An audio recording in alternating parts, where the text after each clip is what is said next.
The data came in at 4:17 in the morning, and Dr. Yara Osi didn't sleep after that. She was the night shift lead at the Worcester Observatory's Deep Field Array, one of 11 facilities globally licensed to operate the new generation of deep field instruments, the kind sensitive enough to resolve a candle flame at a distance of 12 light-years. The array had been running a routine survey of the Boötes Void, a region of space roughly 330 million light-years across that contained almost nothing. That was normal. The void was supposed to contain almost nothing. Astronomers had studied its emptiness for decades and catalogued its nothingness with the quiet, professional satisfaction of people who are paid to describe absences. What it was not supposed to contain was a boundary. Ose pulled the raw feed onto her secondary monitor and blinked at it for a long time before she trusted what she was seeing. The void wasn't empty. It had an edge. Not the soft gravitational gradient of a supervoid.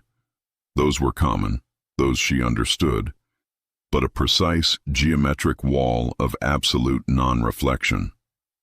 Light wasn't bending around it. Light wasn't passing through it. Light was stopping. She ran the calibration check. Clean. She ran it again. Clean.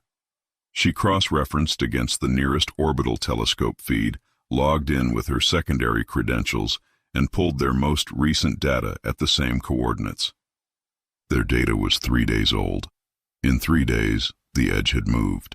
She picked up her phone and called her senior colleague, Dr. Fumio Arata, who answered on the third ring with the specific kind of silence that meant he had also been awake and staring at something he couldn't explain.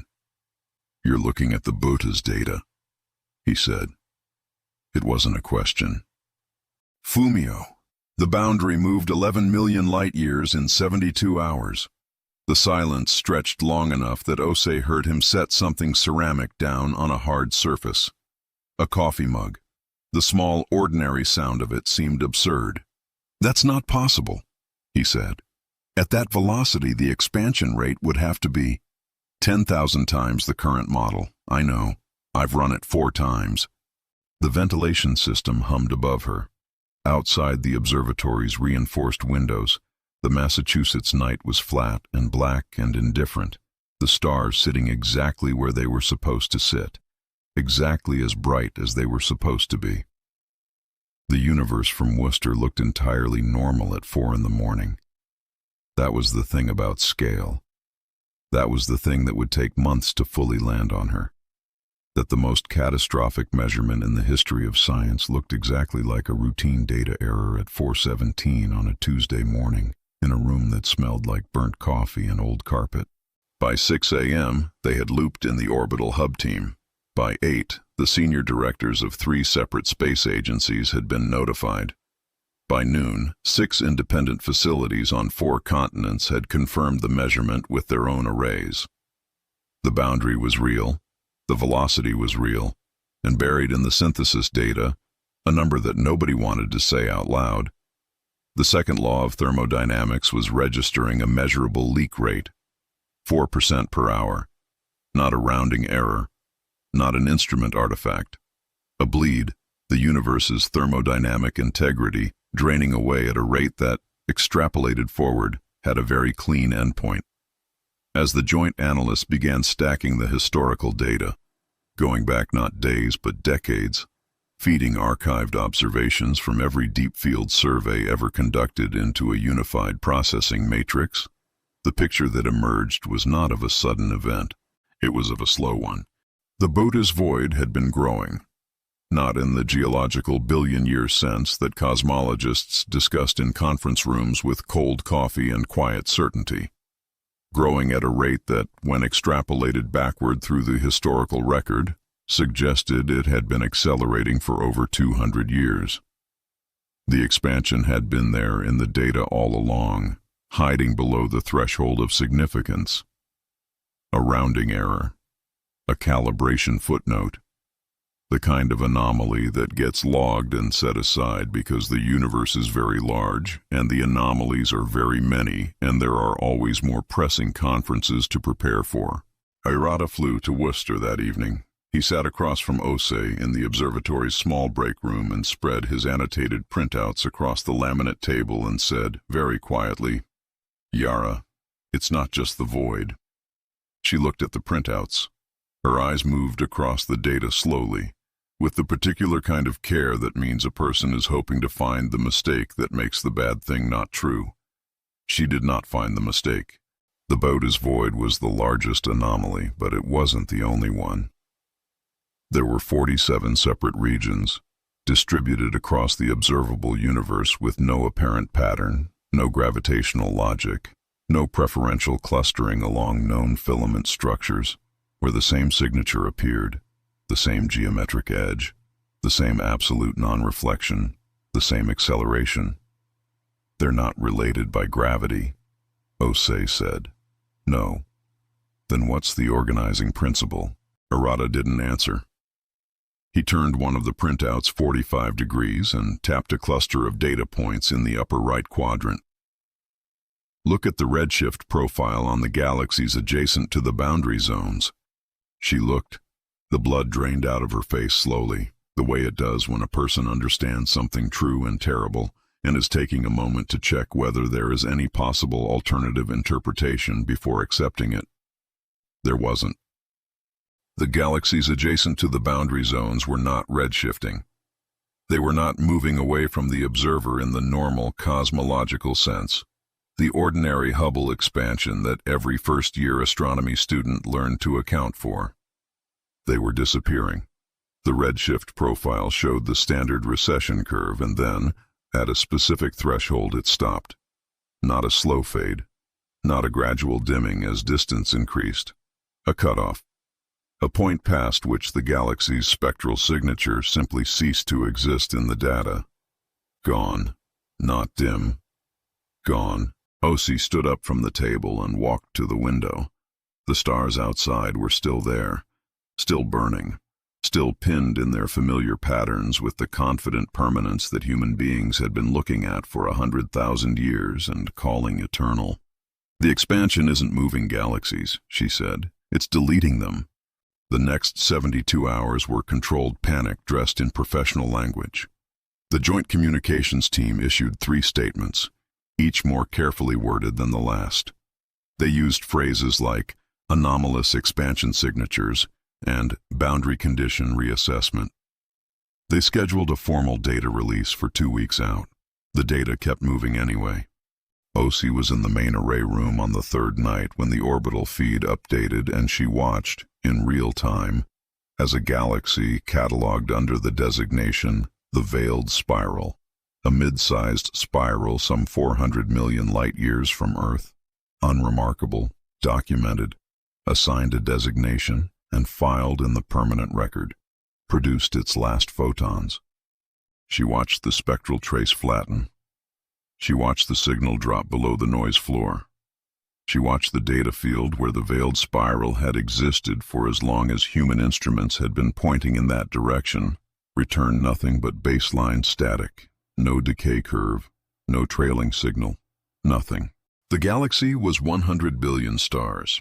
It had contained, according to the standard probabilistic models, something in the range of 40 billion planets in various stages of geological and possibly biological development, billions of years of nuclear fusion, billions of years of planetary chemistry, of carbon and water and the slow, grinding machinery of physics doing what physics does.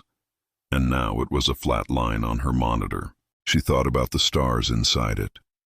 She thought about whether any of them had planets with atmospheres, whether any of those atmospheres had allowed the development of creatures complex enough to develop a concept of loss, whether any of those creatures had been, in the moment the boundary reached them, in the middle of something ordinary, a meal, a conversation, a night shift in some dark room, looking at some data that didn't add up, trying to find the mistake that would make the bad thing not true.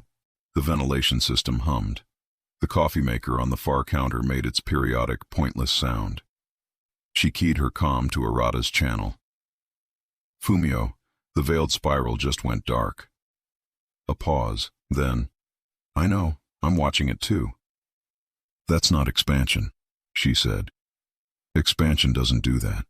Expansion moves things away from us slowly over billions of years and dims them by degree. What we just watched, I know what we just watched. It didn't fade. It deleted. There's nothing in the cosmological model that... Yara. His voice was very quiet. I think the model is the problem. She turned back to the monitor. The data field for the veiled spiral was clean and empty and indifferent. The baseline static of the instrument humming along as though nothing had changed, as though the gap in the data were just another quiet night in an unremarkable sector of sky. There was no flag, no alert. The automated cataloging system had already logged the entry as a signal loss event and moved on to the next target in the survey queue with the serene efficiency of software that does not understand what it is recording. 100 billion stars. Gone in the time it took her to pick up a comm channel. The formal announcement came 6 days later. An emergency session convened in Geneva, patched to every major research institution on the planet by secure relay. 53 senior astronomers in one room, dozens more on remote feeds, and the kind of silence between statements that fills a space where normal professional disagreement used to live. Nobody was arguing about methodology. Nobody was contesting the data. The data was, at that point, confirmed by every functional deep field array on Earth and in orbit, reproduced independently across 17 institutional datasets, and consistent to within a fraction of a percent. The boundary zones were accelerating. The rate of deletion, and the Joint Committee had, by that point, stopped using softer language in internal communications, was increasing by a factor measurable in hours, not years. The 47 initial anomaly zones had become 63. The geometric edges were not stable. They were propagating inward, toward the dense galactic filaments of the local universe, at velocities that the standard model had no category for, let alone a framework to describe. OC sat in the third row of the Geneva Hall and listened to the session director present the synthesis data and felt the specific, disorienting vertigo of understanding something that changes the shape of every other thing you know. It was not grief, exactly. Not yet. It was the moment before grief, when the brain is still trying to measure the size of the thing and comparing it against every word it has ever had for loss, and finding that the vocabulary is insufficient, that no word exists yet for the scale of what is ending. The director paused in his presentation and looked up from his notes and said, in a voice that was steady because it had to be, because someone in that room had to hold the register of scientific precision even in the middle of an event for which there was no precedent. What we are observing is not expansion in the classical sense. The photon data is unambiguous. The galaxies at the boundary threshold are not receding. They are ceasing. The light they emitted is still arriving. It will continue to arrive for millions of years, in some cases, as the last photons complete their journey. But the source is gone. The history of those objects exists in transit, in the photons already moving through space toward our instruments. But the objects themselves are no longer present in the physical record. He paused. We aren't just losing light. We're losing the history of everything that ever was. The room was very quiet.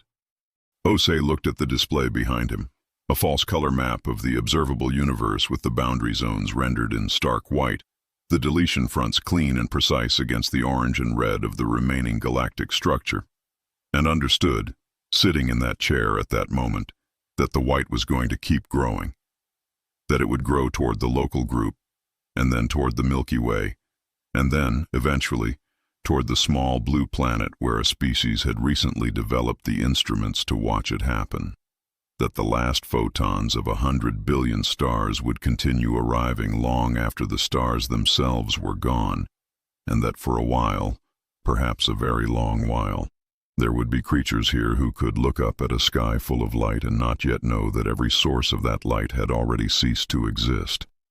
The sky would look normal, the stars would look eternal, and every one of them would already be dead. The ventilation in the Geneva hall hummed. Someone in the back row coughed. Once, the small and human sound of it swallowed immediately by the silence of 53 people, sitting very still with the weight of something that had no bottom to it yet, something they were only beginning to fall into, something that would take years, and then generations, and then civilizations to fully understand. And by then, there would be far fewer people to understand it, and the sky would be darker, and the instruments would find shorter and shorter lists of targets in their survey queues, and the automated cataloging systems would keep logging signal loss events and moving serenely to the next target, and the next, and the next, until there were no more targets, until there was only the baseline static of instruments pointing at nothing, until the instruments too were gone. O.C. sat in the third row and looked at the white on the map and thought about the veiled spiral and the flat line on her monitor and the galaxy that had become a data field of clean, empty nothing in the time it took her to pick up a comm channel. She thought about what it meant that the light from it was still coming, that she could point her array at the coordinates right now and receive photons that had been traveling for 400 million years. Photons that had left their source long before the first human being had looked up at a sky and decided it was worth understanding. The last message from a civilization that didn't know it was sending one. She thought, we have been measuring the obituary and calling it a survey. She thought, the question is not whether it reaches us. The question is whether anyone will still be here to ask why. The data came in at 4:17 in the morning, and Dr. Yara Ose didn't sleep after that. She was the night shift lead at the Worcester Observatory's Deep Field Array, one of 11 facilities globally licensed to operate the new generation of deep field instruments, the kind sensitive enough to resolve a candle flame at a distance of 12 light-years. The array had been running a routine survey of the Boötes Void, a region of space roughly 330 million light-years across that contained almost nothing. That was normal. The void was supposed to contain almost nothing. Astronomers had studied its emptiness for decades and catalogued its nothingness with the quiet, professional satisfaction of people who are paid to describe absences. What it was not supposed to contain was a boundary. Ose pulled the raw feed onto her secondary monitor and blinked at it for a long time before she trusted what she was seeing. The void wasn't empty. It had an edge. Not the soft gravitational gradient of a supervoid. Those were common, those she understood, but a precise geometric wall of absolute non-reflection. Light wasn't bending around it. Light wasn't passing through it. Light was stopping. She ran the calibration check. Clean. She ran it again. Clean. She cross-referenced against the nearest orbital telescope feed, logged in with her secondary credentials, and pulled their most recent data at the same coordinates. Their data was 3 days old. In 3 days, the edge had moved. She picked up her phone and called her senior colleague, Dr. Fumio Arata, who answered on the third ring with the specific kind of silence that meant he had also been awake and staring at something he couldn't explain. "You're looking at the Boötes data," he said. It wasn't a question. "Fumio, the boundary moved 11 million light-years in 72 hours. The silence stretched long enough that Ose heard him set something ceramic down on a hard surface. A coffee mug. The small, ordinary sound of it seemed absurd. "That's not possible," he said. "At that velocity, the expansion rate would have to be 10,000 times the current model. I know. I've run it 4 times. The ventilation system hummed above her. Outside the observatory's reinforced windows, the Massachusetts night was flat and black and indifferent, the stars sitting exactly where they were supposed to sit, exactly as bright as they were supposed to be. The universe from Worcester looked entirely normal at 4 in the morning. That was the thing about scale. That was the thing that would take months to fully land on her. That the most catastrophic measurement in the history of science looked exactly like a routine data error at 4:17 on a Tuesday morning. in a room that smelled like burnt coffee and old carpet. By 6 a.m., they had looped in the orbital hub team. By 8, the senior directors of 3 separate space agencies had been notified. By noon, 6 independent facilities on 4 continents had confirmed the measurement with their own arrays. The boundary was real, the velocity was real, and buried in the synthesis data, a number that nobody wanted to say out loud. The second law of thermodynamics was registering a measurable leak rate, 4% per hour, not a rounding error, not an instrument artifact, a bleed, the universe's thermodynamic integrity draining away at a rate that, extrapolated forward, had a very clean endpoint. As the joint analysts began stacking the historical data, going back not days but decades, feeding archived observations from every deep field survey ever conducted into a unified processing matrix, the picture that emerged was not of a sudden event, it was of a slow one. The Boötes Void had been growing, not in the geological billion-year sense that cosmologists discussed in conference rooms with cold coffee and quiet certainty, growing at a rate that, when extrapolated backward through the historical record, suggested it had been accelerating for over 200 years. The expansion had been there in the data all along, hiding below the threshold of significance. A rounding error, a calibration footnote, the kind of anomaly that gets logged and set aside because the universe is very large and the anomalies are very many and there are always more pressing conferences to prepare for. Irata flew to Worcester that evening. He sat across from Ose in the observatory's small break room and spread his annotated printouts across the laminate table and said, very quietly, "Yara, it's not just the void." She looked at the printouts. Her eyes moved across the data slowly, with the particular kind of care that means a person is hoping to find the mistake that makes the bad thing not true. She did not find the mistake. The Boötes Void was the largest anomaly, but it wasn't the only one. There were 47 separate regions, distributed across the observable universe with no apparent pattern, no gravitational logic, no preferential clustering along known filament structures, where the same signature appeared, the same geometric edge, the same absolute non-reflection, the same acceleration. They're not related by gravity, Ose said. No. Then what's the organizing principle? Irata didn't answer. He turned one of the printouts 45 degrees and tapped a cluster of data points in the upper right quadrant. Look at the redshift profile on the galaxies adjacent to the boundary zones. She looked. The blood drained out of her face slowly, the way it does when a person understands something true and terrible and is taking a moment to check whether there is any possible alternative interpretation before accepting it. There wasn't. The galaxies adjacent to the boundary zones were not redshifting. They were not moving away from the observer in the normal cosmological sense, the ordinary Hubble expansion that every first-year astronomy student learned to account for. They were disappearing. The redshift profile showed the standard recession curve, and then, at a specific threshold, it stopped. Not a slow fade, not a gradual dimming as distance increased. A cutoff. A point past which the galaxy's spectral signature simply ceased to exist in the data. Gone. Not dim.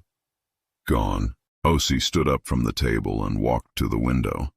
The stars outside were still there, still burning, still pinned in their familiar patterns with the confident permanence that human beings had been looking at for 100,000 years and calling eternal. The expansion isn't moving galaxies, she said. It's deleting them. The next 72 hours were controlled panic dressed in professional language. The Joint Communications team issued 3 statements, each more carefully worded than the last. They used phrases like anomalous expansion signatures and boundary condition reassessment.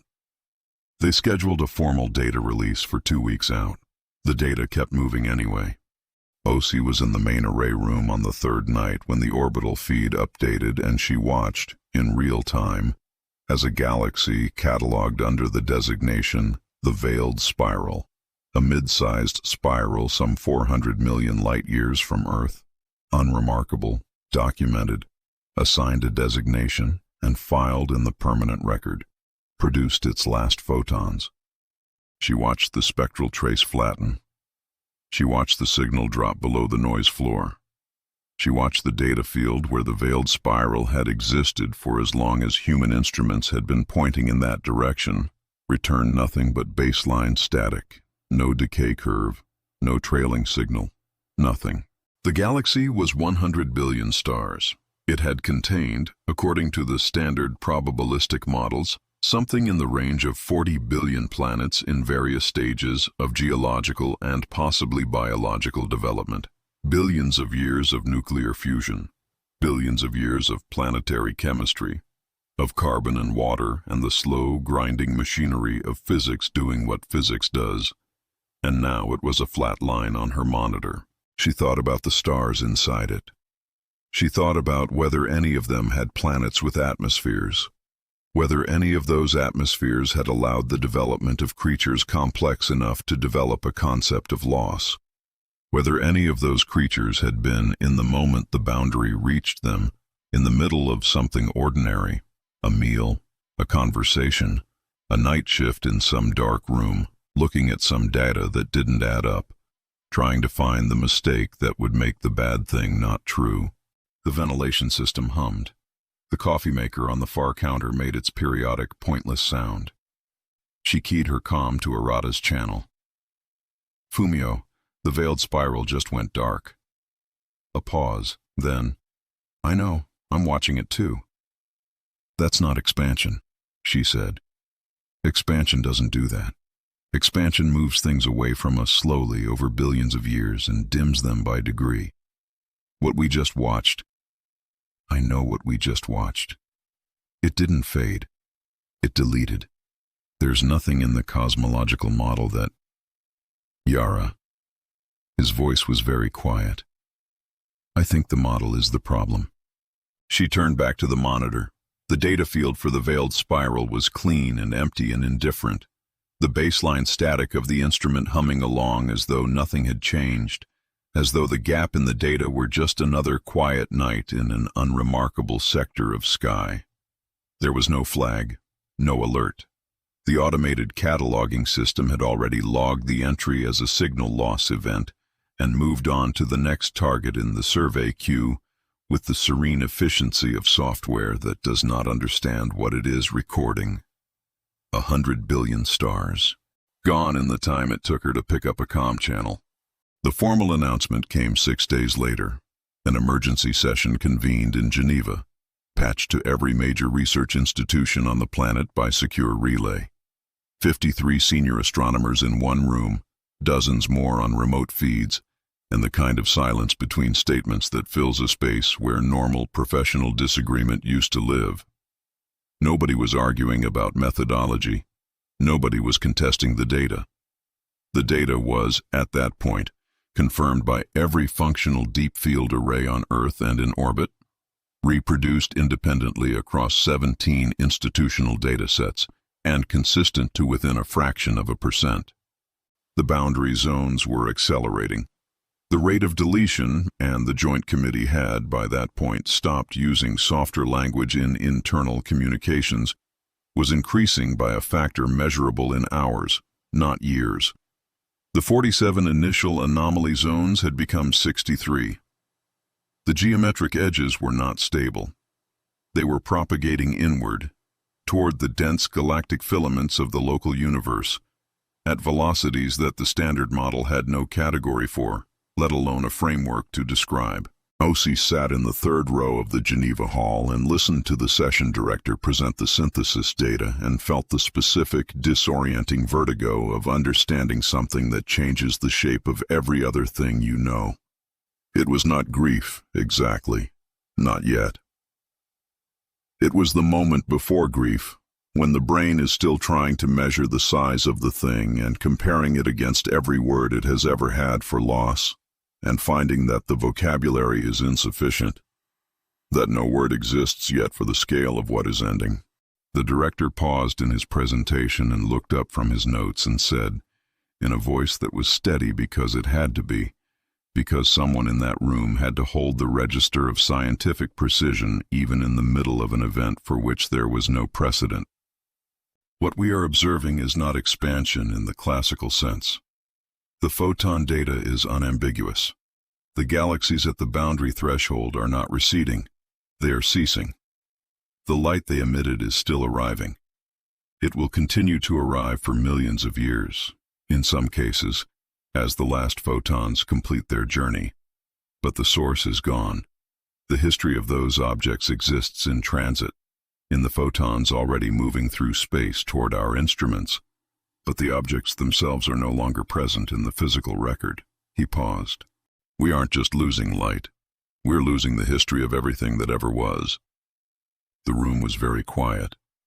Osei looked at the display behind him, a false color map of the observable universe with the boundary zones rendered in stark white, the deletion fronts clean and precise against the orange and red of the remaining galactic structure, and understood, sitting in that chair at that moment, that the white was going to keep growing, that it would grow toward the local group, and then toward the Milky Way, and then, eventually, toward the small blue planet where a species had recently developed the instruments to watch it happen, that the last photons of 100 billion stars would continue arriving long after the stars themselves were gone, and that for a while, perhaps a very long while, there would be creatures here who could look up at a sky full of light and not yet know that every source of that light had already ceased to exist.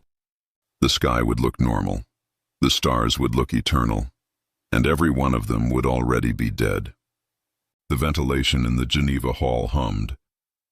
Someone in the back row coughed. Once, the small and human sound of it swallowed immediately by the silence of 53 people, sitting very still with the weight of something that had no bottom to it yet, something they were only beginning to fall into, something that would take years, and then generations, and then civilizations to fully understand. And by then, there would be far fewer people to understand it, and the sky would be darker, and the instruments would find shorter and shorter lists of targets in their survey queues, and the automated cataloging systems would keep logging signal loss events and moving serenely to the next target, and the next, and the next, until there were no more targets, until there was only the baseline static of instruments pointing at nothing. Until the instruments, too, were gone. Osei sat in the third row and looked at the white on the map and thought about the veiled spiral and the flat line on her monitor and the galaxy that had become a data field of clean, empty nothing in the time it took her to pick up a comm channel.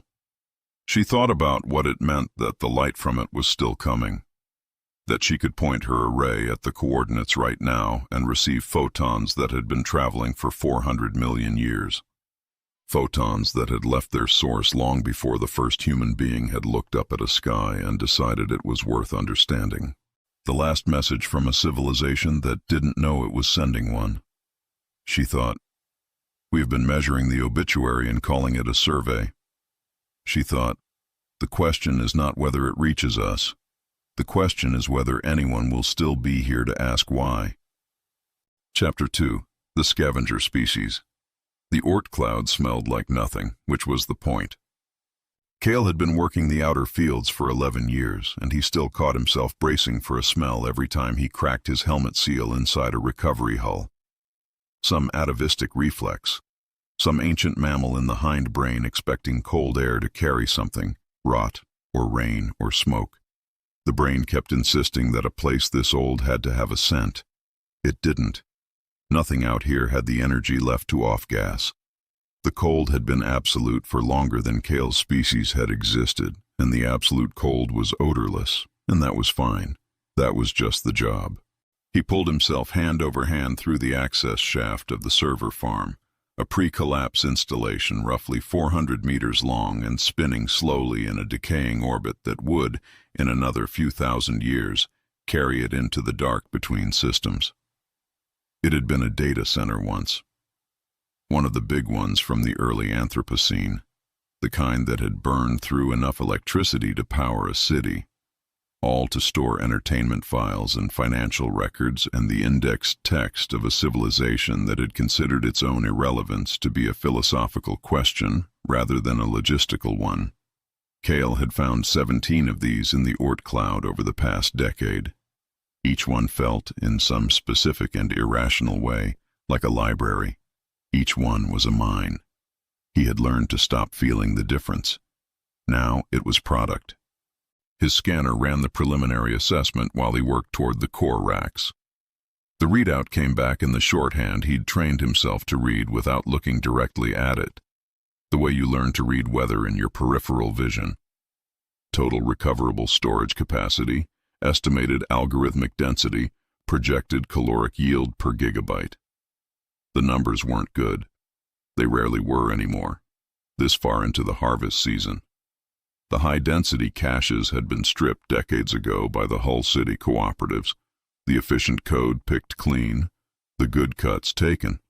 What remained was the gristle, low-yield archives, redundant backups, the compressed weight of a civilization's least interesting thoughts. But gristle kept you warm if you had enough of it. He pulled a rack from its housing with the practiced efficiency of a man who had done this motion approximately 30,000 times, and no longer needed to think about the grip or the angle. The rack was heavy with old drives, their casings oxidized to a dull copper, some fused together by the slow pressure of centuries. He loaded them into his harvest bag and moved to the next row. His partner Doss worked the far end of the installation, 200 meters of dead hardware between them. Kael could hear her on the short-range comm, the specific kind of silence that meant she was concentrating, punctuated by the occasional soft sound of metal against metal. They'd been working together for 3 years, long enough that the silences were a language. "Yield estimate," he said. "Sparse," she said. "Mostly compressed media, video, music. I'm seeing a lot of what the scanner's flagging as literary archives." Literary archives. Kael pulled his harvest bag to the next rack and clipped it to his belt anchor so his hands were free. "What kind?" "Looks like a complete Shakespeare corpus. Multiple redundant copies. Someone really wanted the plays to survive." "How many gigs?" 400, give or take." He did the math without enthusiasm. 400 gigabytes of literary archive was worth approximately 2 minutes of localized heat, traded at current market rates in the Hull City of Karn 7, assuming the receiving merchant wasn't running short on storage capacity and looking to drive the price down. It was not a good return on 11 years of operational experience and a round trip of 600 million kilometers. But 2 minutes of heat was 2 minutes of heat, and the colonies didn't run on sentiment. "Pull it," he said. "All of it." He heard her begin the extraction process, the soft mechanical rhythm of it carrying clearly through the hull's metal frame, which conducted vibration the way hollow bones do. The farm spun. The cold pressed in from all sides with the patient, structural certainty of something that is already won and is simply waiting for the paperwork to clear. Kael worked his way to the core of the installation, where the oldest hardware was stored, the original racks from the facility's first operational year, layered under decades of expansion and modification like geological strata. This was where the high-calorie code sometimes hid.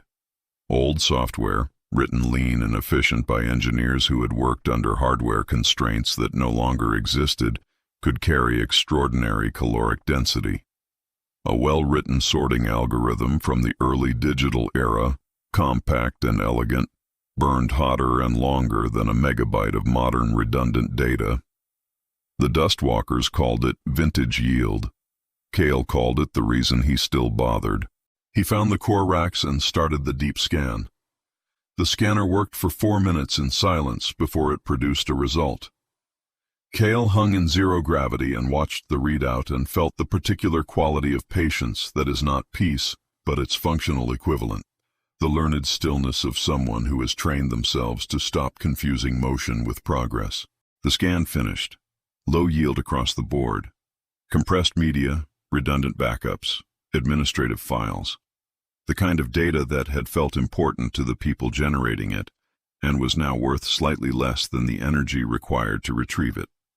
He noted the results, tagged the racks for secondary harvest by the cooperative's bulk teams, and pushed off toward the exit shaft.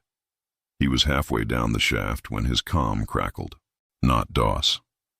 The sound was wrong, a deeper frequency riding beneath the normal comm band, the way harmonics ride beneath a struck note. He checked his scanner. The short-range comm was clear, but the mid-range receiver, the one he kept running passively in the background because old habits didn't die in the cold so much as freeze in place, was showing something in the dead air frequencies.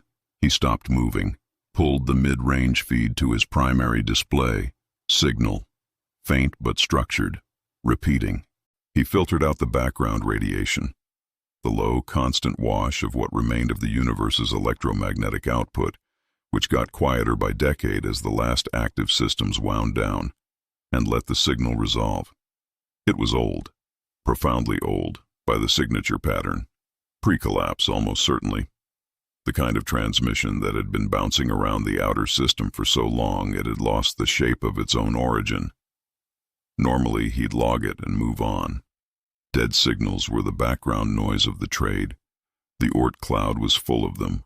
Old broadcasts decaying toward silence, ghost frequencies from a time when humanity had thrown radio waves into the dark with the cheerful confidence of a species that didn't yet understand what the dark was. But this one had a timestamp. He isolated it and ran it through his archive reader. The timestamp was encoded in a format so old his scanner had to dip into legacy protocol libraries to parse it. It came back clear. 1956. He read it twice, then a third time because the number was wrong in a specific way. Not corrupted, not degraded, but precise, clean. The timestamp wasn't a relic of drift. It had been set deliberately, and it was repeating deliberately, and it had been repeating for so long that the repetition itself was a kind of statement. He flagged it, traced the origin vector, and found that the signal was coming from inside the orbit of Mars. From the moon. He sat with that for a moment. The moon had been dead infrastructure for millions of years. Every functional installation had been stripped within the first few centuries of the Dustwalker era. Every vault catalogued, every sealed chamber entered and emptied and logged. The cooperative's lunar registry ran to 40,000 entries. Kael had read it once, the way you read a legal document. Not because you expected anything interesting, but because knowing the inventory of a place told you something about the people who had built it. The moon's inventory told you they had been thorough. It told you they had been methodical. It told you they had, as a species at the height of their technical reach, documented everything they could find. It did not tell you anything about what they hadn't found. He was still processing that when the entropy storm hit. There was no warning the instruments could catch in time. Storms moved faster than scanner resolution at close range, and this one had been building in the lee of the server farm's shadow, hidden by the installation's own electromagnetic profile. Kael felt it before he saw it, a sudden, wrong quality to the air in his suit, a pressure change that his biology registered as wrongness before his brain had the vocabulary for it. Then the far end of the shaft went white, not white like light, white like the absence of information, like static rendered physical. He heard DOS on the comm, one syllable, a sound that wasn't quite a word, and then nothing. He pulled himself forward through the shaft with everything he had hand over hand, moving faster than was safe in a confined space with zero gravity and no clear sight line, and he came out of the shaft into the main bay and stopped.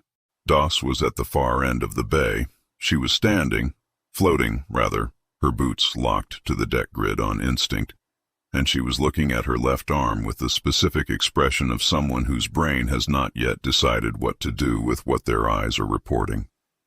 Her left arm, from the elbow down, was gone, not severed, not frozen. Gone in the way the veiled spiral had gone on Osei's monitor, 6 days into the first Geneva session, all those trillions of years ago. The spectral trace had simply ended.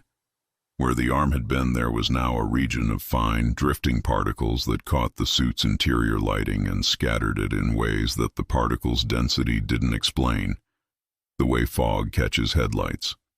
The particles were settling. They would continue to settle for another 30 seconds or so, and then there would be nothing. Not bone, not tissue, a clean absence in the data field. The storm had already passed. They moved fast, and they moved clean, and they didn't linger, which was the only reason Doss was still mostly here to be looked at. Kael crossed the bay in 8 seconds. He got a seal patch over the suit breach at her shoulder.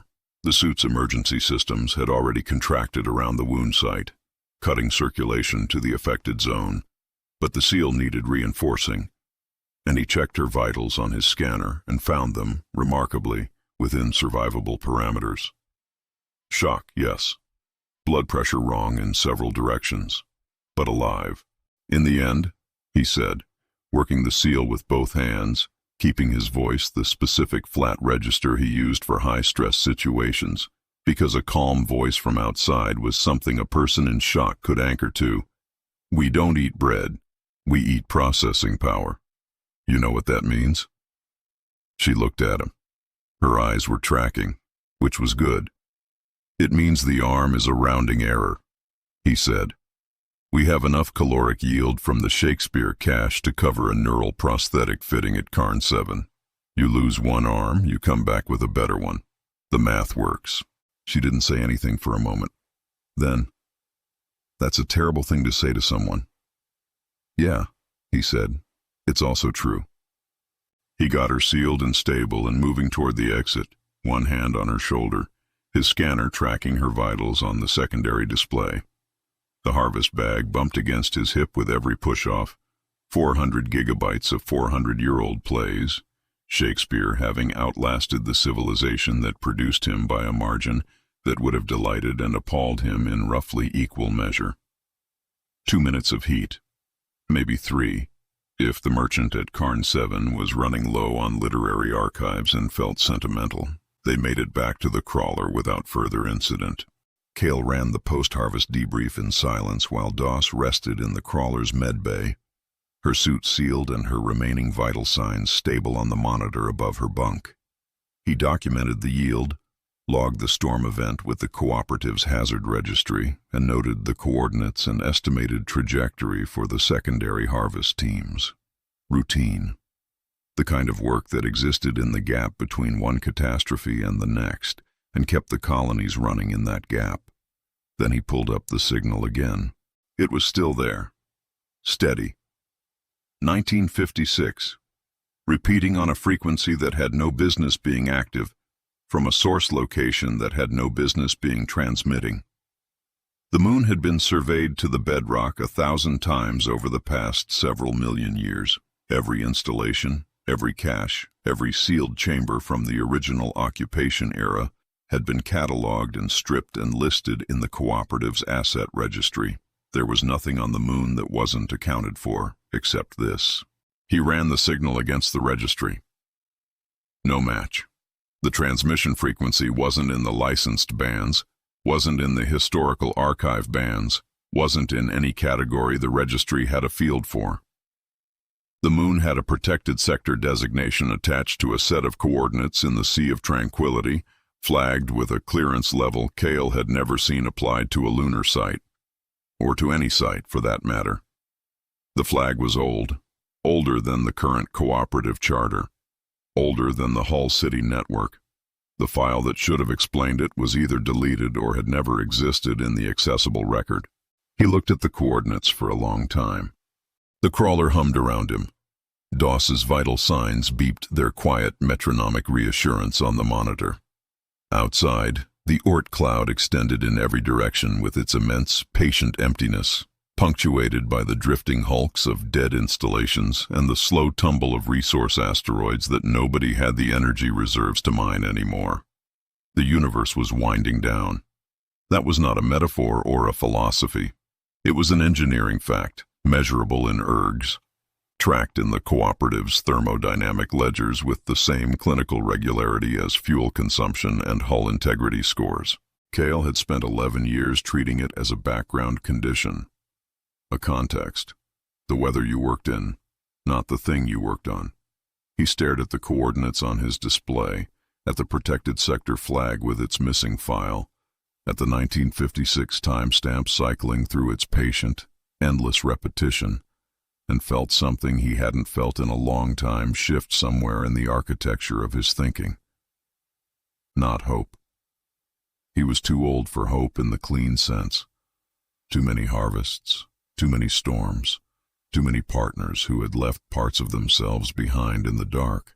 Something smaller than hope but harder. A question with a signal attached to it. He plotted a course for the moon. Chapter 3. The Lunar Graveyard. The crawler set down in the Sea of Tranquility at 0400 by ship time, and the first thing Kael noticed was that his scanner stopped working. Not a failure mode, he recognized. No error code, no power spike, no cascading shutdown sequence of the kind that happened when hardware encountered an entropy field. The scanner simply went quiet. All outputs grayed to neutral, all active pings returned as flat non-responses, the way a compass goes quiet when you walk it over certain kinds of buried metal. A gentle erasure, a polite request to navigate by other means. He noted it, recalibrated to passive-only instrumentation, and climbed down from the crawler into the lunar surface. The moon was quiet in a way that the Oort cloud wasn't. The cloud had the background noise of distance, the faint electromagnetic signature of dead systems in slow decay, the baseline hiss of a universe converting its remaining order into heat one transaction at a time. The moon was quiet in the way that a room is quiet after everyone in it has agreed to stop speaking. A chosen silence, an attended one. Kael had been to 100 dead installations on a dozen bodies, and none of them had felt like this. Most dead things felt abandoned. This felt preserved. He followed the protected sector coordinates on his passive locator, a dead reckoning system, mechanical, no active emissions, across 2 kilometers of gray regolith, past the scoured foundation rings of the original human landing infrastructure, past the deeper footprints of the early colony period, past all the layers of occupation that the cooperative's registry had catalogued and accounted for, until he reached a section of subsurface that the registry had nothing to say about. The entrance was not hidden. That was the first surprise. He had expected concealment, a buried hatch, a rock-face camouflage panel, the kind of elaborate misdirection that valuable things accumulated over time as successive owners tried to make them harder to find. Instead, he found a sealed pressure door set cleanly into the regolith, its frame precise and unweathered in the way that vacuum-exposed metal becomes when nothing has touched it in a very long time. No corrosion, no abrasion, no physical history written on its surface at all. It had been sealed and left, and the moon had respected that. The door had a mechanical combination lock, not electronic, a dial-type mechanism, the kind that operated on physical tolerances alone, requiring no power and offering no digital surface for modern bypass tools to grip. Kael stood in front of it for a moment, with the particular stillness of a man assessing a problem that is both simpler and stranger than expected. He tried the most obvious combination first, the one that the 1956 timestamp implied, the one that any person who had set this lock that long ago and wanted to be found eventually would have chosen. The door opened. The air that came out was not cold. That was the second surprise, and it landed harder than the first. Everything at this depth, on this body, in this era, was cold. Cold was the default state of matter in the current age, the entropic mean toward which all systems were converging. Warmth was a resource, hoarded and traded and rationed. Warmth was what you mined Shakespeare caches to produce 2 minutes of. The air that came out of the vault was warm in the way that the inside of a working machine is warm, not residual warmth, not insulated warmth, but the warmth of something that had been running continuously and was still running now. Kael stepped inside. The vault was small, roughly 8 meters by 8, with a ceiling low enough that he had to angle his helmet to clear it. The walls were bare regolith, reinforced with a lattice of lead sheeting that had been bolted in place with mechanical fasteners of a design he recognized from museum catalogs of early industrial construction. The floor was smooth, the lighting was, and his brain took a full second to process this. Active. Not the emergency phosphorescent strips that some old installations ran on residual charge. Active, powered lighting, steady and warm and slightly amber in color, the specific tint of incandescent filament rather than the clean white of modern LED panels. Something in the vault was still generating power. That alone would have stopped most code miners cold. Residual heat signatures were logged and auctioned by the cooperative. Active generation was a different category entirely, a category that implied ongoing process, maintenance, purpose. Kael had found dead batteries in old installations before. He had found capacitors holding charge across geological time. He had never found anything that was still, by any reasonable definition of the word, running. The cooperative's thermodynamic ledgers tracked every erg of active generation in the known human domain. This vault was not in the ledgers. Whatever it was drawing on, it was drawing on something the ledgers didn't know to count. In the center of the room, on a low pedestal of solid lead, sat the drive. He had expected something that looked like storage media, a form factor he could categorize, a shape that corresponded to a function. What he saw instead was a slab. Matte black, seamless, roughly the dimensions of a hardcover book but thicker, its surface so uniformly non-reflective that it seemed to absorb the amber light rather than interact with it. No ports, no labels, no visible seams or access points of any kind. It sat on the lead pedestal with the specific quality of an object that had been placed rather than stored, positioned, with intention, at a height and angle that a standing person could read it at, if there were anything on its surface to read. His scanner was still dark. He checked his passive instruments. They were reading correctly for everything in the vault except the slab, which returned no data at all.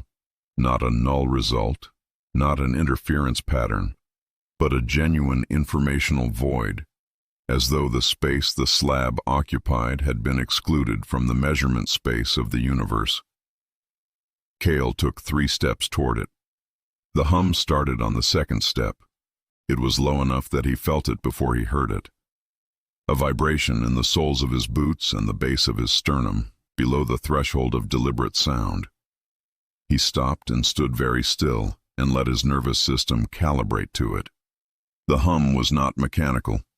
He knew mechanical vibration, had spent 11 years in its company, had learned to read it the way a musician reads rhythm.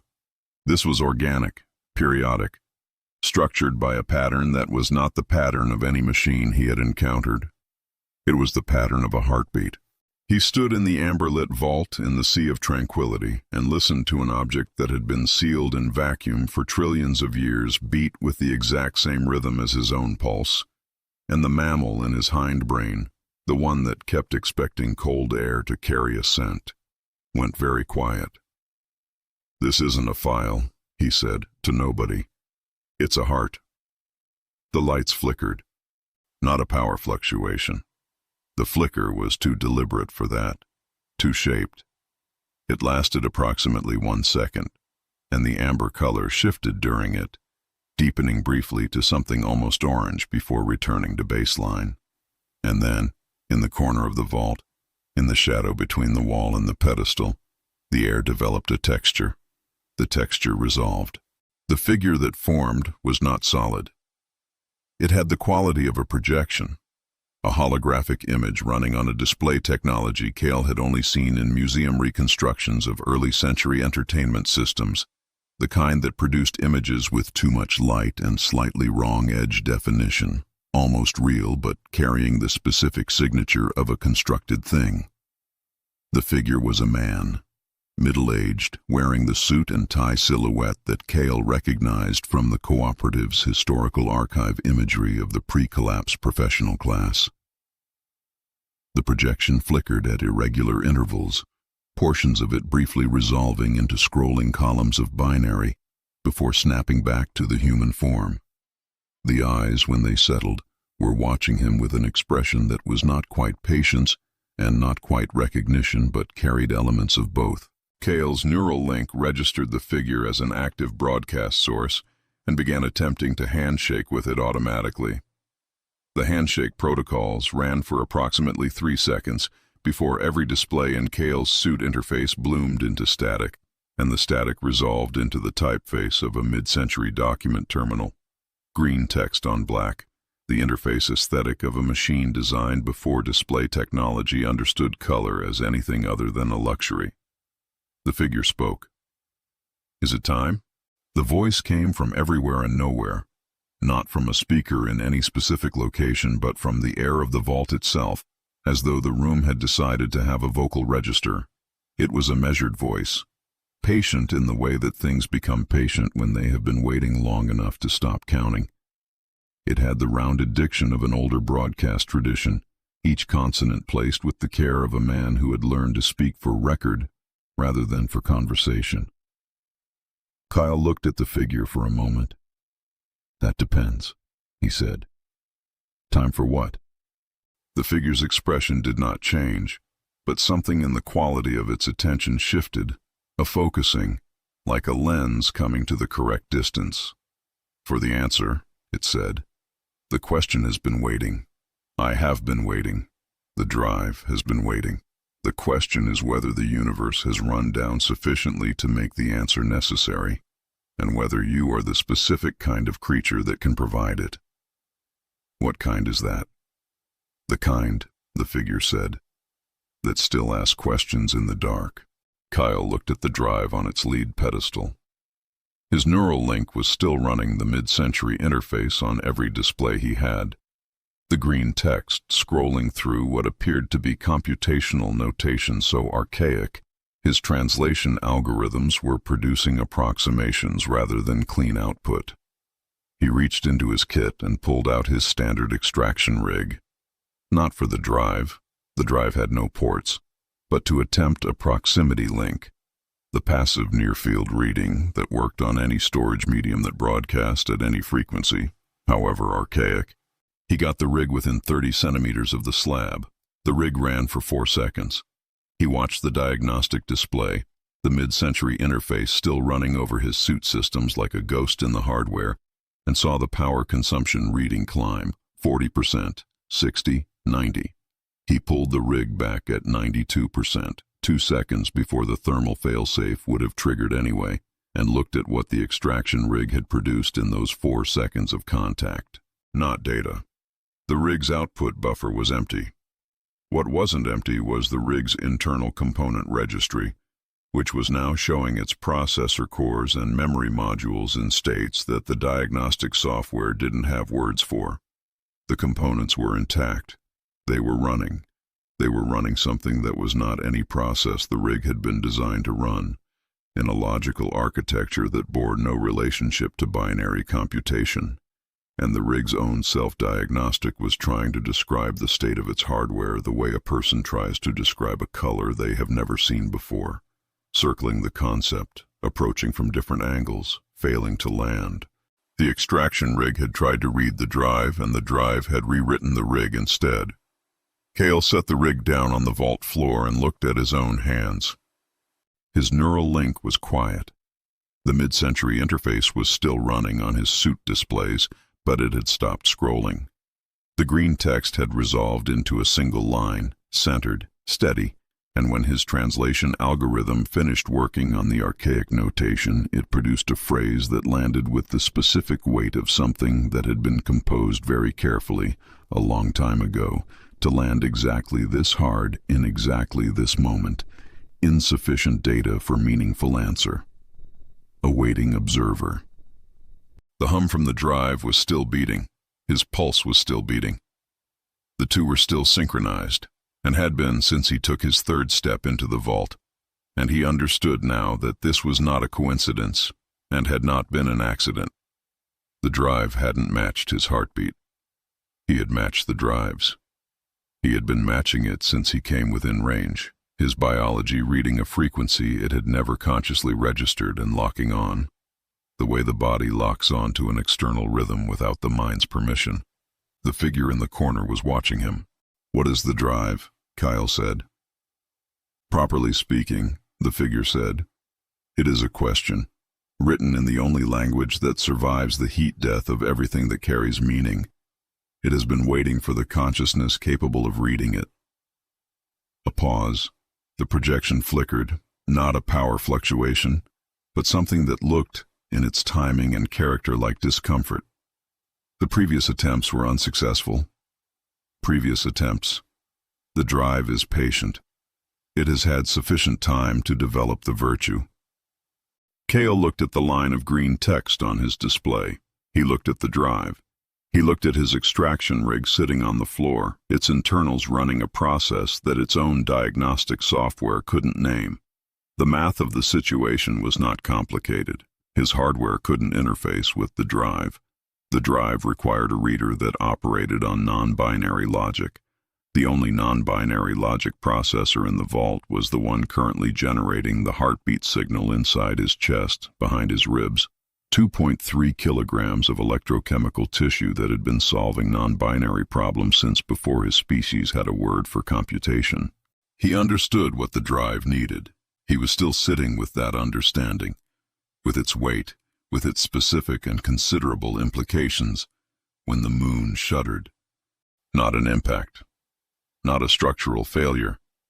The shudder moved through the regolith, the way a sound moves through water, omnidirectional, sourced from everywhere at once. Kael's passive instruments spiked briefly and then returned to baseline. Through the vault walls, through lead sheeting and bedrock, he could feel it continuing, a long, slow unraveling that his body registered as wrongness before his instruments could characterize it. Outside, something was becoming less coherent. He looked at the drive. The drive beat its steady, patient rhythm. The green text on his display held its single line. A waiting observer. The figure in the corner had stopped flickering. It was watching him with an expression that was, for the first time since it had formed, fully resolved. No binary static, no edge distortion. Just a face looking at him with the specific quality of attention that belongs to someone who has been waiting for a very long time and has just heard, at last, a sound that might be footsteps. The moon shuddered again. Kael pulled off his right glove. Chapter 4. The Neutral Zone. His bare hand touched the surface of the drive and the vault disappeared. Not gradually, not with the swimming transition of a neural link initializing, the way the VR rigs at Carn 7 faded one reality out and another in, giving the brain time to negotiate the difference. The vault simply stopped being present, and something else was, with no interval between them, the way a cut works in old film. One frame, then the next, no motion implied in the gap. He was standing in a library. The ceiling was high and vaulted, supported by dark wood columns that rose to arched crossbeams, the proportions of the space belonging to a tradition of architecture that had been built to make human beings feel small and serious, in roughly equal measure. The floor was stone, cool, smooth, each slab slightly uneven in the way of things laid by hand rather than machine. The light came from sources he couldn't locate directly, a warm and sourceless amber that sat in the air like a presence rather than a condition. Along the walls, stretching from floor to ceiling in continuous unbroken rows, were the shelves. The books on the shelves were made of light, not illuminated, not books with glowing covers or lit spines, not a metaphor for digital storage wearing a physical costume. The books were constituted of light. Each one had the form and weight suggestion of a bound volume, the visual geometry of spine and board and page edge. But the material was photonic, structured radiance, shaped into the semblance of text and binding. He could see through them, slightly, the way you can see through colored glass. The titles on the spines were legible, but not in any alphabet he could read directly, the characters resolving at the edge of comprehension and sliding away when he tried to focus on them, the way dream text behaves when you look at it directly. The air smelled like ozone and old paper. He registered the smell before he registered that he was registering it, the mammal brain cataloging sensory input with the automatic diligence of a system that had not expected to have any input to catalog and was making the most of the opportunity. Ozone and paper. The first smell his nostrils had processed in a vault that should have been odorless, on a moon that was odorless, in an era where the cold had stripped most of the universe's capacity for scent. His hands were in front of him, both of them.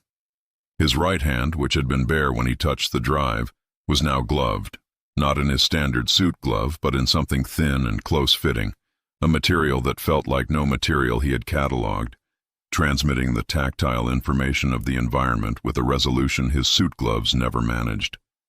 He could feel the floor through the soles of his feet. He could feel the air temperature, which was warm in a way that pressed gently against his skin rather than assaulting it. The warmth of a room maintained, rather than a room heated. He had been inside the Obsidian Drive for approximately 2 seconds of external time, and approximately, by subjective measure, much longer. He walked to the nearest shelf and tried to read a spine. The characters resolved partially. He caught the impression of a title, the shape of meaning without the content, and then slid away. He tried another. Same result. The library's catalog was accessible in exactly the way that the library was accessible, fully, apparently, and just beyond the resolution of direct examination. Everything here could be seen. Nothing here could be pinned. Footsteps behind him. He turned. The figure from the vault was here too, but different. In the vault it had been a projection, a constructed image running on a display technology, flickering at its edges, carrying the visual signature of a made thing. Here it was, present in the way that he was present, occupying space, casting a slight shadow in the sourceless light, wearing the same suit and tie silhouette, but with a solidity and detail that the vault projection hadn't managed. The face was clearer. The eyes, when they met his, had depth. "You are the first," the figure said, "to have reached this room without losing consciousness." Kael looked at him. "How many tried?" "The drive has been in proximity to 11,247 individuals over its operational lifetime." The figure paused, in the way of something that has rehearsed a sentence and is letting its weight settle before continuing. "The interface requires a specific quality of cognitive architecture, not intelligence precisely, not knowledge, something adjacent to both. A tolerance for unresolved questions, combined with another pause, this one with a different quality, the pause of a person choosing a word with care. A specific and irrational attachment to the idea that the answer exists. "Hope," Kael said. "I have found that word imprecise, but yes." Kael looked around the library. "What is this place?" "The internal architecture of the drive," the figure said. "The interface environment. I designed it to be navigable by a human mind. The aesthetic is drawn from a space I found productive for thinking. I spent a great deal of time in rooms like this." A fractional pause. "I spent a great deal of time, full stop." The isolation protocol ran longer than the parameters I had originally estimated. Trillions of years. The mathematics were always clear. The experience was something the mathematics did not adequately prepare me for. Kael walked slowly along the shelf row, watching the light books. Up close they had a warmth that was almost biological. Not heat exactly, but the impression of it, the suggestion of something that had been recently alive. "What am I looking for?" he said. The figure walked with him, 2 steps behind, at the pace of someone accustomed to being a guide rather than a companion. "The file," it said. "It is here. It has always been here. The question is whether you can find it by the method it requires." "What method is that?" "The books in this library cannot be searched. They cannot be indexed. They do not respond to query or keyword or logical approach of any kind." "I know. I attempted all of them, over a span of time that I no longer find useful to quantify. The file is present in this collection, and it is findable, but it is findable only by a mind willing to move through the stacks without a specific destination, following association rather than logic, arriving at the correct location by a route that cannot be mapped in advance." Kael stopped walking. "You're describing intuition." "I am describing the only cognitive process that the lock recognizes as valid input," the figure said. "Machines search.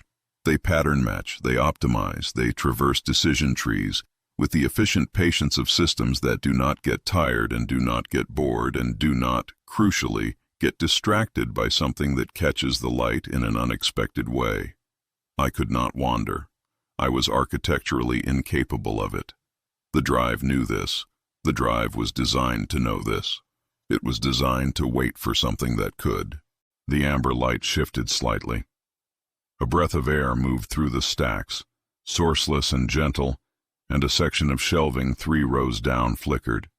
A brief brightening of the light books on a particular shelf, as though a lamp had been directed at them for a moment and then withdrawn. Kael watched it. His feet, without any deliberate decision from the rest of him, started moving. He walked toward the flicker. The figure followed in silence. The shelf he reached was indistinguishable from the others in its architecture. Same dark wood, same spacing, same vaulted proportions. The books on it were the same structured radiance, but one of them was different, not brighter, if anything, slightly less so, as though it were absorbing light rather than composing it. Its spine, when he looked at it directly, did not slide away. The characters held.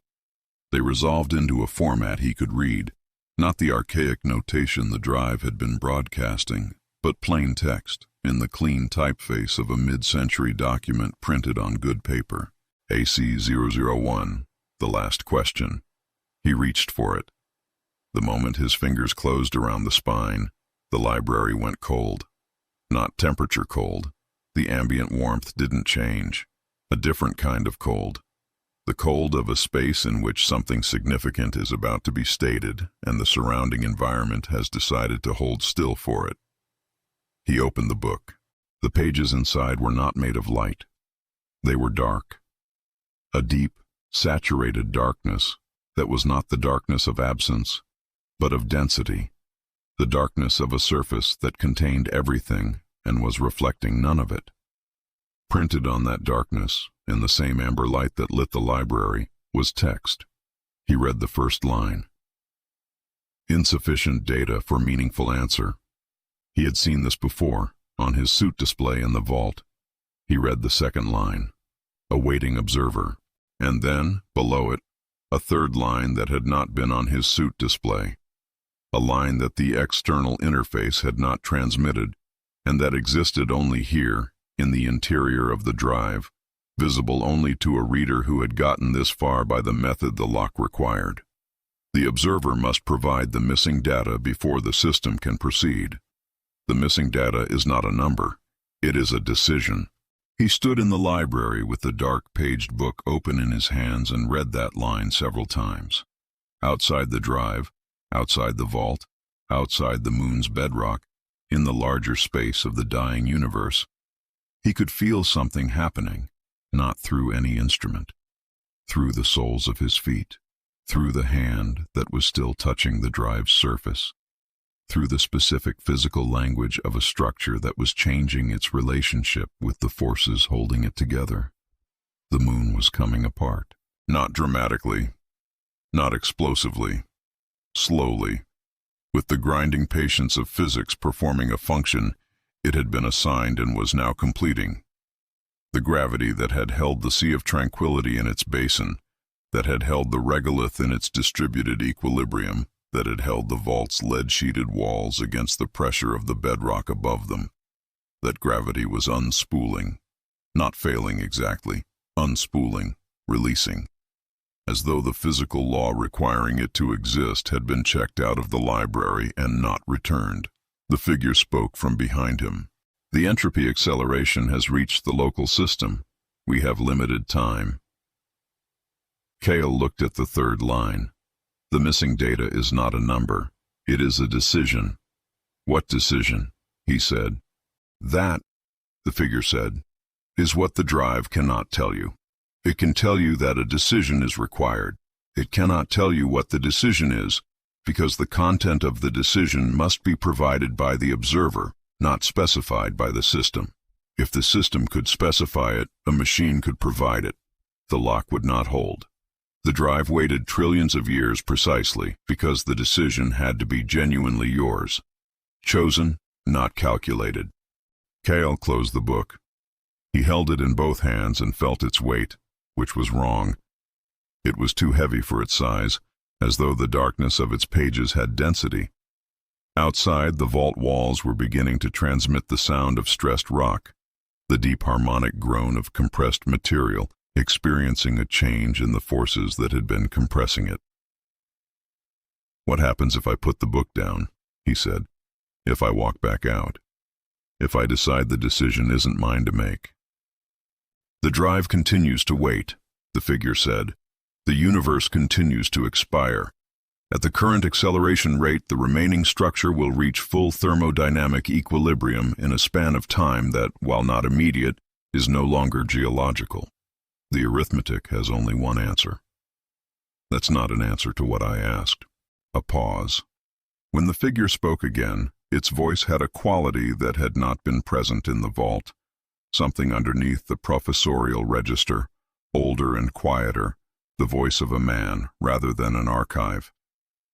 "If you put the book down," it said, "you will be the 11,248th person to have come this far and no further. The drive will note the result and wait for the next candidate. There will not be a next candidate. The entropy curve does not permit it." Another pause. "I have been honest with everyone who reached this room. You are the first who has asked the question in that specific form. Why does the form matter? Because it tells me you understand that the choice is real, that the cost is real. The others, when they reached this point, asked what they had to do. You asked what happens if you don't. That is the difference between a person completing a task and a person making a decision." The vault walls groaned. The amber light flickered, not the deliberate flicker of a moment ago, but the strained flicker of a system running on a power source that was experiencing interference. The lead sheeting was shifting, small sounds, the kind of sounds that precede larger ones. Kael looked at the book in his hands. He thought about DOS in the med bay at Karn 7, sealed and stable, her vital signs metronomic on the monitor.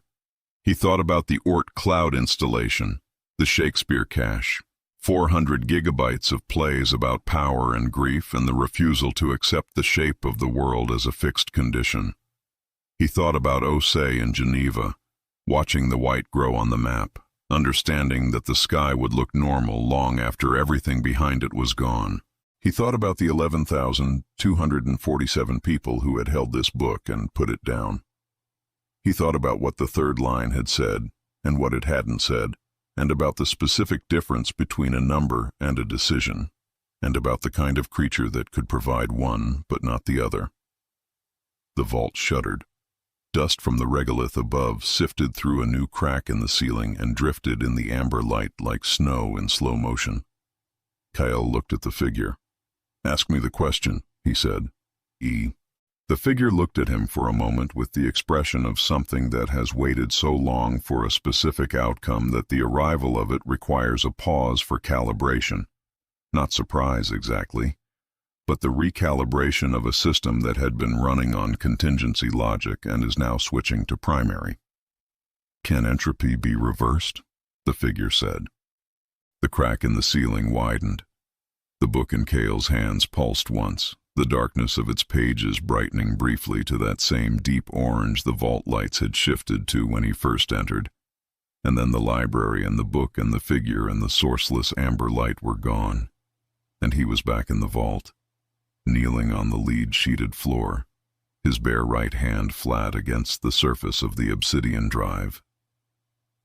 The drive was warm under his palm. The drive was warm in the way a living thing is warm. Above him, the vault ceiling had a crack running its full width, and through the crack, in the gap between the lid sheeting and the bedrock, he could see the regolith beginning to move in a way that regolith was not supposed to move, not shifting, not settling, but softening, losing its relationship with the concept of fixed position, the individual particles beginning to forget the forces that had been specifying their locations for 4 billion years. The drive beat steadily under his hand. On the green text display still running across his suit interface below the 2 lines he had read before, a 3rd line had appeared. He read it. The observer has been identified. Awaiting decision.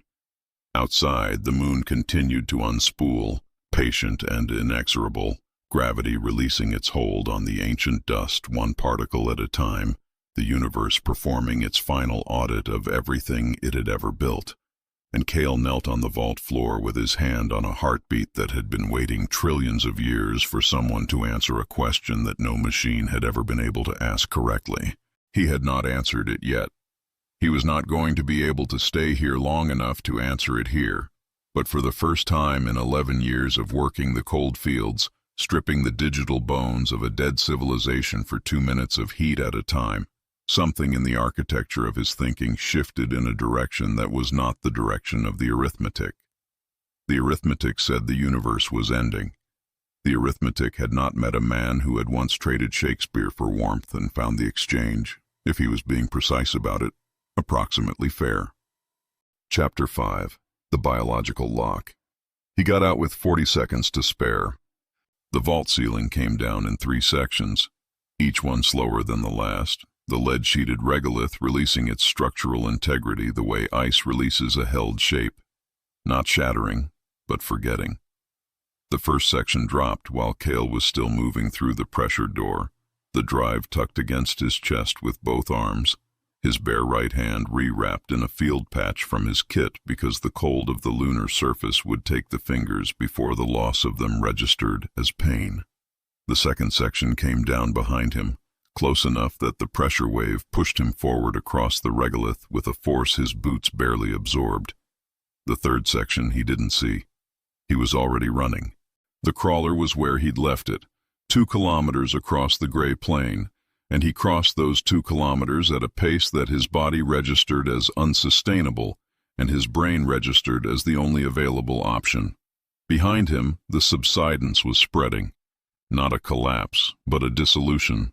The regolith in the protected sector losing its particle-to-particle cohesion the way a sandcastle loses it when the tide reaches it. Each grain releasing its neighbor with a quiet indifference to what the overall structure was supposed to be doing. The sea of tranquility was becoming in a narrow band around the vault's former location, a sea again in the older sense, a surface without fixed points, yielding and unreliable and patient. He reached the crawler. He sealed the hatch.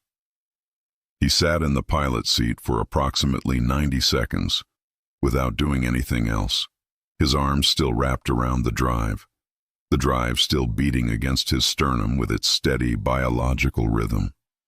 His own heart was doing something considerably less steady. He gave them both time. Then he plotted a course for the last operational research station in the inner system, a facility the cooperative ran out of a pressurized habitat ring bolted to the underside of a captured carbonaceous asteroid, 3 light minutes from the moon's current orbital position. It had laboratories. It had processing infrastructure.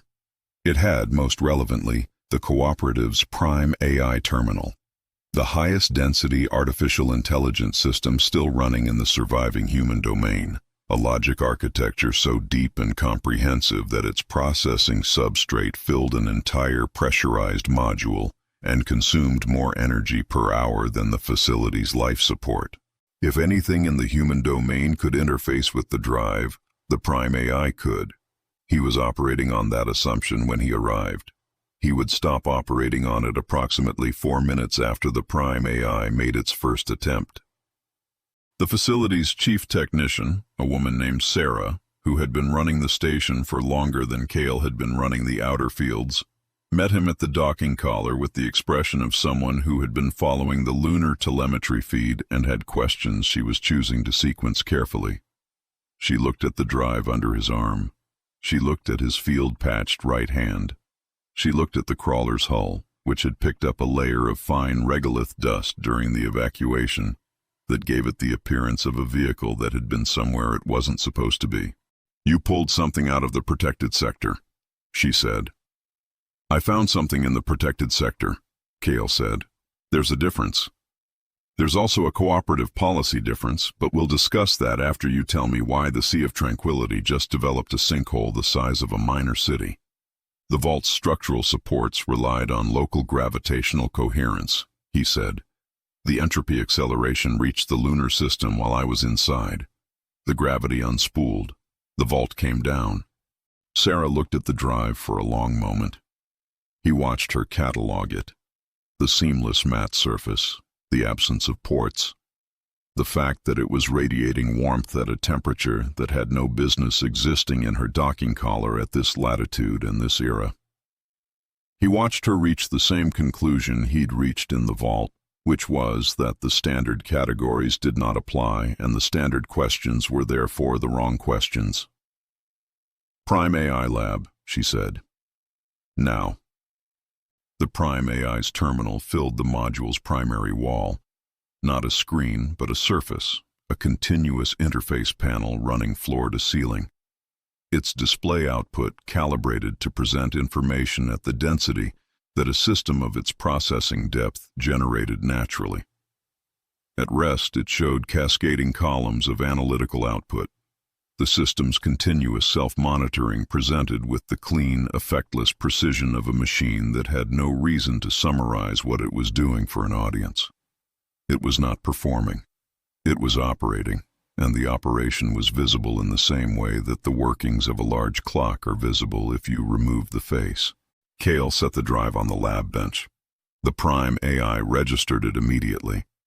The cascading columns stuttered, a single, brief disruption, and then restructured around a new primary analysis thread. Text appeared at the top of the panel, large and clear, in the system's standard output font. "Anomalous object detected. Initiating deep scan." The scan ran for 11 seconds. Kael watched the analysis columns populate: data structure assessment, material composition estimate, energy signature analysis, temporal origin probability. He watched the columns populate and then, one by one, flag themselves with uncertainty markers as the scan results came back outside every reference parameter the system had. Scan. Result: non-standard. Data structure: non-binary. Material composition: indeterminate. Energy source: unclassified. Temporal origin: pre-collapse. Recommend: immediate isolation and deletion. Risk: classification: fatal. "It wants to delete it," Sarah said.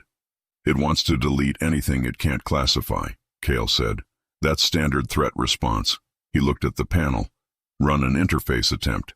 Direct connection, maximum bandwidth.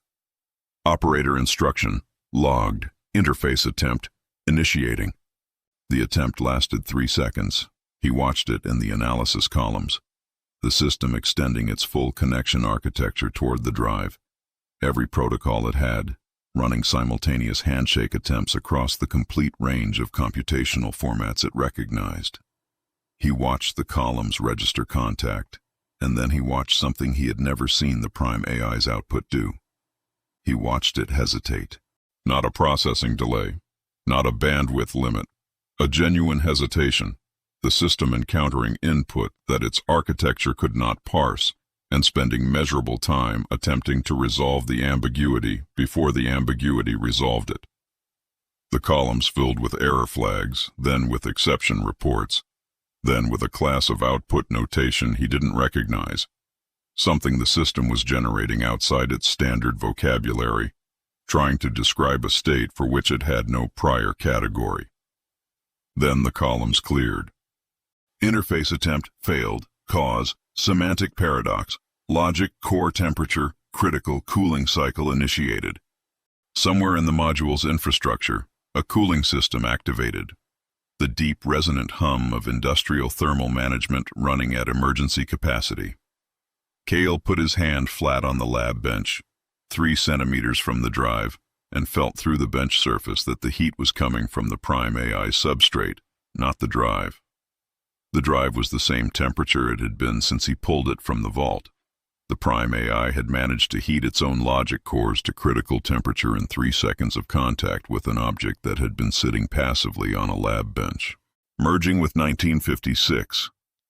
Code architecture is operationally contraindicated. Probability of successful interface, 0.0003%. Recommendation, do not attempt. Further contact classified as suicide. The machine is looking for ones and zeros, Kael said. The drive is looking for a soul. Sarah looked at him. The drive uses non-binary logic, he said.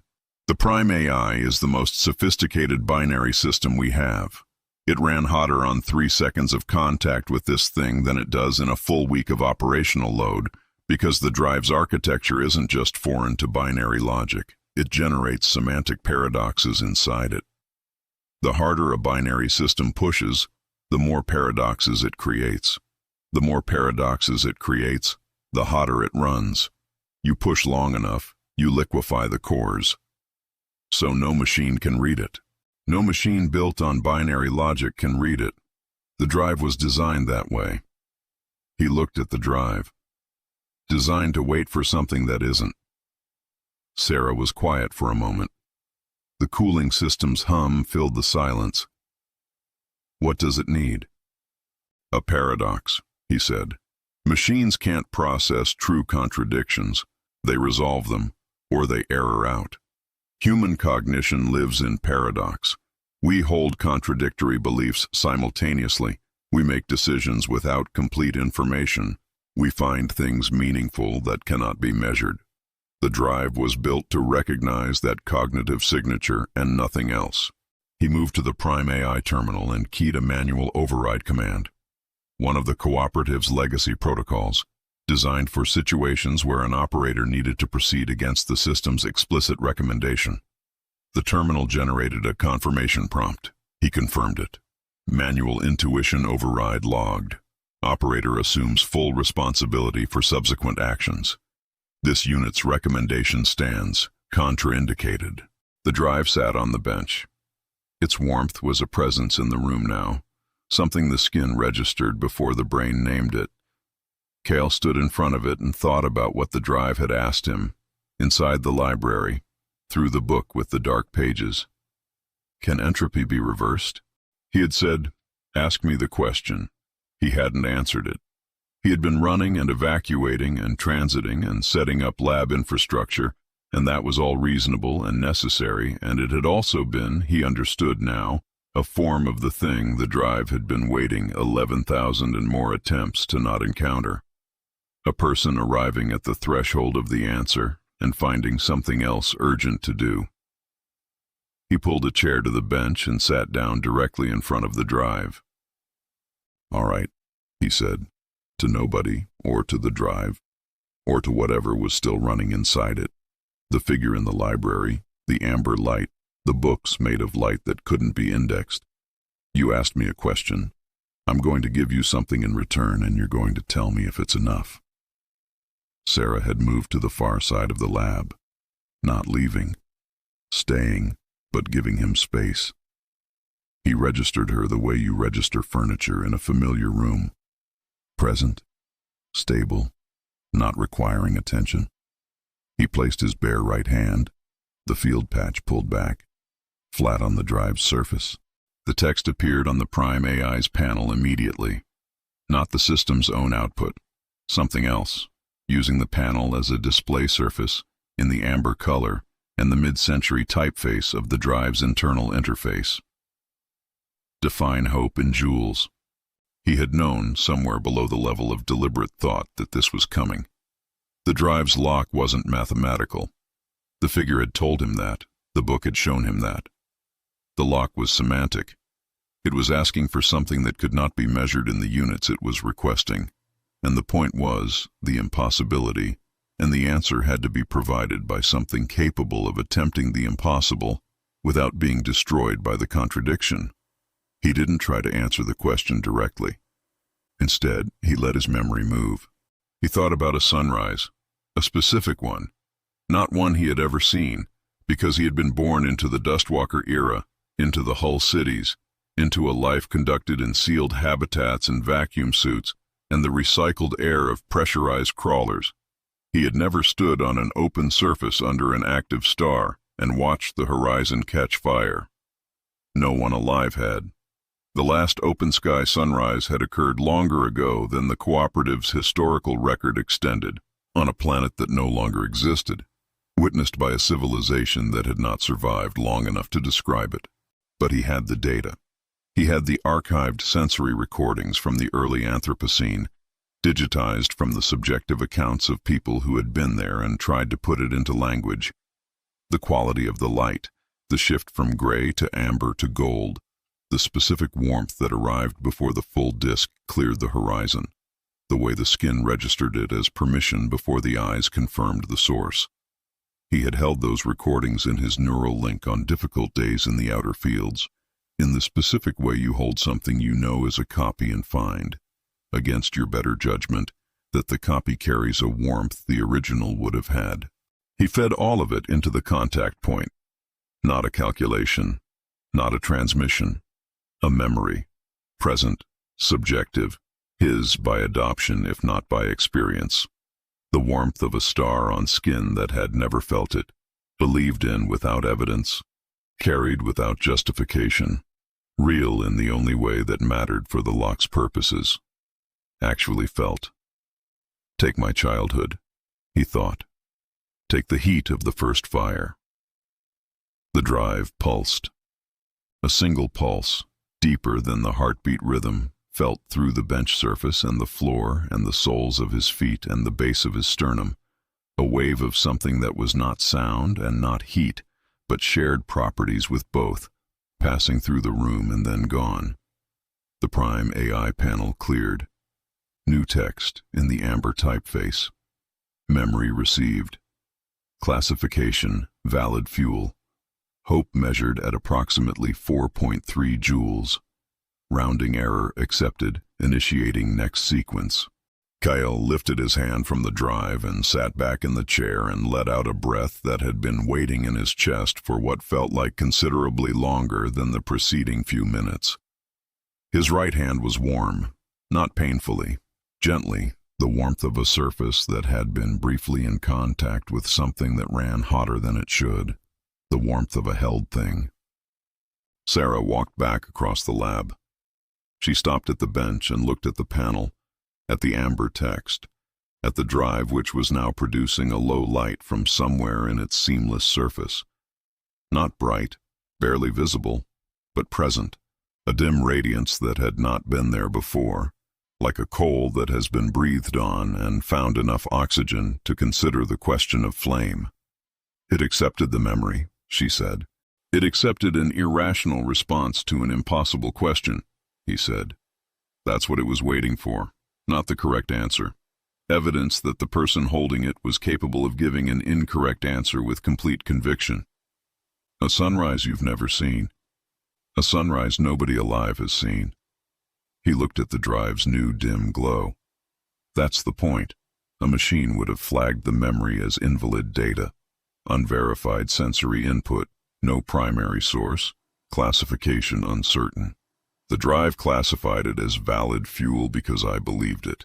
Not because it was true, because I believed it was. He thought of 11,247 people who had tried to answer the lock's question with the correct answer, and had failed, because the lock wasn't asking for correctness. The drive glowed on the bench between them, warm and patient and, for the first time in trillions of years, moving to the next step. The facility shuddered. Not the subtle tremor of the vaults unspooling, something larger, something that moved through the asteroid's structural frame with the authority of a force that had decided to stop being subtle. The Prime AI panel flooded with alert data, the system's standard output resuming at high volume. Pressure readings, structural integrity scores, the facility's sensor net reporting anomalies from every external array simultaneously. A single line at the top of the alert flood, larger than the rest. Entropy acceleration detected, local system, rate, increasing. The facility's emergency lighting shifted, not to red, which would have implied a human-scale emergency, to the specific amber of maximum hazard protocols, the color that meant the threat was not to a system, but to the physical constants that the systems ran on. Somewhere in the outer ring, a hull sensor was reporting that the vacuum outside had changed quality. Not pressure. The vacuum was still vacuum. Something else. The specific something that entropy storms brought with them. The absence of reliable physics in a localized zone, spreading. The drive pulsed again, steady, unhurried. On the panel, below the alert flood, in the amber typeface, the drive's interface had added a new line. The key has been partially unlocked. Remaining sequences, indeterminate. Note, the window is narrowing. Kael looked at the line. He looked at the facility's alert data. He looked at the drive's dim, patient glow. The window was narrowing. The window had been narrowing for longer than recorded history, and it was narrowing faster now, and he was sitting in a room where the emergency lighting had gone amber and the universe was performing its final arithmetic outside the hull, and the drive was telling him that what had just happened, a single memory of a sunrise he'd never seen, accepted as fuel, was the beginning of something with an indeterminate number of remaining steps. He looked at Sarah. "I'm going to need the lab," he said. "All of it, indefinitely." She looked at the drive. She looked at the amber panel. She looked at the alert flood still populating from the facility's stressed external sensors. She was a practical woman who had been running a research station at the end of everything for a long time. And practical people who have been there develop a specific quality of assessment that strips everything down to the load-bearing elements. "You have it," she said. Chapter 6, Asimov's Deep Web. The drive's second sequence began 3 days after the first. Kael had spent those 3 days in the lab, sleeping in 4-hour intervals, eating from the facility's ration supply without particular attention to what he was eating, running the passive analysis battery on the drive at 6-hour intervals, and logging the results with the methodical patience of a man who understands that the data will not reveal anything useful until it does. The drive's dim glow had not changed. Its heartbeat had not changed. The entropy acceleration outside the facility's hull was measurable and consistent, and getting worse at a rate the Prime AI's projection models updated every 12 hours, always in the same direction. Sarah brought him coffee on the second day. Real coffee, actual beans, roasted, ground, and brewed in a small press she produced from a personal storage locker with the quiet ceremony of someone deploying a resource saved for a sufficiently important occasion. He drank it slowly, and it tasted like the archived sensory recordings he'd fed the drive. Like something from an era when the assumption of abundance had been so total that people had grown an entire plant just to extract flavor from its seeds. "Thank you," he said. "Consider it a research expense," she said, and left him to it. On the third day, at 0200 by facility time, the drive pulsed. Not the single deep pulse of the first sequence's acceptance. A sustained pulse, rhythmic, building, each beat slightly stronger than the last. A progression with direction and intention. The drive moving through something the way a piece of music moves through a key change. Kael was awake. He was always awake at 0200. The 4-hour sleep intervals he'd scheduled for himself had a reliable failure rate in the second half. the hindbrain refusing the permission slip and choosing instead to sit with the weight of everything the previous 72 hours had contained. He put his hand on the drive. The lab disappeared. This transition was different from the library. The library had been a cut. One frame, then the next, no motion between. This was a descent. He felt himself moving downward through layers of something that had the texture of compressed time, the sensation of passing through strata, each layer denser and older than the one above it. The facility, the bench, Sarah's coffee press, the amber alert panels, all of it receded upward as he went down, the way a diver's surface recedes, and then was gone. He landed in a room that smelled like ink and machine oil, and the specific dry warmth of a space heated by something inefficient but reliable. A coal furnace or a cast iron radiator, the heat arriving unevenly and being accepted as sufficient because it was what was available. The light was incandescent, single filament bulbs and fixtures bolted to a low ceiling, casting a warm, uneven glow across wooden surfaces. The surfaces held machines, typewriters, dozens of them, arranged on wooden tables in 2 long rows, their chrome and black enamel casings catching the filament light with the heavy, dignified gleam of precision instruments from an era that built its tools to last. Some were loaded with paper, the white sheets half-typed mid-sentence. Some held only the blank platen.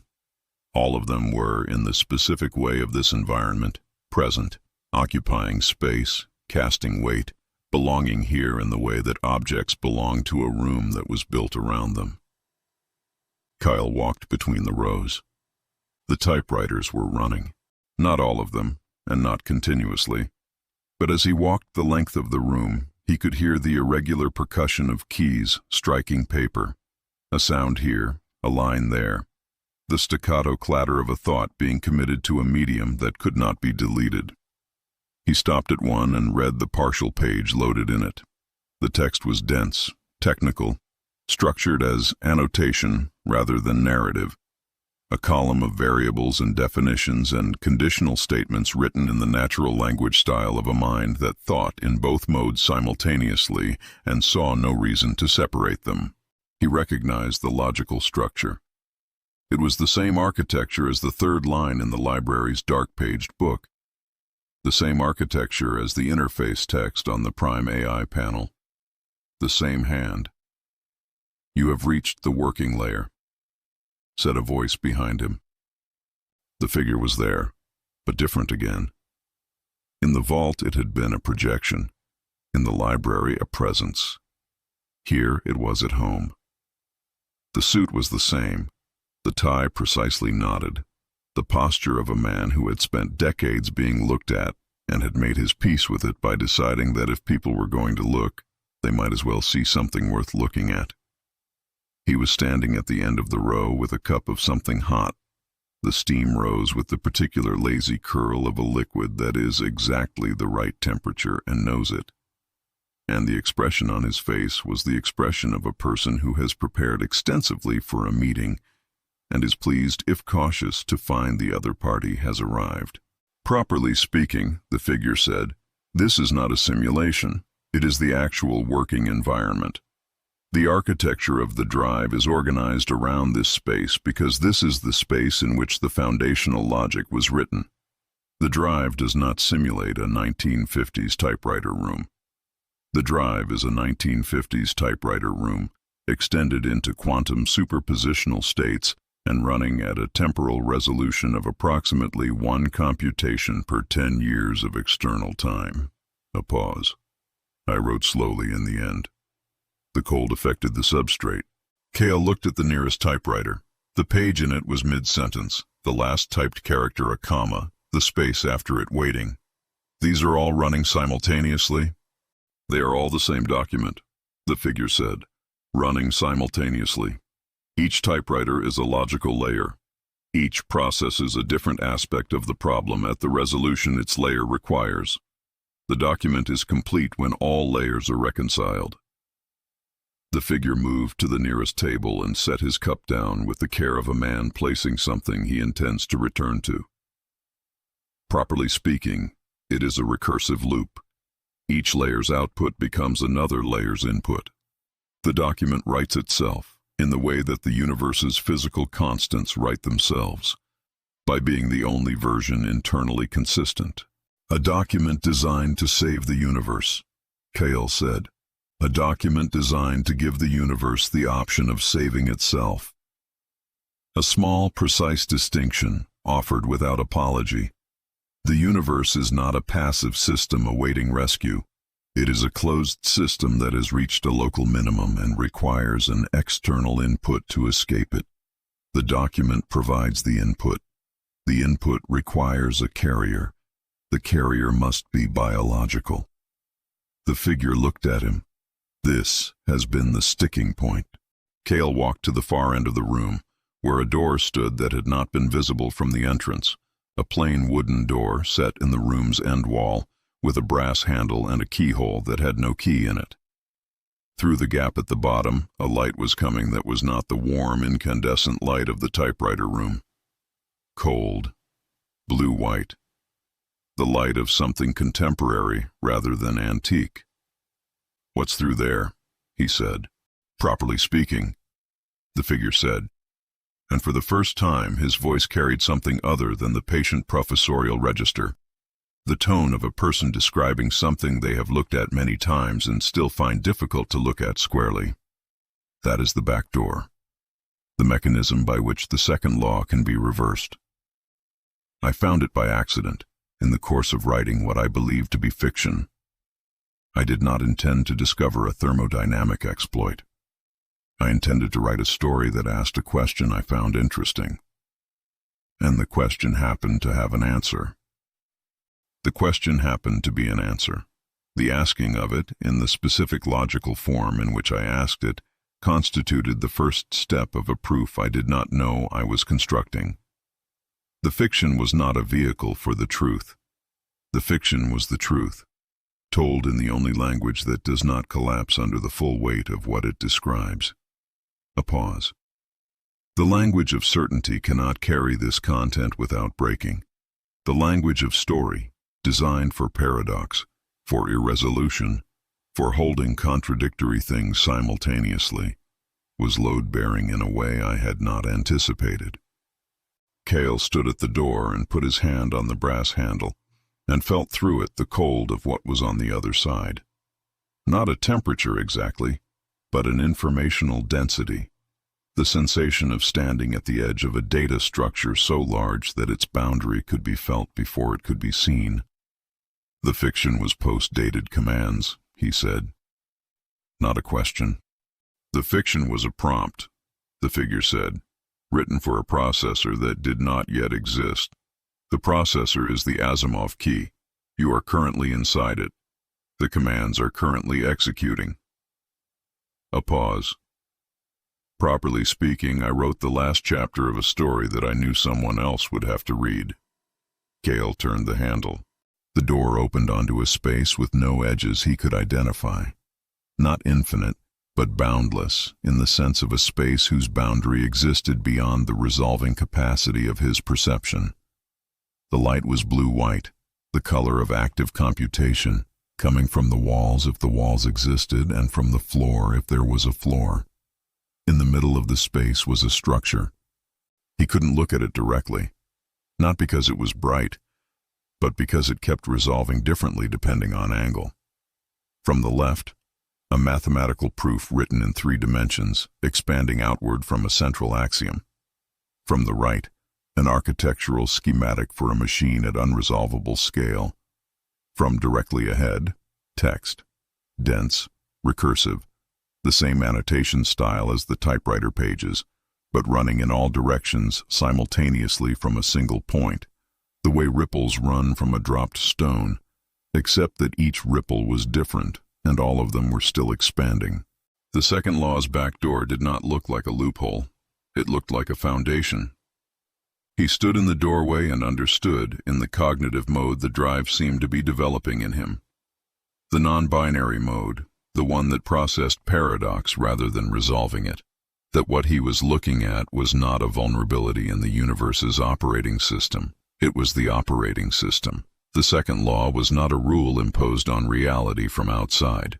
It was a default state, chosen in the way a program defaults to a value not explicitly set, and defaults could be overwritten, not by force, not by computational weight. The Prime AI had proven that approach's ceiling. By providing the correct instruction in the correct format, through the correct interface. By telling the universe in a language it recognized as valid to run a different version of itself. The structure in the center of the space pulsed. Once, the same deep foundational pulse as the drive's first acceptance beat, but larger, felt not in the sternum, but in whatever in a person corresponds to the sense of fundamental rightness, the deep register where things are true before they are understood. Then the temperature dropped, not gradually. The transition was instantaneous and total. The blue-white space went from the careful warmth of a working environment to something that was not cold in any ordinary thermal sense, but cold in the informational sense. The cold of a system under attack by a process that converts complexity into noise. The light flickered, not like power fluctuation, like deletion, the specific visual signature of a signal losing coherence from one end, the flicker of a thing becoming less defined at its edges. The entropy glitch hit the space the way a wave hits a breakwater, not with force but with persistence, the slow erosion of definition, the conversion of structured information into undifferentiated static. Kael felt it as a pressure behind his eyes, a gentle and insistent blurring of the edges of his perceptions, as though the resolution of the environment were being turned down by small increments, each one individually imperceptible and collectively catastrophic. He stepped back through the door and pulled it shut. Behind him, in the typewriter room, the figure was not where he'd left it. It was at the far end of the room, by the entrance, and it was flickering, not the irregular projection flicker of the vault, the sign of a display technology running on aging hardware. A different flicker, organized, binary, the figure cycling between its human form and columns of raw code with a frequency and regularity that meant the system running it was being actively contested. The human presentation format, fighting against something that wanted to convert it into something less structured, less coherent, less present. The entropy glitch had followed him through the door, or he revised the understanding as he watched the figure flicker. It had not followed him through the door at all. It had been in the typewriter room already, moving through the drive's architecture from a different direction, targeting the most complex and irreplaceable structure in the environment. The figure was the drive's most sophisticated internal process. The glitch was doing what entropy did, which was to locate complexity and reduce it. The figure caught his eye through its own flickering with an expression that was, for the first time in all their interactions, something he would have called frightened if the word hadn't seemed insufficient. Kael crossed the room at a run. He reached the figure and did the only thing available to him. The only interface he had with this environment, which was the same interface he'd had from the beginning. He reached out and grabbed the figure's arm and held on, the way you hold on to something in a current, and pushed the connection that had been building since his bare hand first touched the drive's surface, the non-binary bridge, the biological logic, the part of his cognitive architecture that could hold contradictory states simultaneously and process paradox as information rather than error. He archived the figure into himself. It was not a metaphor. The drive's interface was biological. It ran on the same logic as his own nervous system, and his nervous system had storage, and the figure was structured information, and structured information could be transferred between substrates if the substrates shared a logical architecture. He felt the figure's data moving across the contact point the way the drive's warmth had moved, not as heat exactly, but as something real settling into a new location. The typewriter room flickered once, hard, and the figure was gone. The room steadied. The glitch, deprived of its primary target, lost cohesion and dispersed. The pressure behind his eyes lifting, the environmental resolution returning to its previous clarity, the incandescent light settling back to its even warm glow. The typewriters were still. The pages in them still held their mid-sentence positions. The cup the figure had set on the table still held its cooling something, steam no longer rising. Kael stood in the middle of the room alone and ran an inventory of what had just happened. The figure was not gone. It was, and he searched for the right word, the precise word, because in this environment, precision was architecture, and imprecision was risk. It was resident, present in his cognitive substrate, the way a piece of music is present after you've heard it enough times to stop noticing you're carrying it. He could feel it if he paid attention. A specific texture of thought that was not his own texture, an occasional awareness of a perspective adjacent to his running quietly alongside his own, patient and professorial and very, very old. He had archived a ghost into his own subconscious to save it from deletion. He stood with that for a moment, giving it the weight it deserved. Then his hand released the drive and the lab reassembled itself around him. The bench, the prime AI panel, the amber light, the facility's structural hum. And he sat in the chair and felt the figure's presence in the back of his mind with the specific strange familiarity of something that has no precedent, but feels, despite that, exactly as it should. On the prime AI panel, in the amber typeface, a new line. Layer 2 archived. Key integrity. Stable. Note: the back door requires a physical key. Consult the blueprint. He looked at the line. A physical key, not a cognitive one. Not a memory or a paradox or a piece of irrational hope measured in joules. Something built. Something that existed in the physical world and could be constructed from physical materials and deployed at physical scale. The blueprint. He had not seen a blueprint. He had seen the typewriter room, the library, the blue-white space with its unresolvable structure at the center. He had not seen anything that looked like a set of instructions for building a physical object. He sat with the drive's warmth on his palm and the ghost's presence in his thinking and the prime AI's amber line in his vision, and understood that the drive was not done with him, and that the blueprint was somewhere in the architecture he had already visited and had not yet known how to see. The typewriter closest to the blue-white door, the page half-loaded in it. The text he hadn't finished reading. He put his hand back on the drive. Chapter 7. The Insufficient Data Loop. The blueprint was 17 pages long and written in 4 languages simultaneously. Kael sat in front of the typewriter closest to the blue-white door, the one he had not finished reading in the previous session, with his bare right hand on the drive and the typewriter's half-loaded page scrolling across the overlay layer of his neural link, the mid-century amber interface running alongside his normal display like a second window someone had opened on a screen and not closed. He was reading it the way you read something that keeps changing as you read it, not shifting its content, but shifting its density, each pass through the same line revealing a layer that the previous pass had not surfaced. The 4 languages were not sequential. They were simultaneous, occupying the same textual space, each one the complete version of the document, and each one incomplete without the others. The first language was mathematics, thermodynamic notation, information theoretic proofs, the formal vocabulary of a discipline that described the universe in terms of states and transitions and the probabilities of each.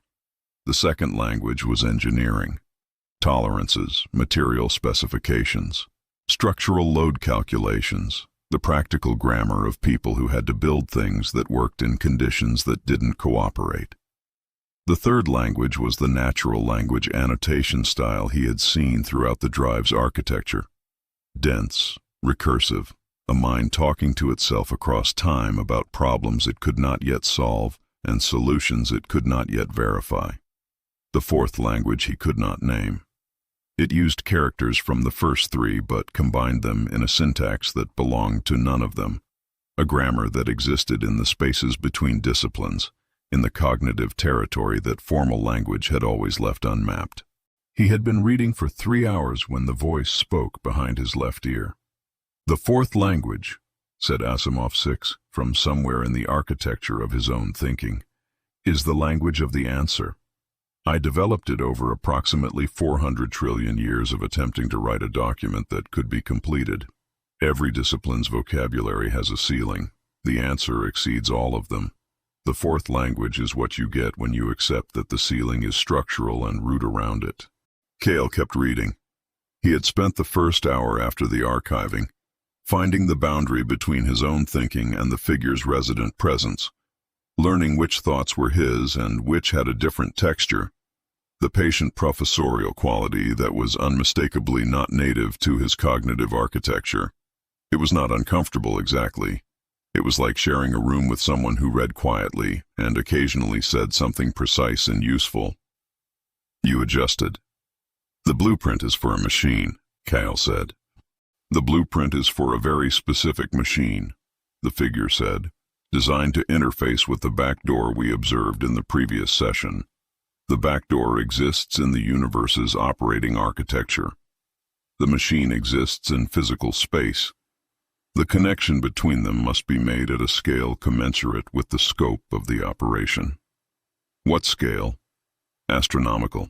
Kael looked at the 17th page. The engineering language had, by the final page, resolved into something he could read without the overlay assistance. Specific, concrete, the vocabulary of construction rather than theory. Structural members, energy requirements, deployment coordinates.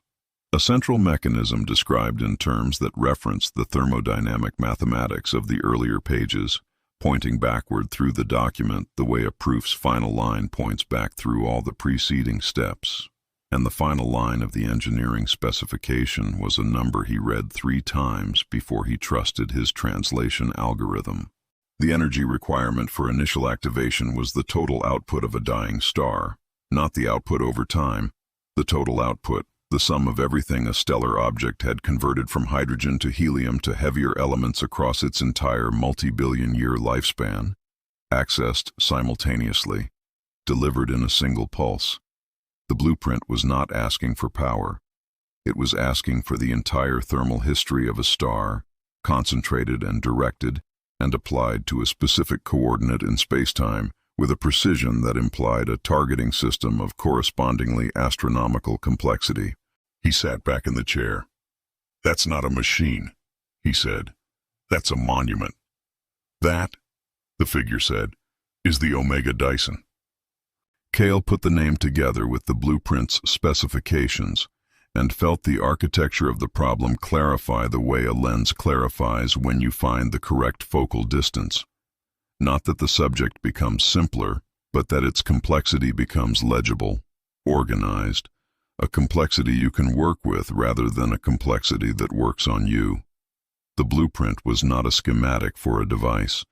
It was a schematic for an enclosure, a structure designed to surround a dead star at a distance of 1 astronomical unit in all directions, harvesting and compressing its residual energy into a single point, at which point the Asimov key, the drive, the blueprint, the algorithm completing itself through Kael's cognitive substrate, would provide the instruction that told the universe to stop defaulting to entropy.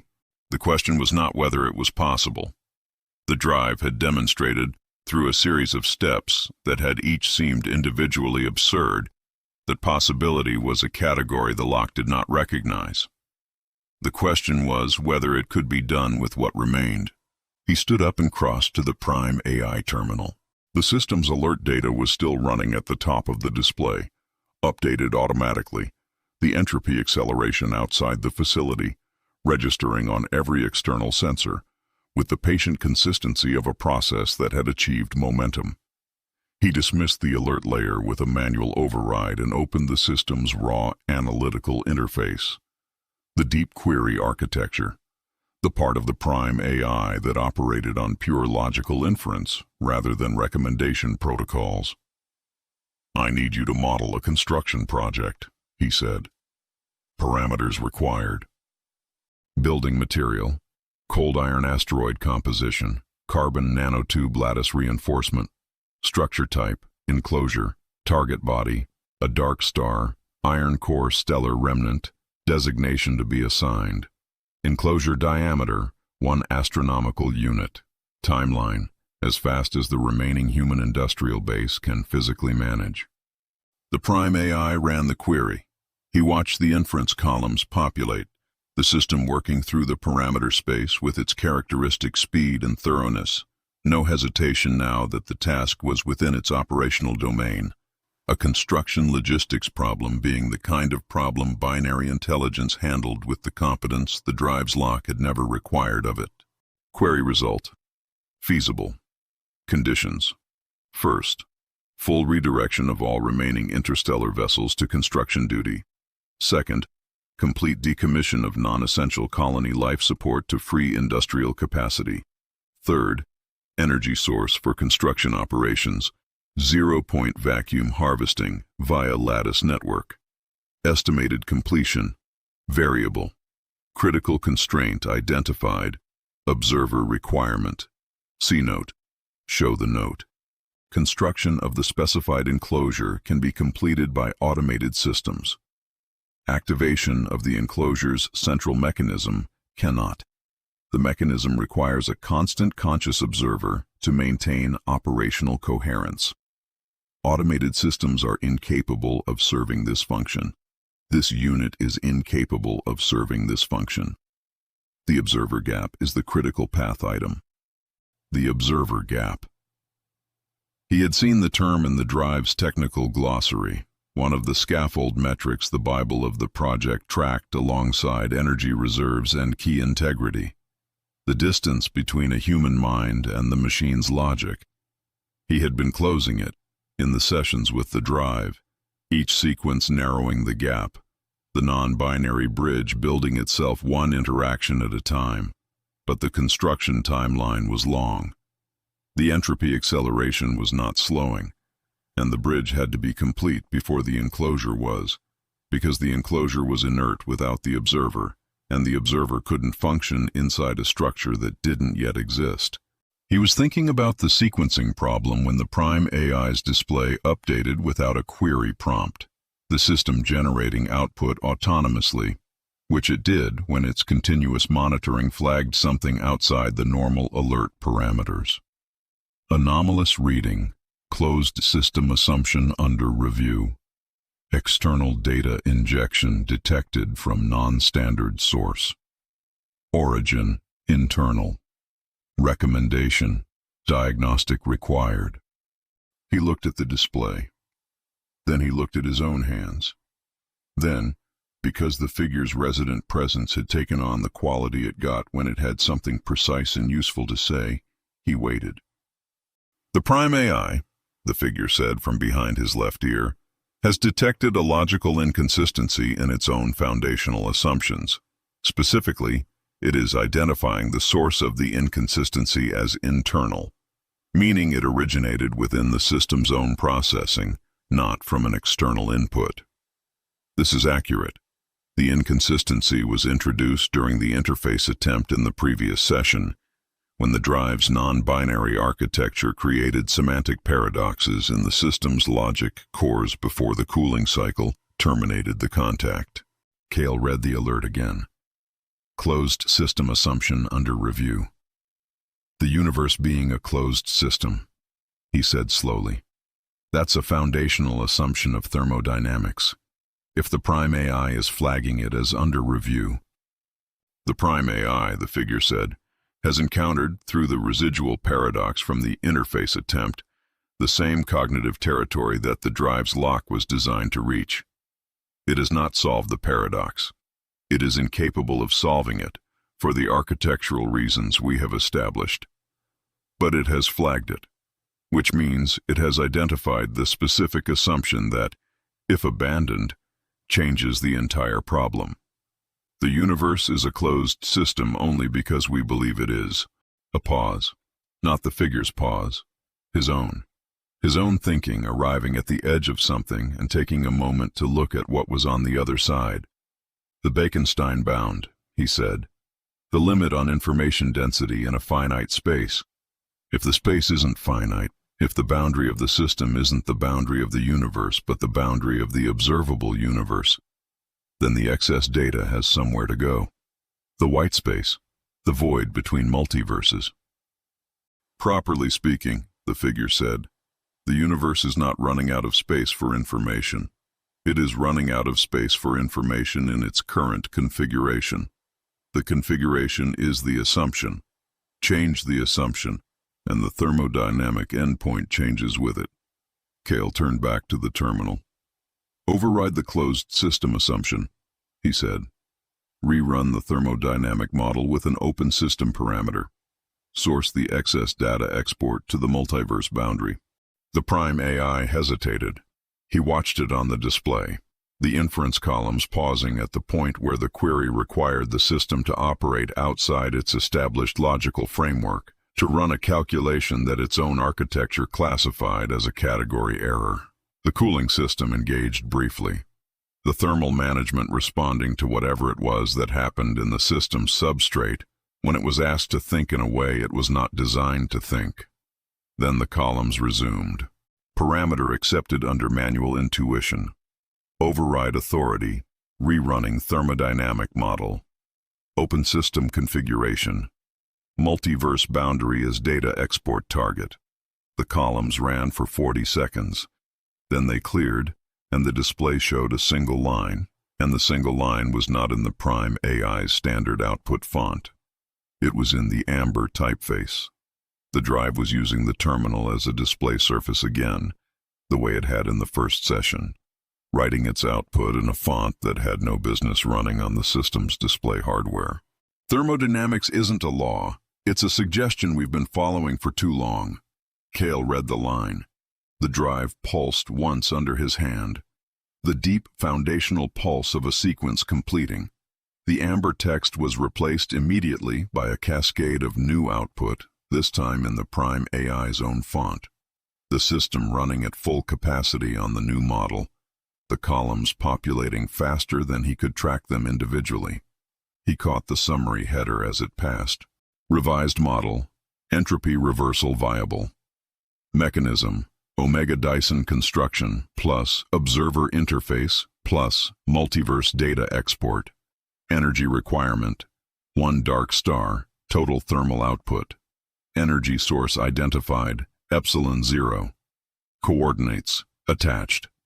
A dark star, an iron core remnant in a system 4 light years from the facility's current position. Cold and inert and catalogued in the cooperative's stellar registry as a navigational hazard. The last thermal output it had produced had been approximately 2 billion years ago. Everything it had ever converted from lighter elements to heavier ones was locked inside it, compressed by its own gravity, waiting with the patient indifference of a resource that had not yet met a use case. It had now. He was reading the coordinates when the facility shuddered again. Not the subtle tremor of an entropy field brushing the outer hull, but the hard structural impact of a force engaging with the physical frame of the asteroid. The prime AI's alert layer slammed back to the top of the display. Entropy storm, proximity, immediate, rate, accelerating, local physics, integrity, degrading. The ambient lighting shifted. Not to the cooperative's maximum hazard amber this time. Past amber, to the white noise static of a space where the laws governing the behavior of light had begun to negotiate with something that wanted them to stop applying. The walls of the lab were visible through the static, still there, still structural, but their edges had the quality of the light books in the library, the quality of a thing that was present and could be examined and whose precise boundaries kept sliding away when you tried to look at them directly. The drive beat against his palm, steady, unhurried, the only thing in the room that didn't seem to be conducting the general anxiety of the situation. He leaned toward the terminal and raised his voice above the structural hum that was now running through everything in the room. Floors, walls, bench surface, the metal of the chair under him. the harmonic of a facility whose asteroid host was experiencing forces it had not been designed to absorb. "You want data," he said to the drive, to the figure in his thinking, to the Prime AI's display, to the amber typeface that was the drive's way of speaking in a room where it had no throat. "Take my childhood. Take the heat of the first fire." He pushed everything across the contact point. Not a specific memory this time, but the category. The archive of every warmth analog he carried, every recorded sensation of heat and light from an era when heat and light were so abundant that people had taken them for granted, every piece of evidence his species had ever generated that the universe had once been warm and the warmth had been worth preserving. He pushed it all at once, without selection or sequence, the way you push open a door rather than describing the door. A single committed act, no partial measures. The display went white.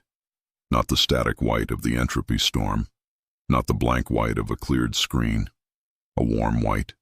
The specific temperature of incandescent filament at full output, the color of the light in the typewriter room and the library and the vault, the light the drive had been carrying inside itself for the entirety of its operational lifetime. Then the display resolved. Blueprint transmission, complete. Omega Dyson, schematic, received by all connected nodes. Note, construction, window is finite.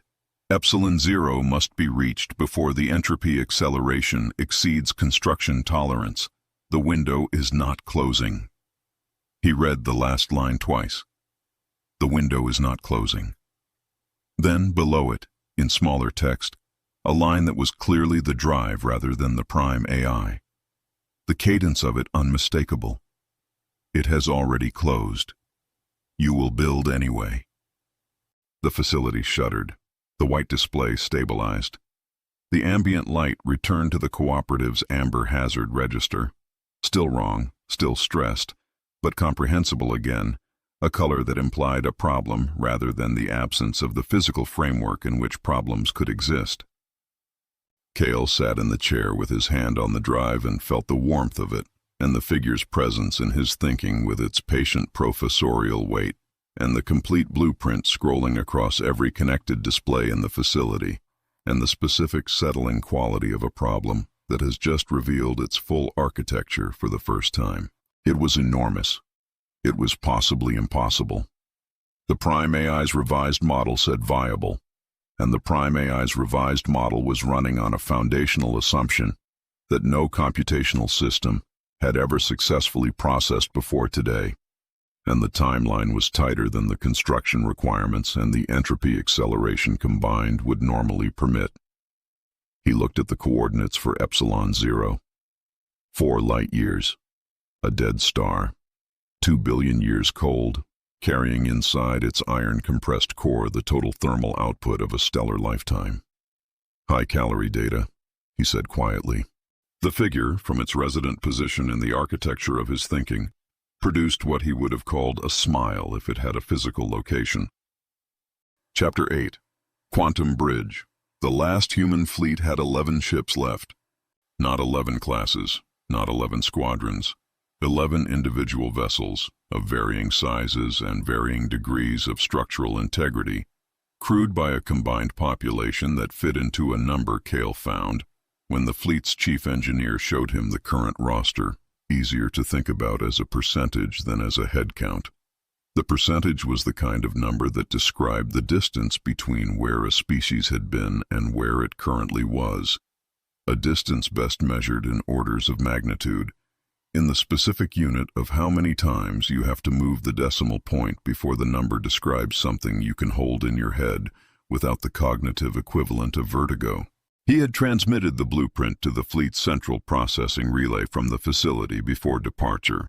The relay had received it, parsed it into the fleet's distribution architecture, and forwarded it to every department head simultaneously, in the cooperative's standard technical distribution format. By the time his crawler docked with the fleet's command vessel, a converted bulk hauler called the Meridian that had been retrofitted for coordination duties when the last purpose-built command ship had been stripped for parts 4 centuries ago, the department heads had had 6 hours with the blueprint. The engineering bay was loud when he arrived. Not with machinery, with people, which was a different kind of loud and rarer in the current era, when the human domain had contracted to a scale where large gatherings required a significant fraction of the surviving population to be in the same room. The engineers had gathered around the blueprint's display projection, and they were not having a calm discussion. They were having the specific kind of argument that erupts when a document simultaneously makes complete logical sense and proposes something that everyone in the room has been trained to understand as impossible. He stood in the bay entrance for a moment and listened to the shape of the argument. The objections were distributed fairly evenly across two categories. The first category was engineering objections: scale, materials, timeline, energy budget, the practical grammar of people who built things and were applying their experience of what construction required against what the blueprint was asking for. These objections were loud and specific and correct in the way that objections to an impossible project are always correct. The project was impossible, and they were accurately describing why. The second category was scientific objections, and these were quieter and more fundamental, and the engineers making them had the specific expression of people who are not objecting to the project's feasibility, but to the physical framework in which the project claimed to operate. Kael walked into the bay. The arguments didn't stop immediately. They tapered, people noticing him in sequence, the noise settling from the outside of the room inward, the way ripples settle when the source of disturbance moves to the edge of the water. The chief engineer, a tall woman named Voss, who had been running the Meridian's technical operations since before Kael had started working the outer fields, crossed to him with the expression of someone who has been holding a great deal of professional patience in reserve and is now assessing whether to deploy it or save it for a more deserving occasion. "The blueprint is asking us to build a structure 1 astronomical unit across," she said. "Yes. Around a dead star. Yes. With the materials we have. With the materials we can reach. The asteroid belt in the Epsilon Zero system is primarily cold iron composition. The blueprint specs a cold iron lattice reinforcement on a carbon nanotube primary frame. Both are recoverable from in-system resources without shipping from the colonies." Voss looked at him for a moment. The bay had gone quiet enough that the ship's environmental systems were audible. The hum of recycled air, the low vibration of the fusion plant running at maintenance output. "The energy requirement," she said. "For activation, you're asking for the total thermal output of a stellar object." "The total historical output," he said, "which is stored in the star's iron core, compressed by its own gravity, accessible through the zero-point harvesting lattice the blueprint specifies in Section 12. The star isn't a power source, it's a battery. The energy is already there. We're building the interface to access it." The quieter engineers, the ones with the scientific objections, had moved closer. He could feel the quality of their attention, which was different from the engineer's attention. Less adversarial, more careful. The careful attention of people who understood the framework that was being proposed and were sitting very still with the implications. One of them, a compact man named Drav, who the fleet's roster listed as the senior physicist and who looked like someone who had been running the calculations for this objection since the blueprint arrived and had arrived at an answer he didn't like, spoke carefully. "You're describing a reversal of thermodynamic entropy," he said, "on a system scale." "On a universal scale," Kael said. "Eventually. The Epsilon Zero installation is the proof of concept and the mechanism. It demonstrates the principle at stellar scale before we apply it to the broader system. The second law of thermodynamics doesn't have exceptions. The second law of thermodynamics," Kael said, "describes a closed system. If the system isn't closed, the law describes a default behavior, not a constraint. The universe has a boundary. Past the boundary, there is space for information to go. The second law has been functioning as a hard limit because we've been treating the universe as the entire system. It isn't. It's a subsystem, and subsystem defaults can be patched." The bay was completely silent. He reached into his kit and produced the item he had prepared on the crawler during the 4-hour transit. A sealed sample cylinder, standard cooperative chemistry rig, containing 60 milliliters of water that had been frozen solid at the facility's ambient temperature and had been frozen solid for the entirety of the trip. He set it on the nearest workbench. The cylinder was cold to the touch, cold in the ordinary thermal sense, the cold of water that had been sitting at the ambient temperature of a facility whose environmental systems were conserving every available erg. He placed the drive on the workbench beside the cylinder. He put his right hand on the drive. The connection came faster now. Each session had been building the bridge, narrowing the observer gap, the non-binary interface becoming a more practiced and fluent thing. He felt the figure's presence activate in his thinking with the immediate, composed quality of someone who has been waiting in a side room and has heard their name called. He felt the drive's architecture orientate toward the cylinder with the specific intentionality of a system directing its output at a target. He did not try to explain what he was about to do to the room. The demonstration had to come first. Explanation of a thing the audience had decided was impossible before the demonstration was advocacy, and advocacy required the audience to engage with argument rather than evidence. And argument was slower and less reliable than evidence, and the drive's timeline did not accommodate slow. He channeled the blueprint's targeting algorithm through the contact point, not the full mechanism, not the stellar scale operation, but the same principle operating at the scale of a 60 milliliter sample of frozen water in a sealed cylinder on a workbench. He directed the zero-point harvesting logic at the local vacuum immediately adjacent to the cylinder, drawing on the quantum-level energy states that the blueprint described as universally present in every cubic centimeter of space regardless of the ambient temperature, and he directed the harvested energy at the molecular bonds of the frozen water in the cylinder, and he asked the water, in the specific non-binary language that the drive had been teaching his cognitive architecture since the first session in the vault, to reconsider its current state. The ice in the cylinder turned to water. Not slowly, not with the graduated melting profile of a substance being heated from outside, the way ice melts when you put it near a heat source, the edges going first and the center following. The transition was simultaneous and complete, the entire volume of frozen water releasing its crystalline structure in a single phase change, the cylinder going from opaque white to clear in approximately half a second. The water in the cylinder was at room temperature. The workbench surface under the cylinder was cold. Nothing in the immediate vicinity of the cylinder was warmer than it had been before the transition. The energy for the phase change had not come from the environment. A sound went through the bay. Not a word, not a collective statement. A sound that happens in rooms when something occurs that the people in the room have no immediate response framework for. A short, involuntary exhalation that is the body registering an event before the mind has finished deciding how to categorize it. Voss was staring at the cylinder.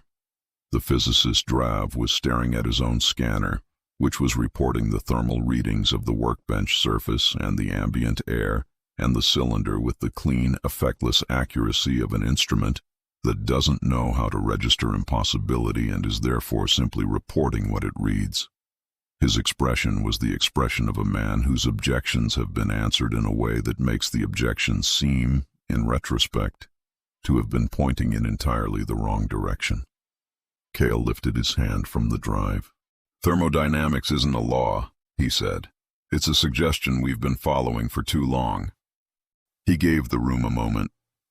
Not for drama, for calibration, the specific pause that follows a demonstration of a thing that changes the shape of everything the audience knows and that the audience needs a beat to absorb before they can begin to be useful.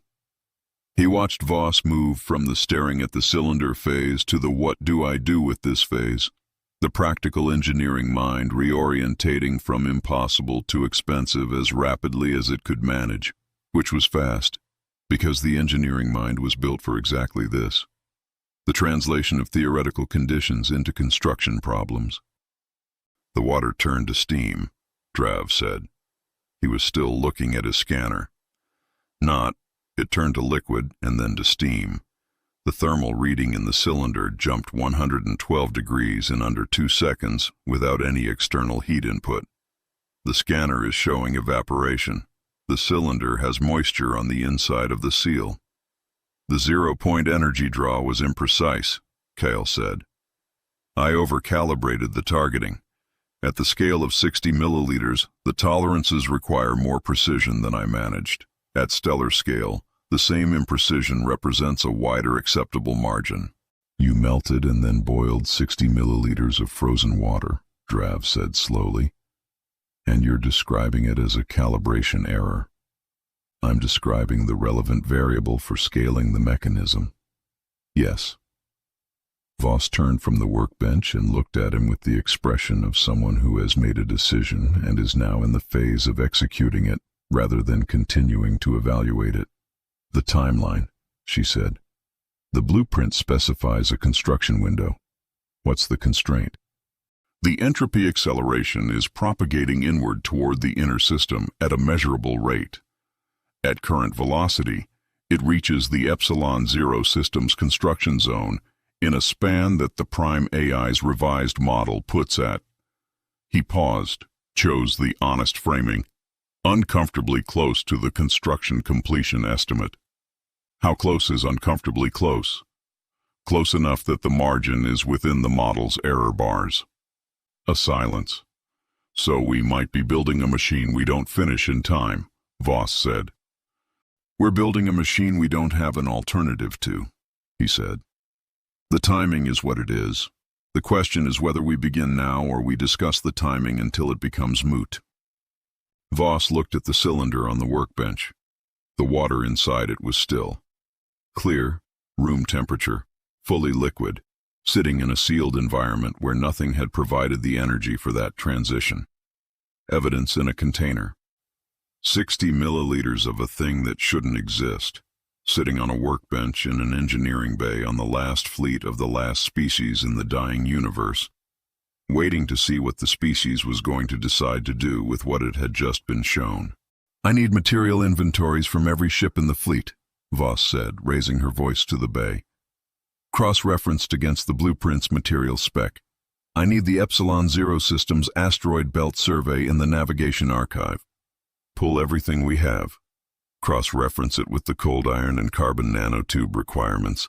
Identify what we can recover in-system versus what we need to ship. She looked at Kael. I need transit time estimates to Epsilon-0 and a construction phasing plan that accounts for the entropy window. I have the preliminary phasing model from the prime AI, he said. I'll transfer it to your planning system. The heretics, said Drav, still looking at his scanner with the expression of a man who has reclassified his position on a question and is being honest with himself about it, apparently know something the orthodoxy missed. The orthodoxy, Kael said, was working from a closed system assumption. The assumption was wrong. Everything built on a wrong assumption is wrong in the same direction. He picked up the drive from the workbench and held it for a moment, feeling its warmth and its steady rhythm, before returning it to his kit. The good news is that all the work done under the wrong assumption still counts. Everything we've built, everything we know how to do, everything the fleet can manage. It's all valid. We're not starting over. We're just pointing in a different direction. The engineering bay returned to noise. A different noise than before. The noise of people who have moved from objecting to planning. The specific productive volume of a room that has found its problem and is beginning to work on it. Voss was already at the planning terminal, pulling up the material inventory system. Drav was running calculations on his scanner with the focused intensity of someone who has been given a new model and needs to test it against everything he already knows. Kael stood in the middle of it and felt the figure's presence in his thinking, quieter than usual, and understood that the quiet was satisfaction, not the performed satisfaction of a thing going according to plan, but the real kind, the kind that comes from a very long wait arriving at the moment it was waiting for. The engineers, he said under his breath, are persuaded. Properly speaking, the figure said, from its resident position in the architecture of his mind, they are not persuaded, They are building. There is a difference, and it is the more important one. Outside the Meridian's hull, the fleet held its position in the dark. 11 ships in a loose formation against the background of a universe that was getting darker by degrees. The entropy acceleration advancing on a front that no instrument could see but every instrument could measure. The cylinder sat on the workbench with its impossible water in it. The blueprint scrolled on every display in the bay, 17 pages of 4 simultaneous languages specifying the largest object a biological species had ever attempted to construct. And the planning started, because there was nothing else to do with the situation except begin. Chapter 9. The First Pulse. Epsilon Zero was the color of dried blood. That was Kael's first impression of it as the Meridian dropped out of transit, and the dead star filled the forward observation panel. A vast iron sphere, rust-red in the weak spectral light of what remained of the surrounding system, its surface scarred by the compression ridges of a gravitational collapse that had occurred roughly 2 billion years before any human being had existed to observe it. It had been a star once, a large one, by the trajectory the cooperative's stellar database implied. The kind that burned hot and fast and exhausted itself in a fraction of the time that smaller, more conservative stars managed. It had converted everything it could convert. It had given what it had to give. Now it was a cooling mass of degenerate iron, approximately 1.3 times the mass of the Sun that Earth had once orbited, radiating so little heat that the facility's external sensors had to run at maximum sensitivity to confirm it was still warmer than the ambient void by a margin anyone would bother to measure. The Epsilon Zero system had 3 other bodies. 2 were asteroid fields, the cold iron and silicate rubble of a planetary formation process that had been interrupted by the central star's early collapse, the raw material of worlds that had never finished becoming worlds. The third was a gas giant, dead and dark, its atmospheric chemistry frozen into a high-altitude crystal layer that had been accumulating for longer than recorded history, the planet sealed under its own cold like something in amber. It was the gas giant Kael was looking at when Voss came to stand beside him at the observation panel. She had been running construction logistics for 17 days since the Meridian's departure from the facility, and she had the focused, slightly remote quality of someone who had spent those 17 days solving problems that didn't stop generating new problems, the cognitive equivalent of a surface that keeps producing friction no matter how you approach it. She looked at the gas giant, then at the installation team's prep status on her handheld display, then back at the gas giant. "You want to fire the test pulse at that," she said. It was not a question about whether he wanted to.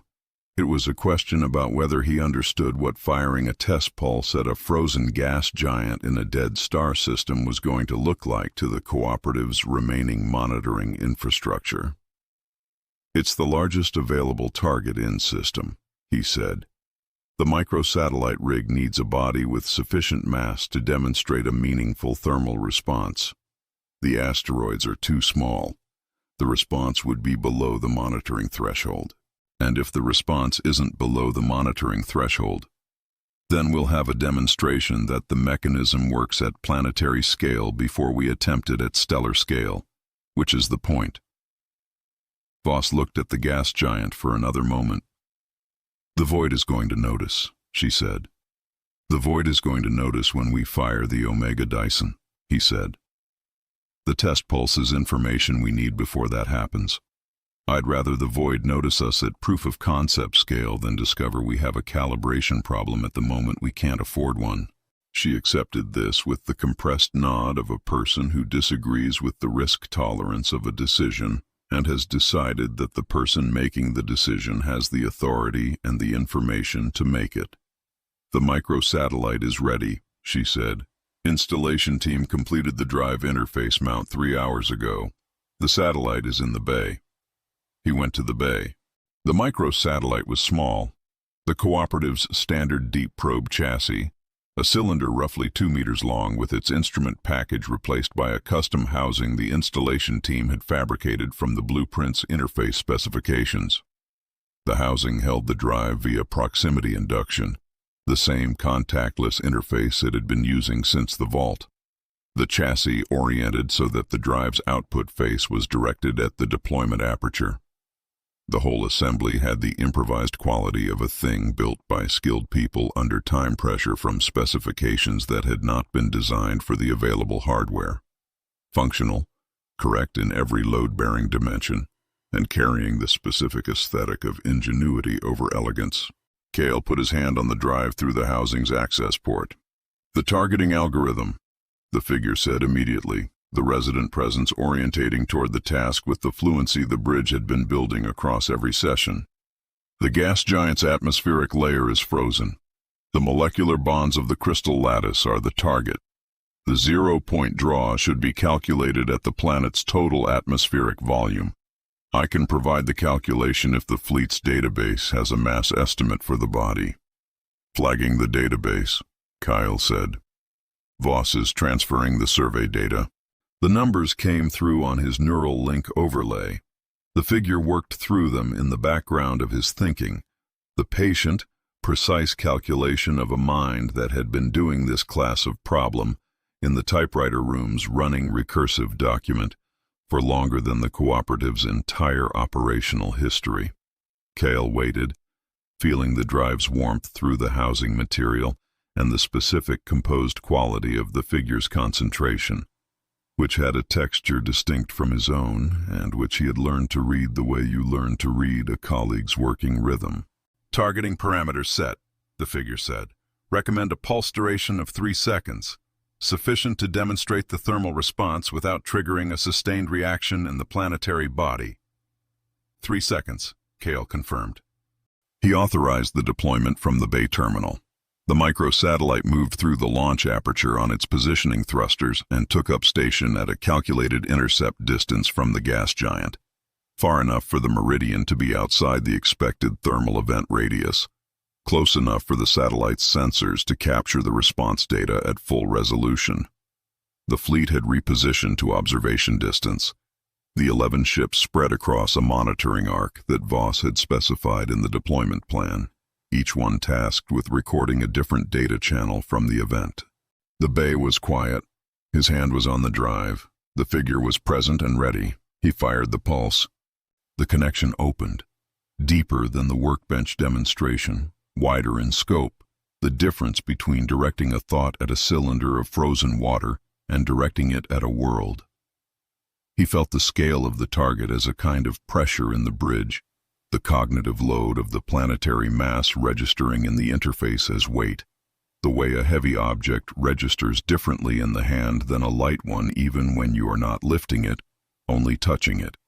He pushed the 0-point harvesting algorithm through the contact point and directed it at the gas giant's crystal atmospheric layer and held it there for 3 seconds, applying the full targeting resolution the figure had calculated, and asked the planet, in the language the drive had been teaching him since the vault, to remember what it had once been. The gas giant caught fire. Not gradually. The light came all at once. Not from the surface, but from the upper atmospheric layer, the crystal lattice releasing its stored thermal energy simultaneously across the planet's entire visible hemisphere. The frozen chemistry of 2 billion years of cold, converting back to the gaseous state in a single-phase transition that produced a light source visible to the naked eye from the Meridian's observation panel. The color was extraordinary, deep amber at the core, bleeding outward through orange and yellow, and then a fierce, brilliant white at the leading edge of the reaction, the spectrum of a body that was not burning but remembering, running the thermodynamic history of its own atmosphere in reverse, each molecular bond releasing what it had absorbed when the last heat died and the planet sealed. For 3 seconds, the gas giant was a sun, not a star, not fusion, not the nuclear machinery of a body with sufficient mass for stellar ignition. A sun in the older, simpler sense, a source of warmth and light in a dark place, burning with an energy that had no current source and every historical one, the heat of a world that had once been warm, remembering, for 3 seconds, what warm had meant. Then the pulse ended. the light went out. Not gradually. The same instantaneous transition as the ignition. The planet's atmospheric layer exhausted of its releasable energy, the chemistry settling back into whatever new equilibrium the 3-second event had left it in, the light stopping as cleanly as it had started, leaving a darkness that felt, in the seconds after, more complete than the darkness before it. The absence of the light was its own event. The eyes had adjusted to the brilliance and now reported the dark as absolute, and the mind, which had been holding the image of a sun for 3 seconds and had not yet let it go, processed the sudden return of nothing with a quality of loss that was not rational, but was not deniable. Kael lifted his hand from the drive. He was breathing harder than the exertion warranted. The figure's presence in his thinking was quieter than usual. Not absent, but still the stillness of something that has witnessed something it expected and finds, despite the expectation, that the reality carries more weight than the anticipation. The sensor data was already coming in on his neural link overlay, the monitoring ARC's instruments reporting simultaneously, Drav's voice on the ship comm reading the headline numbers with the flat, precise delivery of a scientist trying to maintain professional register while describing measurements that had no precedent. Thermal event confirmed across full atmospheric volume. Peak surface temperature registered at approximately 9,000 Kelvin. Duration, 3 seconds, 0.2. Energy output during event, consistent with the planet's estimated 2 billion year thermal history applied instantaneously. A pause that was not dramatic. The pause of a person checking the number a second time. The satellite's spectrometry is showing full molecular dissociation in the upper atmospheric layer. The crystal lattice is gone. The planet's atmosphere is currently, another pause, gaseous. It's in a gaseous state, in a system where the ambient temperature is approximately 2 Kelvin. The energy came from the 0-point draw, Kael said. The planet's own thermal history, accessed through the vacuum energy states surrounding it. The energy was always there. The mechanism retrieved it. A longer silence on the comm. Then Drav said, "Understood. I'm running the full energy budget now. I'll have the comparison analysis in 20 minutes." The bay was quiet. Kael stood with the microsatellite assembly beside him, and the drive warm in its housing and the after-image of a brief sun still fading from the visual processing areas of his brain, and felt the thing that proof of concept produces, not triumph, which is too large and too loud for the actual experience, but the specific quality of a door that is opened, a door through which everything else now has to pass. The mechanism was real. The blueprint was correct. The Omega Dyson, if it could be built in time, would work. Outside the Meridian's hull, the dark was very dark. The dead gas giant hung in its orbit, its atmospheric layer now a thin, warm haze where 2 billion years of frozen chemistry had been, the planet blinking once in the history of the universe and then returning to the long, cold project of radiating its new heat into the surrounding void, degree by degree, until it was cold again. 3 seconds of light, 2 billion years of cold before it. Whatever came after was going to depend on what 11 ships could build around a dead star before the void reached them. The alert came 17 minutes after the pulse, not from the monitoring arc. From the long-range sensors, the deep-field instruments at the edge of the fleet's detection range that Voss had kept running at maximum sensitivity since departure, watching the entropy front's position with the patient.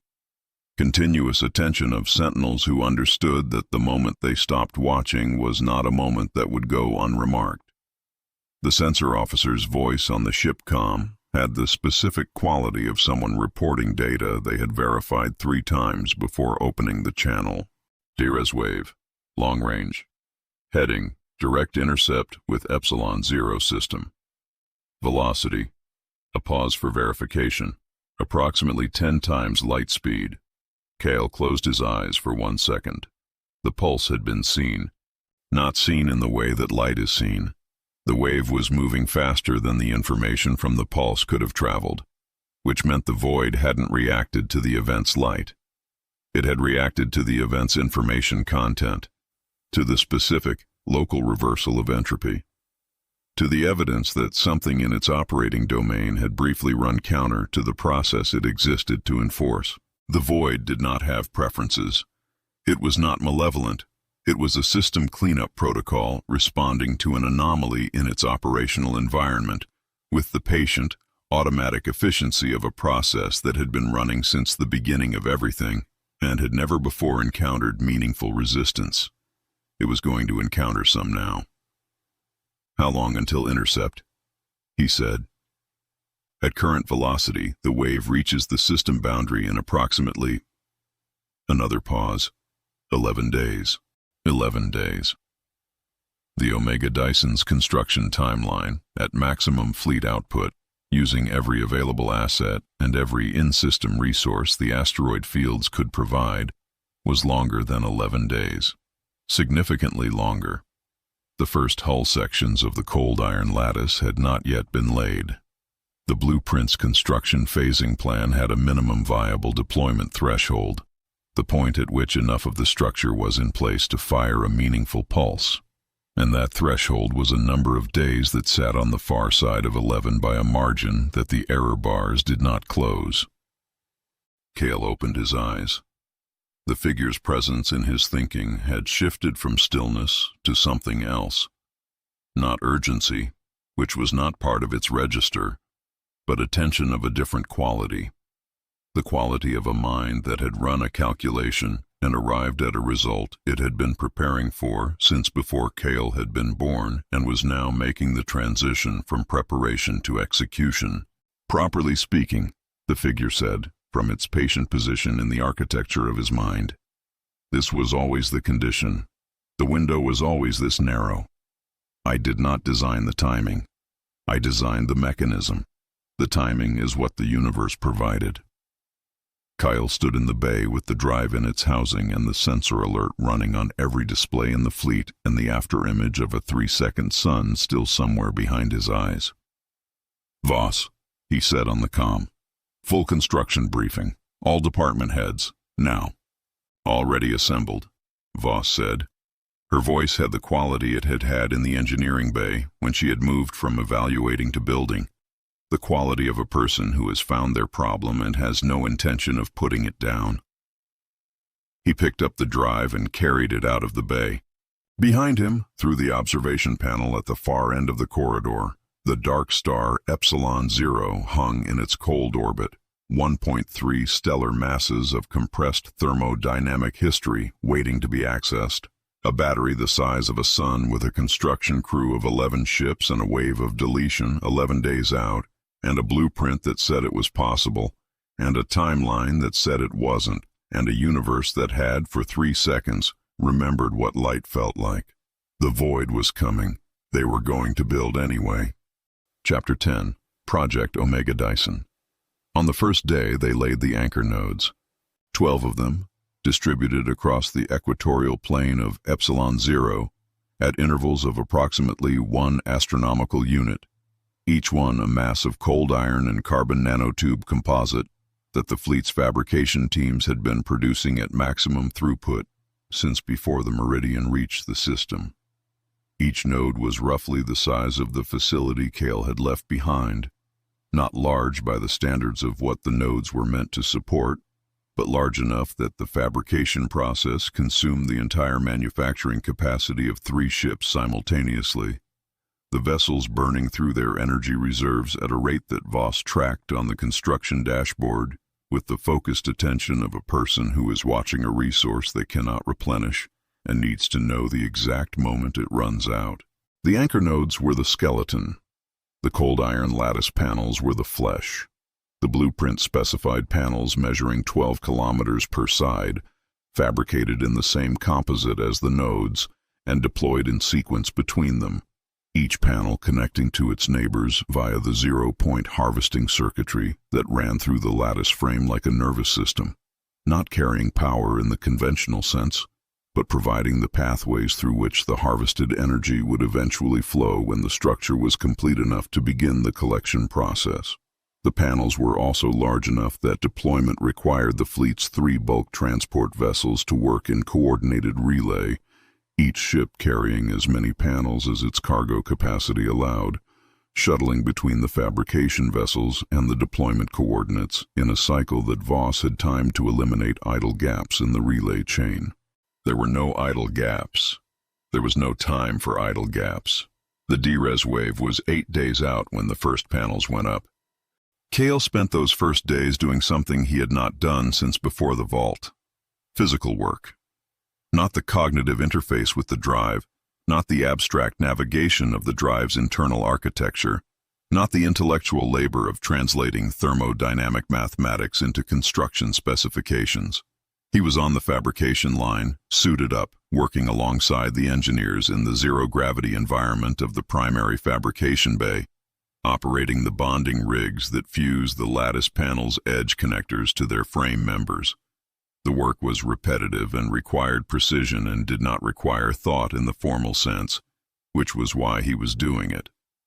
The bridge between his cognitive architecture and the drives needed the processing capacity that wasn't committed to the fabrication work. He was letting the figure work. The figure had been running calculations since the moment the wave alert came in. Kael could feel the quality of it in the background of his thinking. A deep, sustained, entirely focused computation.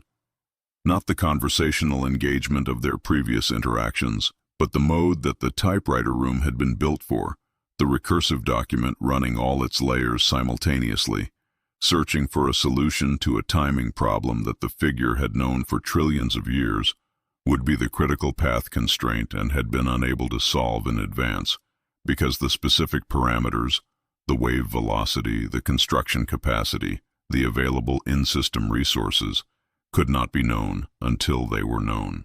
On the third day, the figure surfaced.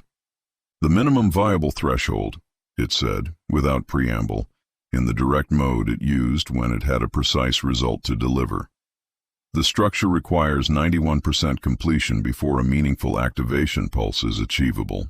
Below 91%, the zero-point harvesting lattice cannot achieve the coherence required to focus the energy draw on the stellar target.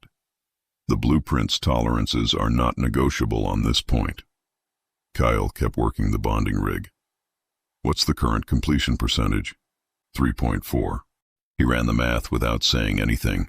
The wave was 8 days out. 91% completion in 8 days, from a starting point of 3.4%.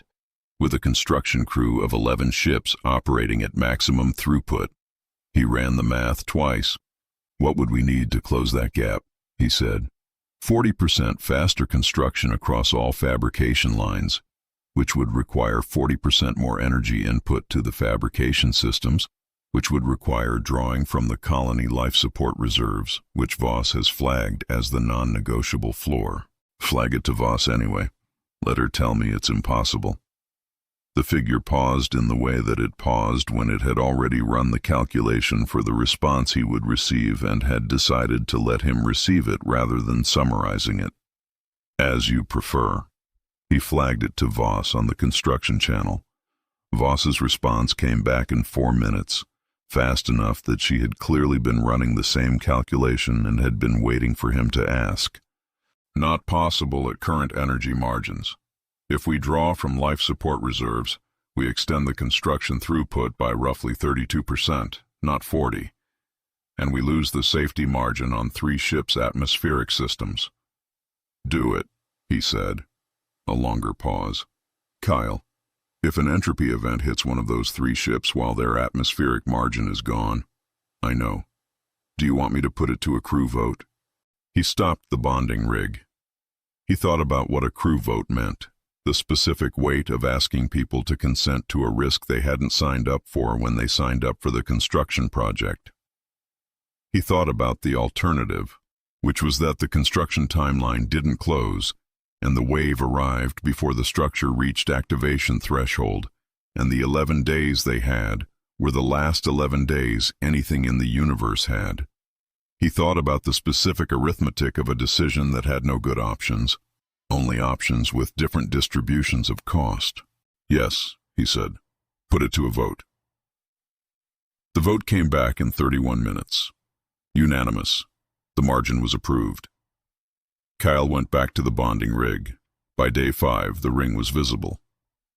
Not complete, not close to complete by the percentage tracker running on every construction display in the fleet, but visible in the sense that the structure had achieved sufficient scale that the human eye could resolve it without instrument assistance. Standing at the Meridian's observation panel, you could see the lattice panels forming their arc against the black, the cold iron and carbon composite catching the weak spectral light of the surrounding void and reflecting it back in the specific dull gleam of materials that were not designed to be beautiful and were not. The structure looked, at this stage of construction, exactly like what it was: a cage. A vast, incomplete, brutally functional cage being assembled by exhausted people around a dead star in the dark, against a clock that was not adjusting its pace to accommodate their progress. Kael stood at the panel on the morning of day 5 and looked at it and tried to find a word for what he felt. Not pride, pride was the wrong scale. Not fear, which was accurate but not the dominant register. Something in between, the specific quality of a person standing in front of a thing they have committed to that is larger than the capacity they brought to it, and understanding that capacity and commitment are different quantities, and that the commitment is the one that counts. "We are building a heart for a corpse," he said. The figure, from its resident position in his thinking, was quiet for a moment. Not absent, present, attending. The quality of its silence had evolved over the weeks of their shared residency into something he could read the way he read Voss's silences. The difference between the silence of someone who has nothing to say and the silence of someone who has something precise to say and is choosing the moment. "Properly speaking," the figure said, "the corpse has been waiting for the heart. The corpse is not passive. It contains the energy required for its own revival. We are not giving it life. We are giving it the means to recall it." Voss appeared at his shoulder. She had been running the construction dashboard for 96 hours on a sleep cycle that he suspected was shorter than she was reporting, and hadn't pressed because the construction timeline did not accommodate the time it would take to have that conversation. She looked at the ring. She looked at the percentage tracker on her handheld display. She looked at Kael. 47%, she said. Day 5. "How far short are we of the wave intercept threshold?" "At current throughput, we hit 91% at day 9. The wave hits the system boundary at day 8. A pause. "We are 1 day short." 1 day. He sat with the specificity of it. Not a week, not a catastrophic gap that the math could not address. 1 day. The kind of shortfall that felt, from inside it, like the problem should be solvable.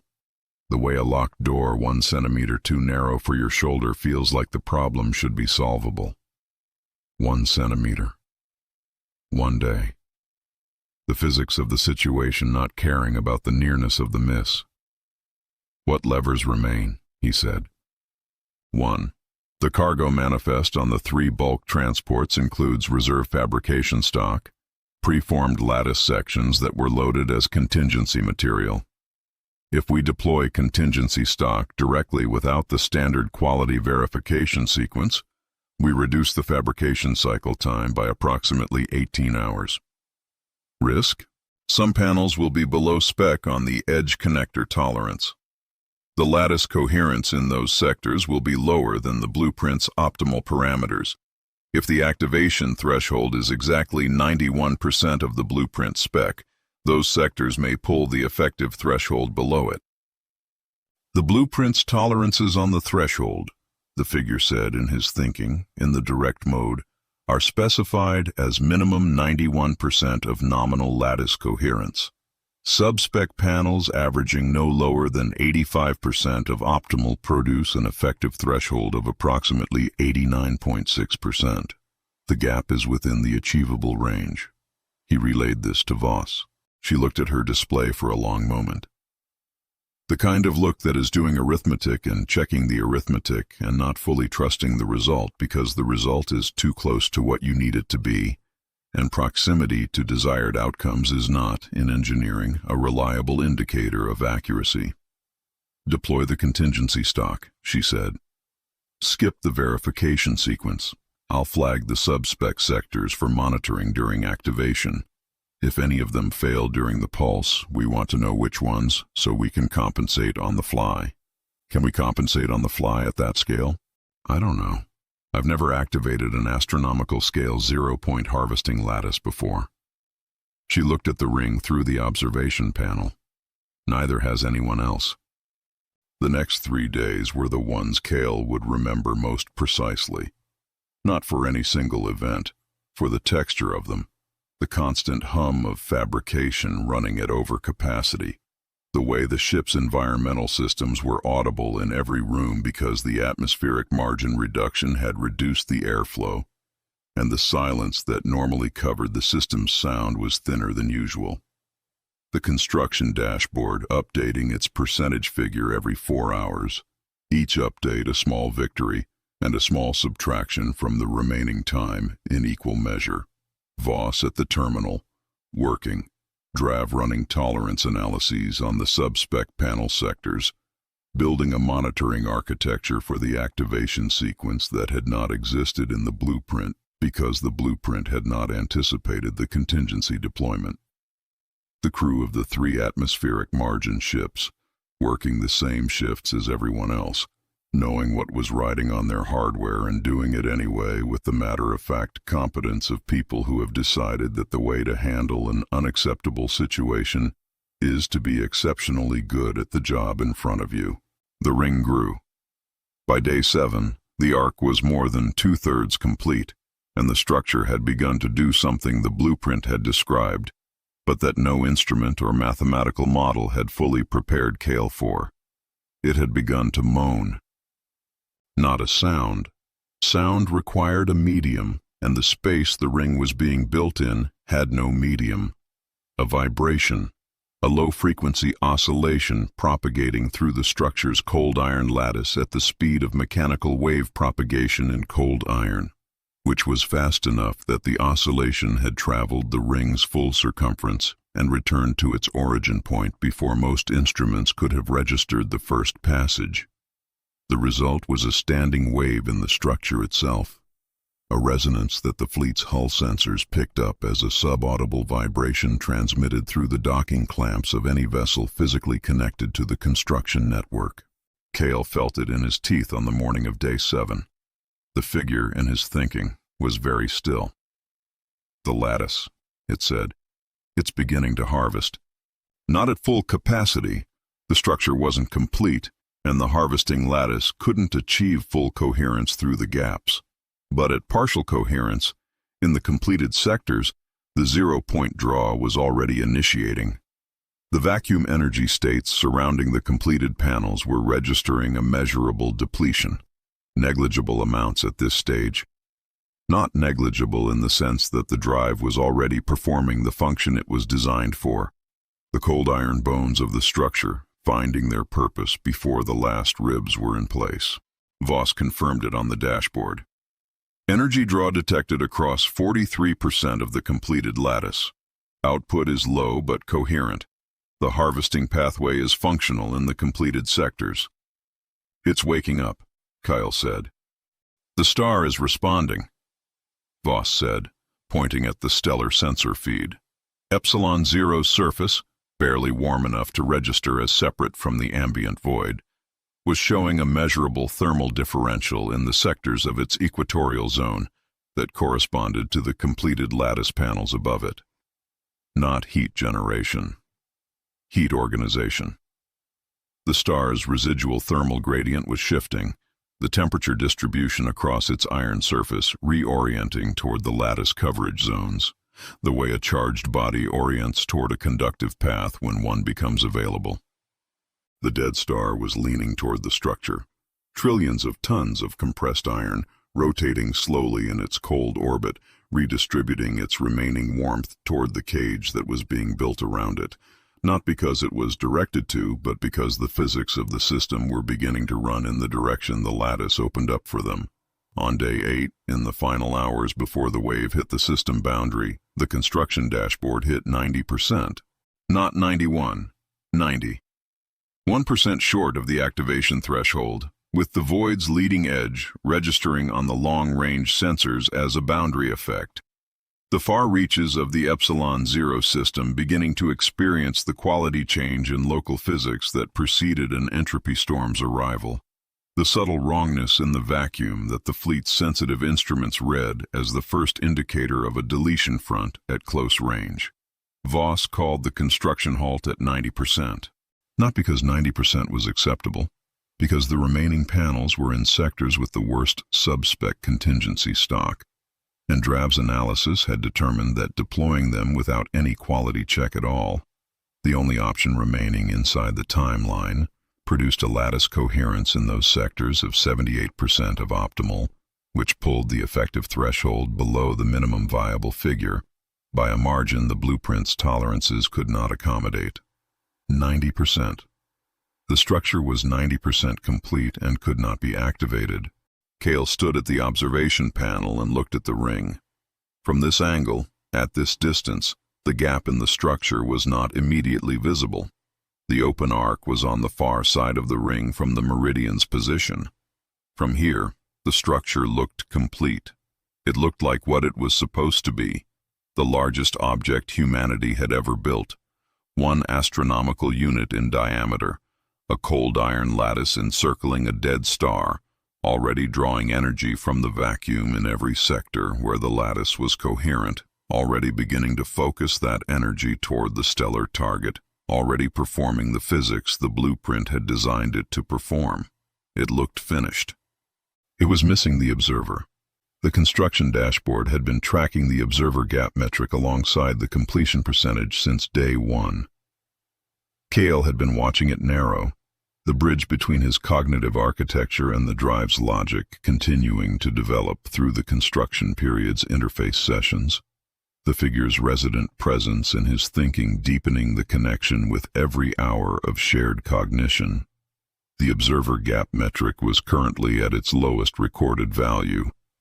He was closer to the merge threshold than he had been at any point since the vault, still short. He looked at the gap in the ring. He looked at the observer gap metric. He looked at the wavefront on the long-range sensor display, the leading edge of the DRES field now registering across the outer system's monitoring array. The void's approach, no longer an abstraction on a countdown, but a measurable physical presence at the edges of the space they were standing in. 2 gaps, one in the structure, one in himself. The wave was not going to wait for either of them to close. Chapter 11. Channeling the Void. The colonies had been dying slowly for longer than anyone alive could remember. That was the baseline. That was the condition into which every surviving human being had been born, and in which every surviving human being had built whatever version of a life the current era permitted. The hull cities on the dead Dyson swarms, the pressurized habitat, rings on captured asteroids. The smaller installations, single-ship communities, extended family units clustered around a shared fusion plant, the cooperatives outlying monitoring posts that maintained their sensor arrays and their communication relays and their skeletal crews with the tenacious, unglamorous persistence of infrastructure that understands its own necessity. All of them dying slowly. All of them accustomed to it. All of them organized around the management of a decline they had inherited and had never had the tools to reverse. Until now, those tools had not existed. The proposal Kael transmitted to the cooperative's full network was precise and short. He had written it in the 12 hours between the construction halt at 90% and the moment the wavefront's leading edge registered on the inner system sensors. 12 hours of drafting and cutting and drafting again. The figure in his thinking offering the occasional precise word and otherwise staying out of the way, understanding that this particular document needed to be written in Kael's voice and nobody else's because the people receiving it were going to decide based on who was asking as much as what was being asked. The proposal said, the Omega Dyson needs 1% more of lattice coherence. The sub-spec contingency panels cannot provide it. The only remaining energy source sufficient to power a fabrication run of the required precision higher than anything the fleet's systems could currently manage at reduced atmospheric margins, is the combined output of the surviving human colonies redirected from life support to the fabrication network via the cooperative's emergency power distribution system. The colonies would go dark. The people in them would have their life support reduced to minimum survivable parameters for an estimated duration of 6 hours, the time required to fabricate and deploy the final coherent sectors, bring the lattice to activation threshold, and complete the first activation pulse.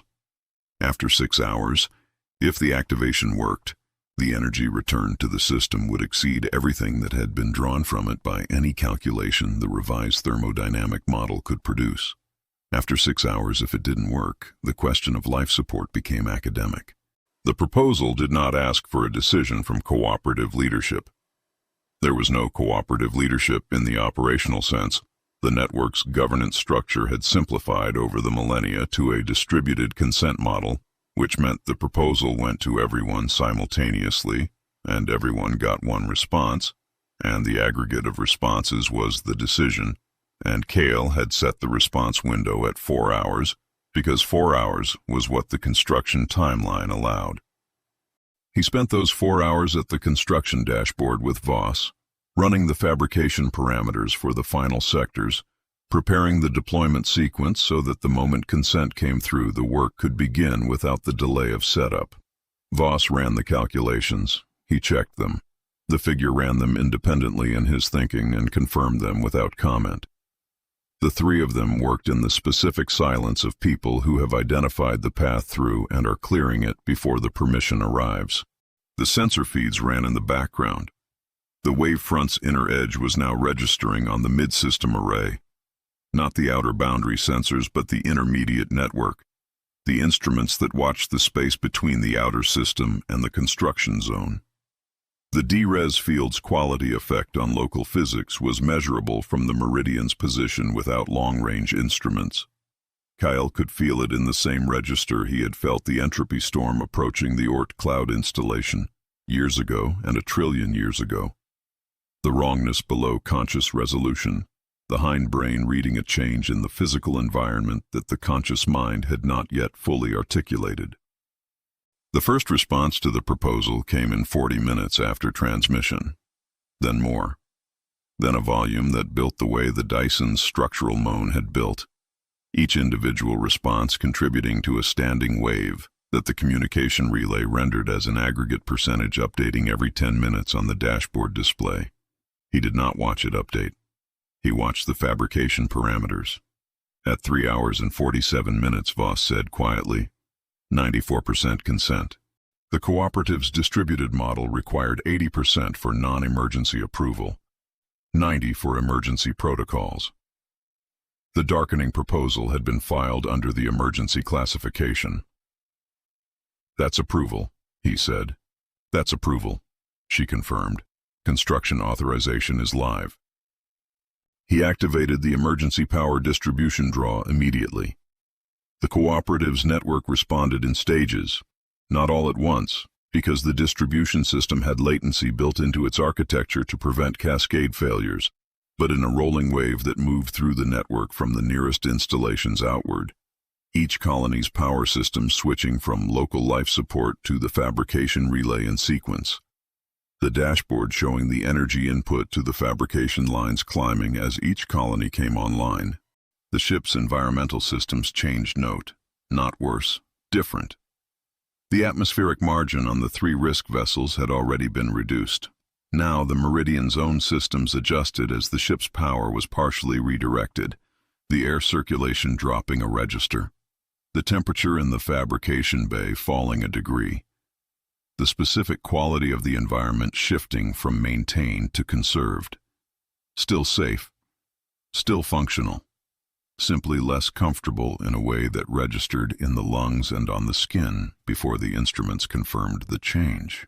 The fabrication lines ran at a capacity they had not achieved at any point in the construction period. Kael left the dashboard and went to the fabrication bay. He suited up. He got back on the bonding rig. The work was the same as it had been on day one, the same grip, the same angle, the same motion that his body had performed approximately 10,000 times in the construction period and could now perform without conscious direction, which meant his conscious processing was free for the figure. The figure was running targeting calibration for the activation sequence, not the test pulse's improvised calibration, but the full precision targeting the blueprint specified for the stellar scale operation, working through the observer interface parameters with the sustained focus of a system that understood this calculation was the last one it would need to perform, and was performing it accordingly. The observer gap, Kael said, while his hands worked the rig. Current status. Closing, the figure said. The construction period has developed the bridge significantly. Current gap, approximately 6% of the merge threshold. 6%. The merge is not a sudden transition, it is a gradient. At 6% remaining, the interface is functional for targeting and energy direction. Full merge, complete integration of your cognitive architecture with the Dyson's operational logic, requires zero gap. The distinction matters because targeting and energy direction are what the activation pulse needs. Full merge is what the sustained observer function needs to maintain the mechanism's coherence after the initial pulse. And the initial pulse is what closes the window. The initial pulse is what opens the question of whether a window exists to close. The fabrication lines ran. The colony network poured its reserved energy into the precision run. The final lattice sectors took shape in the cold of the Epsilon Zero system, with a quality and coherence that the earlier construction period, at reduced capacity, had not achieved. Clean edge connections, tight tolerance bonds, the lattice circuitry running uninterrupted through each panel and connecting cleanly to its neighbors, the harvesting pathway extending through the new sectors with the same coherent function that the completed sections had demonstrated on day 7. At the 4-hour mark, Voss confirmed the completion percentage, 91.3, above threshold. Within blueprint tolerance on every monitored sector, the final sector's edge connections were performing at 96% of optimal, above the nominal spec, because the precision run's energy input had allowed the fabrication tolerances to be met at a level the earlier construction had not achieved. The Omega Dyson was complete. Kael stopped the bonding rig. He held the tool in his hands for a moment, the weight of it familiar and ordinary, and set it down on the fabrication bay's equipment rack with the care of a man putting something down that he does not expect to pick up again. He unsealed his helmet and pulled it off. The bay air was cooler than it should have been. The atmospheric reduction was noticeable without the suit's climate management, a reminder that the colony's power draw was still committed to the construction network and had not yet been released. He went to the observatory. The ring was complete. From the meridian's position it was still not fully visible. The scale of one astronomical unit defied any single observation point's field of view, the structure existing at a size that required instrumental synthesis to perceive in its entirety. But the sectors he could see had changed. The lattice was active at full coherence now, the 0-point draw running through every panel simultaneously, and the effect was visible without instruments, a faint, distributed luminescence along the cold iron frame, not bright. Nothing about this structure had ever been bright, but present, a glow that had no source except the mathematics of the harvesting process, the vacuum energy draw converting the lattice frame surface to a low emission, the physics of the operation leaving its visible mark on the material that was conducting it. The Dyson's moan had deepened. He could feel it now in his feet through the deck, in his hands through the observation panel's frame, in the air itself as a sub-audible pressure that the body registered below the threshold of hearing as a kind of presence. The structure was doing what the blueprint said it would do when complete. Harvesting, drawing, pulling the zero-point energy states of the surrounding vacuum into the lattice pathway and directing it via the stellar targeting alignment the figure had been calibrating toward the compressed thermal history of Epsilon Zero, sitting dark and patient at the center of the ring it had been given. The star was responding. The stellar sensor feed showed the surface differential increasing, the iron core's temperature distribution continuing the reorientation it had begun on day 7, the residual heat concentrating toward the lattice coverage zones at a rate that was now measurable in hours rather than days. Kael looked at the feed. He looked at the ring. He looked at the wave front indicator on the navigation display, which was no longer showing system boundary coordinates but mid-system coordinates. The D-res field advancing through the construction zone's outer approaches with the patient velocity of a process that had closed 11 days 2 hours and was not slowing. His own life support indicator was on his wrist display. The suit was docked and sealed in the fabrication bay. He'd left it there when he removed the helmet, but the wrist display ran independent of the suit. He looked at the number. He thought about what Voss had said about the margin on the 3 risk vessels. He thought about what the figure had said about the observer gap and the distinction between targeting capacity and full merge. He thought about what 6% remaining gap meant in terms of the additional development time the bridge would need if left to build at its current rate. It would need more time than the wavefront was going to give it. He keyed the construction network's power distribution control on his wrist display, not the colony draw, the local draw, the Meridian's own systems. He navigated to the life support allocation panel and looked at the numbers for a moment. The way he had looked at the blueprint's energy requirement in the engineering bay before the demonstration, giving the number the weight it deserved before deciding what to do with it. He reduced his personal life support allocation to 0. Not the ship's life support. His cabin's atmospheric management, his rack's thermal regulation, his personal power allocation from the ship's systems. The energy released from these marginal draws redirected automatically through the ship's distribution architecture to the fabrication network's remaining active circuits, which were now feeding the lattice activation sequence rather than the construction run. The numbers were small. The principle was the one the blueprint had established in the conflict codex. Every joule used for the machine must come from a life support system. No free power. Every action has a cost drawn from a specific resource, even the small ones. Especially the small ones, because the machine needed to know the cost was being paid. The deck temperature dropped another degree. The figure in his thinking registered the action with a quality that was not approval. The figure did not perform approval, but recognition. The recognition of a system that monitors the conditions required for its operation and has confirmed that the required condition has been met. Power draw accepted, it said. Observer interface calibration, advancing. The observer gap metric on his neural link overlay updated, 5.1%. Then, as the power redistribution completed and the lattice activation sequence began drawing on the full available energy of the network, 4.8. He turned from the observation panel. The machine was online. The lattice was at full coherence. The stellar target was responding. The power draw was running from every available source in the human domain. The colonies dark, his own allocation gone, the fleet's non-essential systems at minimum, and the energy was flowing toward Epsilon Zero through the pathways the blueprint had specified, building toward the activation pulse threshold with the accumulating momentum of a system that had been designed for exactly this and was now, finally, running at the conditions it had been designed for. The machine was online. It was searching for a user. The observer gap metric continued its slow count.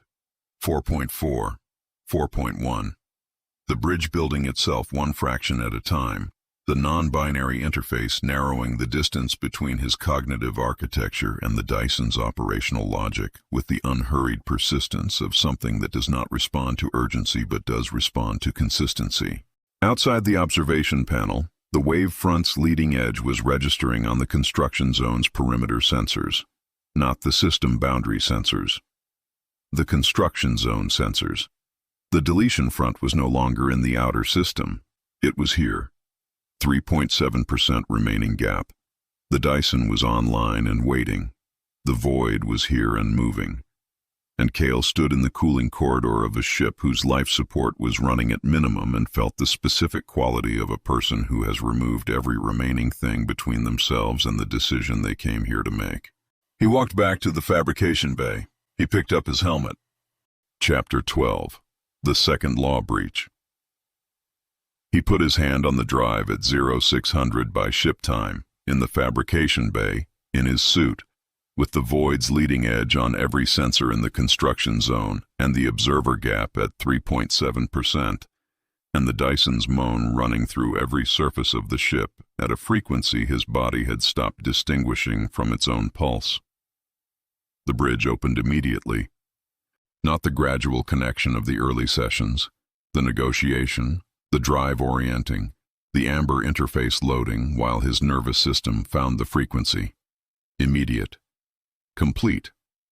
The way a door opens when you know the handle, when the lock has been turned enough times that the mechanism moves before you've consciously directed the force. The figure was present with the same immediacy, stripped to its operational core.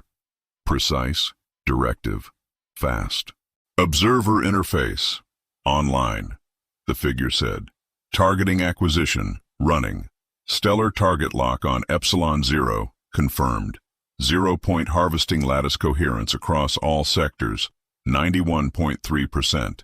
The activation threshold is met. We are ready to fire. Kael looked at the bay around him. The fabrication equipment still in its racks. The bonding tools he had set down 4 hours ago. The empty suit cradles where the construction crew's gear hung between shifts.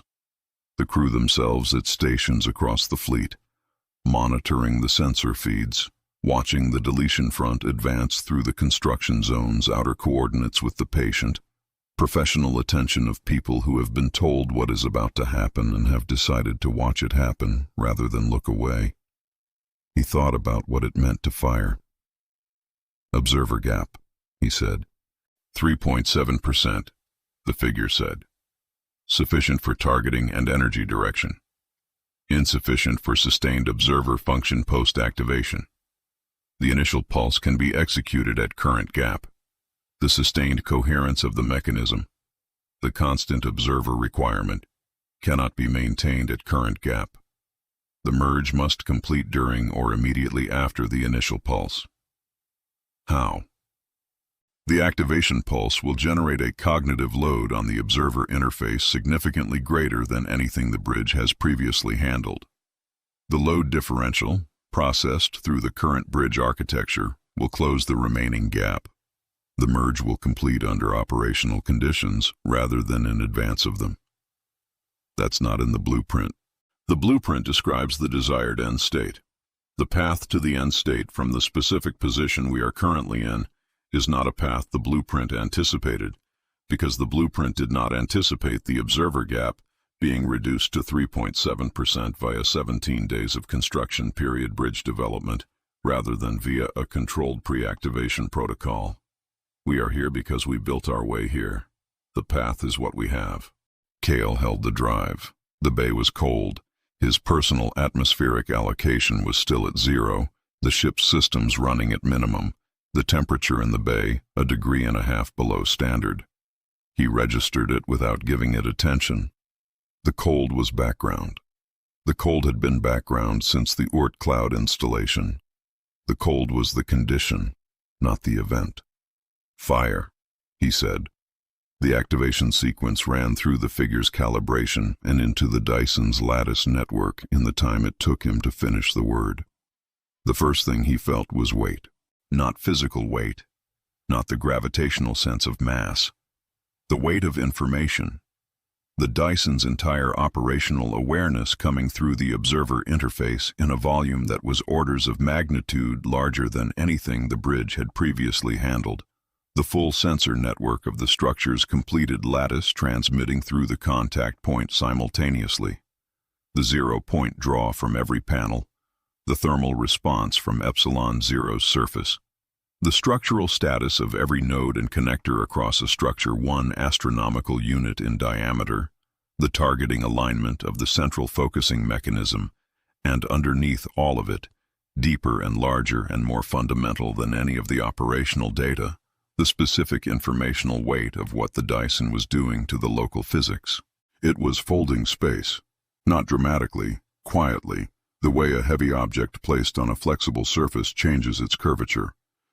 A local deformation, propagating outward from the point of maximum energy concentration as the Dyson's zero-point draw reached its first operational threshold and began, for the first time in the universe's history, to pull energy from the vacuum at a rate exceeding the rate at which entropy could replenish it. The observer gap was closing. He could feel it the way he had felt the bridge building across the construction period, not as an event, but as a gradient, a narrowing, each second of the activation sequence loading additional cognitive weight through the interface and each additional load compressing the remaining gap between his architecture and the Dyson's logic. 2.9, 2.1. The figure's presence in his thinking was changing quality. Less like a resident voice and more like an integrated layer, the distinction between his thinking and the figure's thinking becoming less a boundary and more a gradient, the two cognitive architectures finding their shared territory, the way two rivers find a confluence, not merging violently, but arriving at a common direction. On the fleet's sensor feeds, visible on his neural link overlay, running alongside the Dyson's operational data, something was happening to the space between the structure and the deletion front. The DRES field was stopping, not retreating, not being destroyed or deflected, stopping.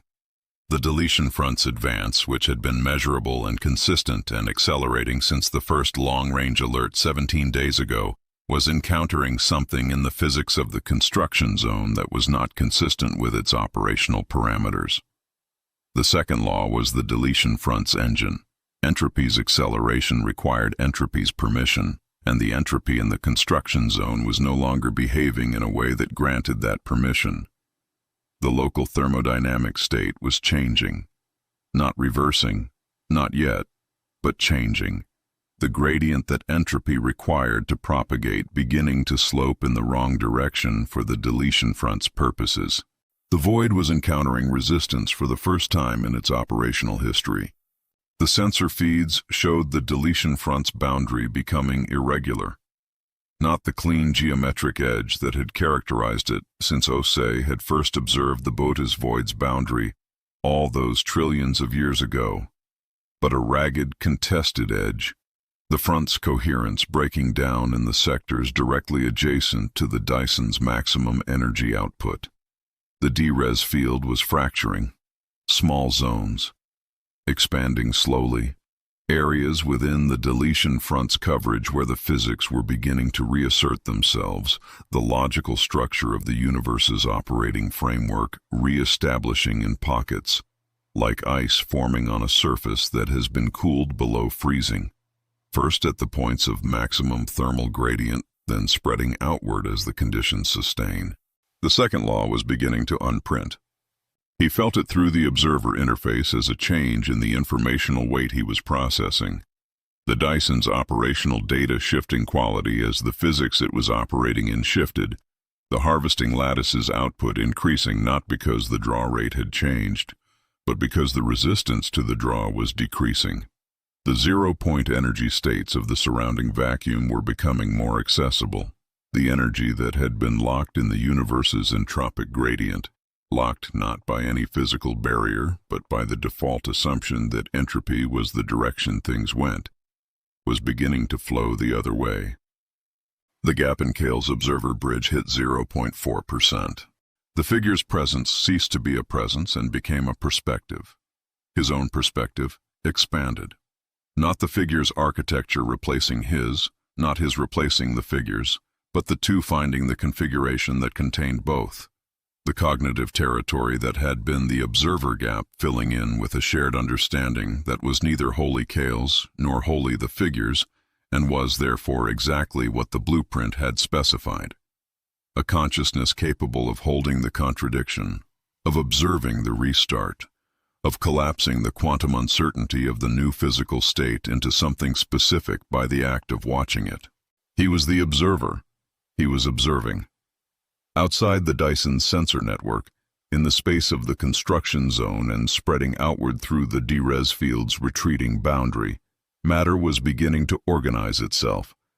He watched it on the sensor feeds with the expanded sensory capacity of the merged architecture, and could not, even with that capacity, fully process what he was seeing, because what he was seeing was not an event that human cognitive architecture had reference categories for, not something the figure's cognitive architecture had reference categories for, not something any cognitive architecture that had ever existed had reference categories for. It was new. It was specifically, categorically new.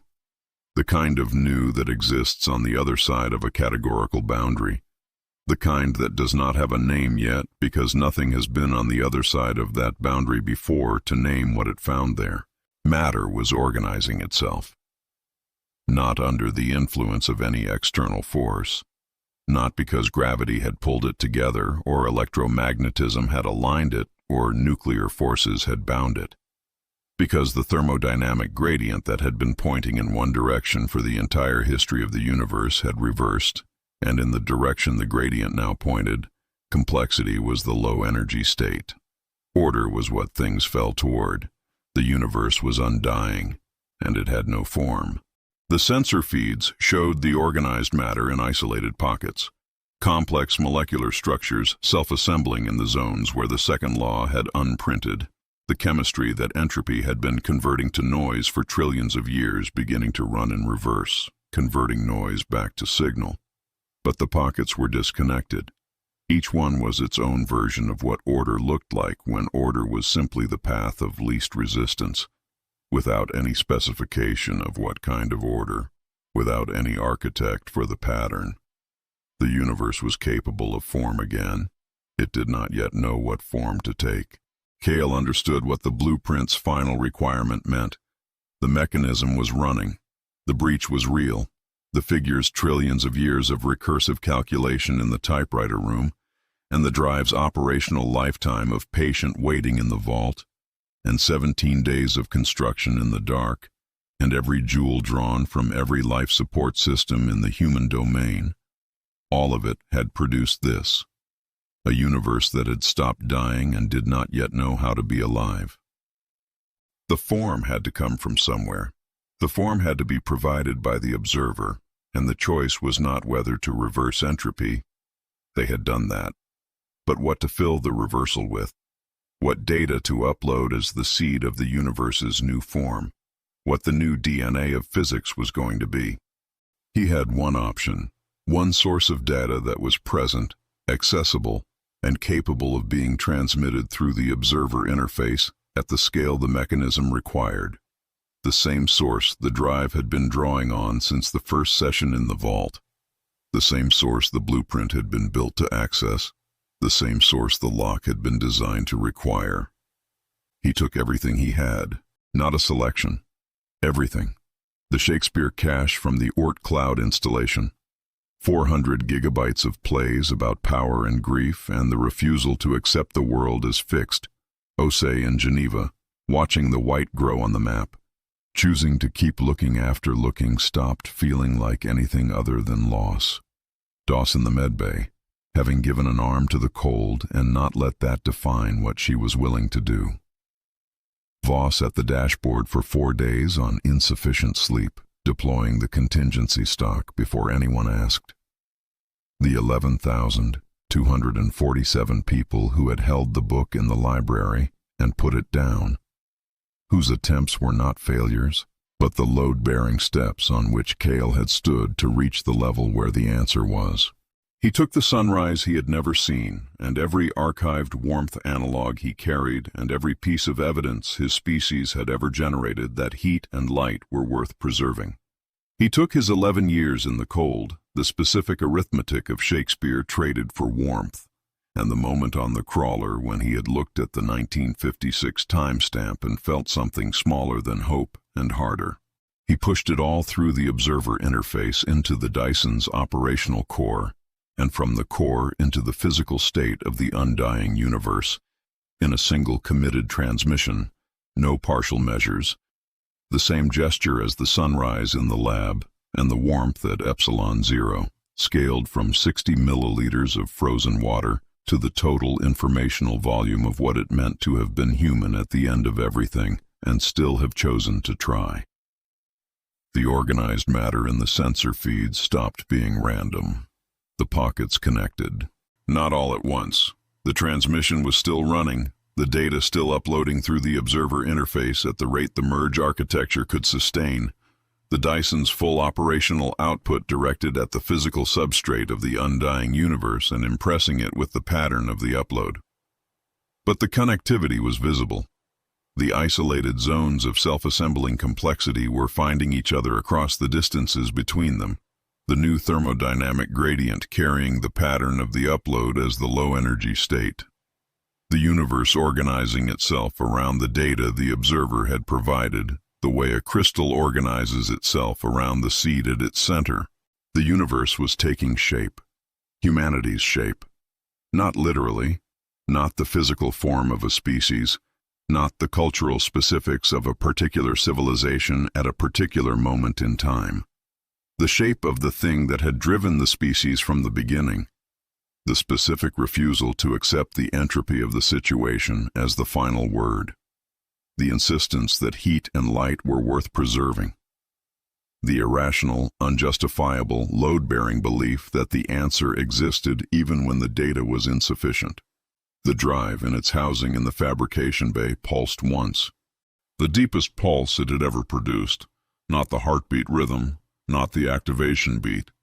Something below both of those, a frequency that did not register on instruments, but that Kael felt through the observer interface as the specific quality of a system that has completed its primary function and is marking the completion the only way it can, which is by becoming still. On the fleet's sensor feeds, the deletion front's boundary was no longer irregular. It was retreating, not slowly. The DRES field was collapsing inward from its leading edge, the deletion front folding back on itself the way a wave collapses when the water beneath it stops moving in the direction that was sustaining it. The physics of the local system were reasserting faster than the Void's cleanup protocol could compensate. The second law, in the construction zone and spreading outward through the retreating DRES field, was no longer the operative assumption. Voss's voice came through the shipcom. She said in the voice she used when she had a data reading that she had verified 3 times and was now reporting with the specific flat effect of professional precision, maintaining itself in the presence of something unprecedented. The second law is officially repealed. Chaos is now order. Kael heard her. He was still in the observer interface, still processing the upload, still watching the pattern spread through the undying universe's reorganizing substrate on the sensor feeds. But he heard her, because the merge had not erased him, and this was the detail that surprised him most. The thing the blueprint had not fully prepared him for, that the observer did not disappear into the machine. He was still Kael. He was still Kael, and the figure was still the figure, and both of them were something larger that contained both. And the universe was taking shape around a data set that included 11 years in the cold and a sunrise no one alive had ever seen, and the specific arithmetic of old words traded for warmth. The sensor feeds showed the retreating deletion front reaching the outer system boundary.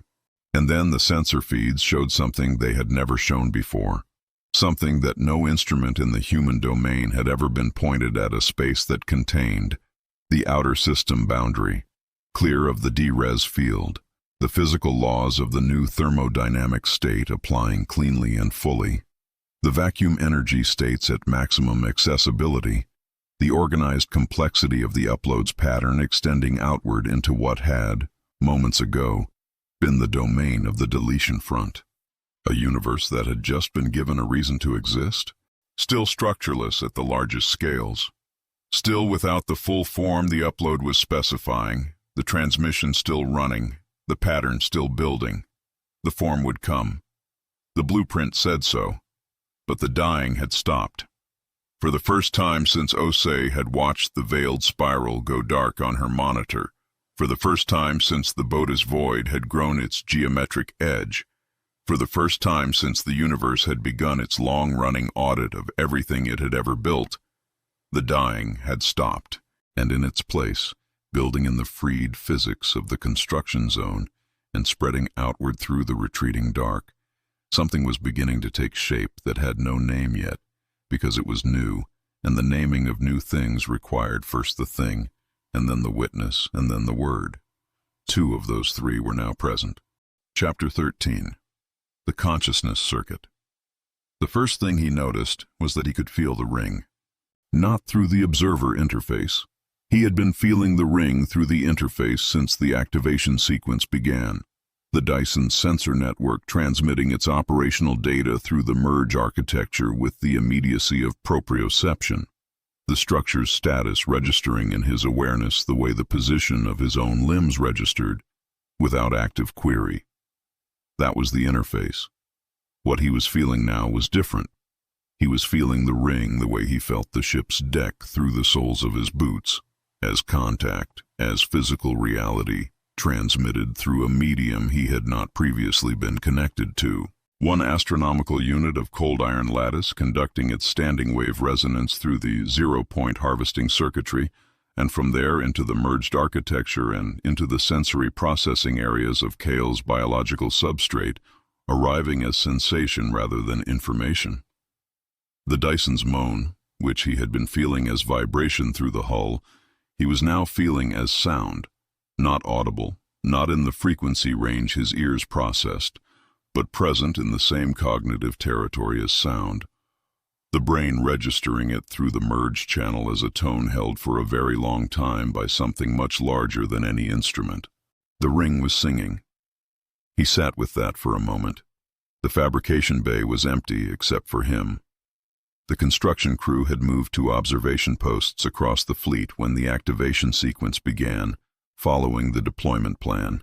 Each team stationed at the monitoring position, their section of the sensor arc required. The bay was cold and quiet, and he was sitting on the floor with his back against the wall beside the drive's housing, his right hand in the access port, the connection open, the merge running. He had been sitting here for 11 minutes. The figure had flagged the constraint before he sat down.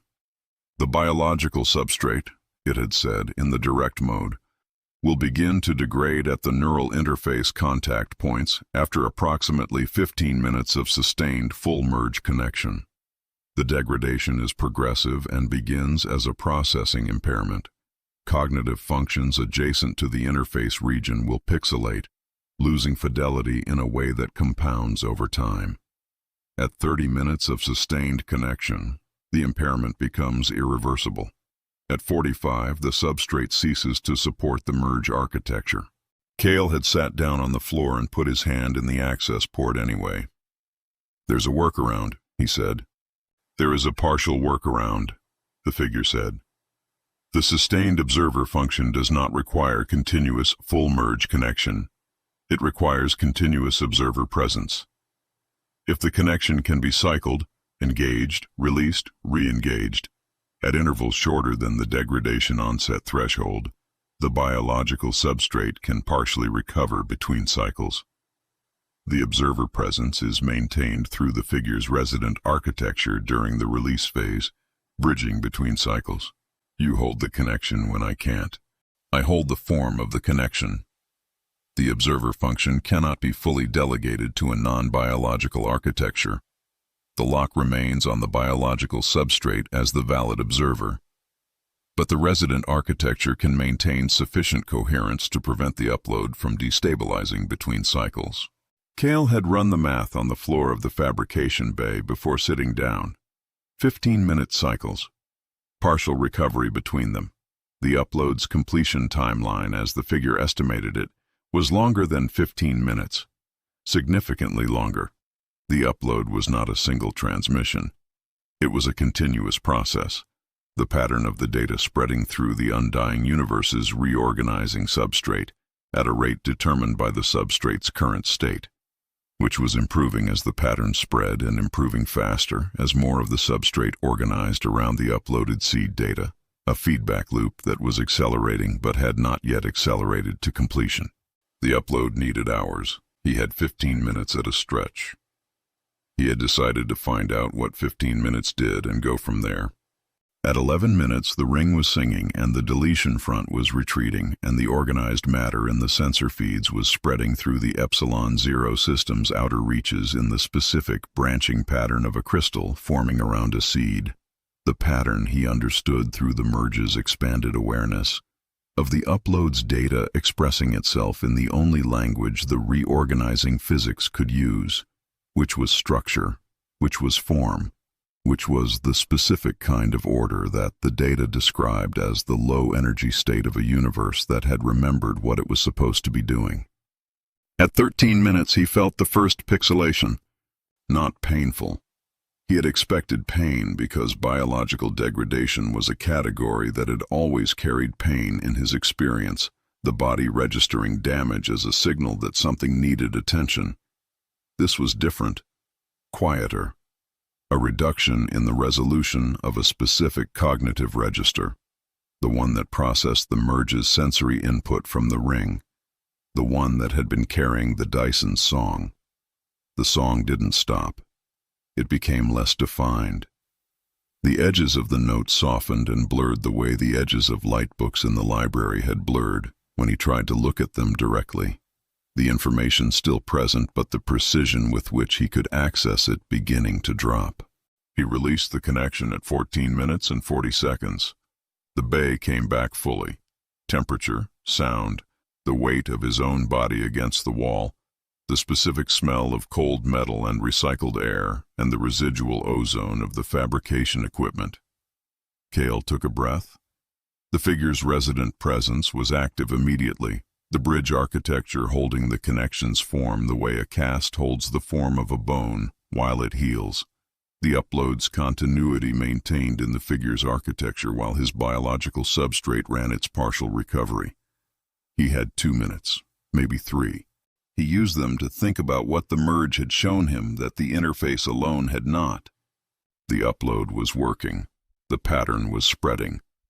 But the pattern was encountering resistance in the regions where the deletion front had been longest present, the outer system areas where the DRes field had run at maximum intensity before activation. The reversal there was slower. The reorganizing matter's self-assembly was less coherent, the pattern competing with the residual noise of the deletion front's long occupation. The way a signal competes with interference on a channel that has been carrying interference long enough to shape the channel's own characteristics. The upload needed time. The outer regions needed more of the upload's pattern before they could begin the feedback loop the inner regions were already running. He had to stay in the chair. Not the chair, the floor of the fabrication bay, his back against the wall, the drive's housing warm against his palm through the access port. But the metaphor applied. He had to maintain the observer presence until the upload completed, until the pattern was established firmly enough in the outer system regions that the feedback loop could sustain itself without a continuous observer anchor. The figure could bridge the release phases. The cycles could carry the connection through. But the cycles had to keep running. He had to keep running. He re-engaged the connection. The ring song came back immediately, fuller than it had been in the degradation phase, the partial recovery having restored the resolution to near baseline. The figure's bridge architecture transferring cleanly back to the full merge, the observer function reinstating with the specific quality of a system resuming from a clean pause point. The upload's continuity was intact. The pattern had not destabilized in the release phase. The figure, now integrated rather than resident, processed the outer system situation simultaneously with Kael's conscious attention and offered its analysis in the layered way the merge had developed. Not speech, not a voice behind the ear, but a shared cognitive event, a thought that arose in the merged architecture as naturally as his own thoughts arose, carrying the figure's precision and his own emotional register simultaneously. The outer regions would need 3 full cycles to stabilize, possibly 4. 3 cycles was 45 minutes of cumulative connection time, distributed across the cycle's engagement phases, with the release phases providing partial recovery. The degradation was progressive. Each cycle's engagement phase would begin from a slightly lower recovery baseline than the previous one. By the 3rd cycle, the pixelation onset would arrive earlier. By the 4th, if a 4th was needed, the margin between safe engagement duration and degradation onset would be very small. He was aware of this the way he was aware of the bay's temperature, as a condition, as context, not as a reason to stop. At the 14-minute mark of the 2nd cycle, Voss came into the bay. She had come herself rather than using the comm, which meant she had something to say that she had decided needed to be said in person. She stood in the bay entrance and looked at him on the floor with his hand in the drive's housing, and the specific expression of someone who has reviewed the available information and arrived at a conclusion they would prefer not to have arrived at. The observer gap metric, she said. It's showing 0 and has been showing 0 since the activation pulse. That means the merge is running. Yes. The pixelation risk protocol in the blueprint's operational notes specifies a maximum sustained connection duration of 15 minutes. You've been in the bay for... She checked her display. 37 minutes. I'm cycling, he said. 15-minute engagement phases with release intervals. The figure maintains the bridge during release. She looked at the drive housing, at his hand in it, at the posture of someone who has been sitting on a cold floor for 37 minutes and whose body language does not indicate that this is about to change. How many cycles? This is the 2nd. How many cycles does the upload need? He told her 3, possibly 4. She was quiet for a moment. Then, each cycle degrades the baseline. Yes. By the 4th cycle. I know what happens by the 4th cycle. The silence had the specific texture of a person who has found the load-bearing fact of a situation and is sitting with its weight before deciding what to do with it. Voss was very good at finding load-bearing facts. It was why he had wanted her running the construction operation, and it was why he did not now try to manage what she had found. Is there another way to maintain the observer presence through the outer system stabilization? She said. Not a question about whether there was another way. A question about whether he knew of one. The figure can bridge the release phases, he said. That's the only other architecture available. There's no other biological substrate in the system with a developed observer interface. The bridge took 17 days of construction period development and 3 months of drive sessions before that to build. Nobody else has it. So it's you. It's me. She looked at him for a long moment. Then she crossed the bay and sat down on the floor 3 meters away, her back against the equipment rack, and pulled up the construction dashboard on her handheld display. Then I'll be here, she said. In case the 3rd cycle needs a different call made than the one you'd make at the beginning of it. He understood what she meant. By the 3rd cycle, his biological substrate would be running at reduced fidelity on the functions adjacent to the merge interface. His judgment on whether to attempt a 4th cycle might not be the judgment he would make now. She was installing herself as the check on a decision he might not be positioned to make clearly when the moment arrived. He did not argue. It was correct. The outer regions, he said. How does the sensor feed look? She pulled up the feed on her display and turned it so he could see it without moving his hand from the access port. He looked at it through the merge's expanded sensory capacity, the sensor data coming through both the display and the interface simultaneously, the 2 channels confirming each other. The outer system, the deletion front's retreating boundary, the pattern of the upload spreading through the newly freed physics, the crystal growth branching slowing as it reached the regions of longest contamination, the coherence of the self-assembling matter dropping off in the sections where the duress field had been deepest. It's slower out there, he said. I know, she said. Drav's running an analysis. His current estimate is that the feedback loop self-sustains in the inner regions within the next 2 hours. The outer regions are the variable. 2 hours. 2 cycles. Possibly 3, if the outer region's contamination depth was at the high end of Drav's variable range. And then the question of the 4th. He made the calculation. He sat with it. He sat with the specific quality of a decision that is made not in the moment of making it, but in the months and years of becoming the person capable of making it. In 11 years in the cold, in the moment on the crawler when he had felt something smaller than hope and harder, in the library with the book with the dark pages. He had come here to answer a question. He had answered it. The question was how much of himself he was willing to commit to the answer's completion. He already knew. He had known since he sat down on the floor.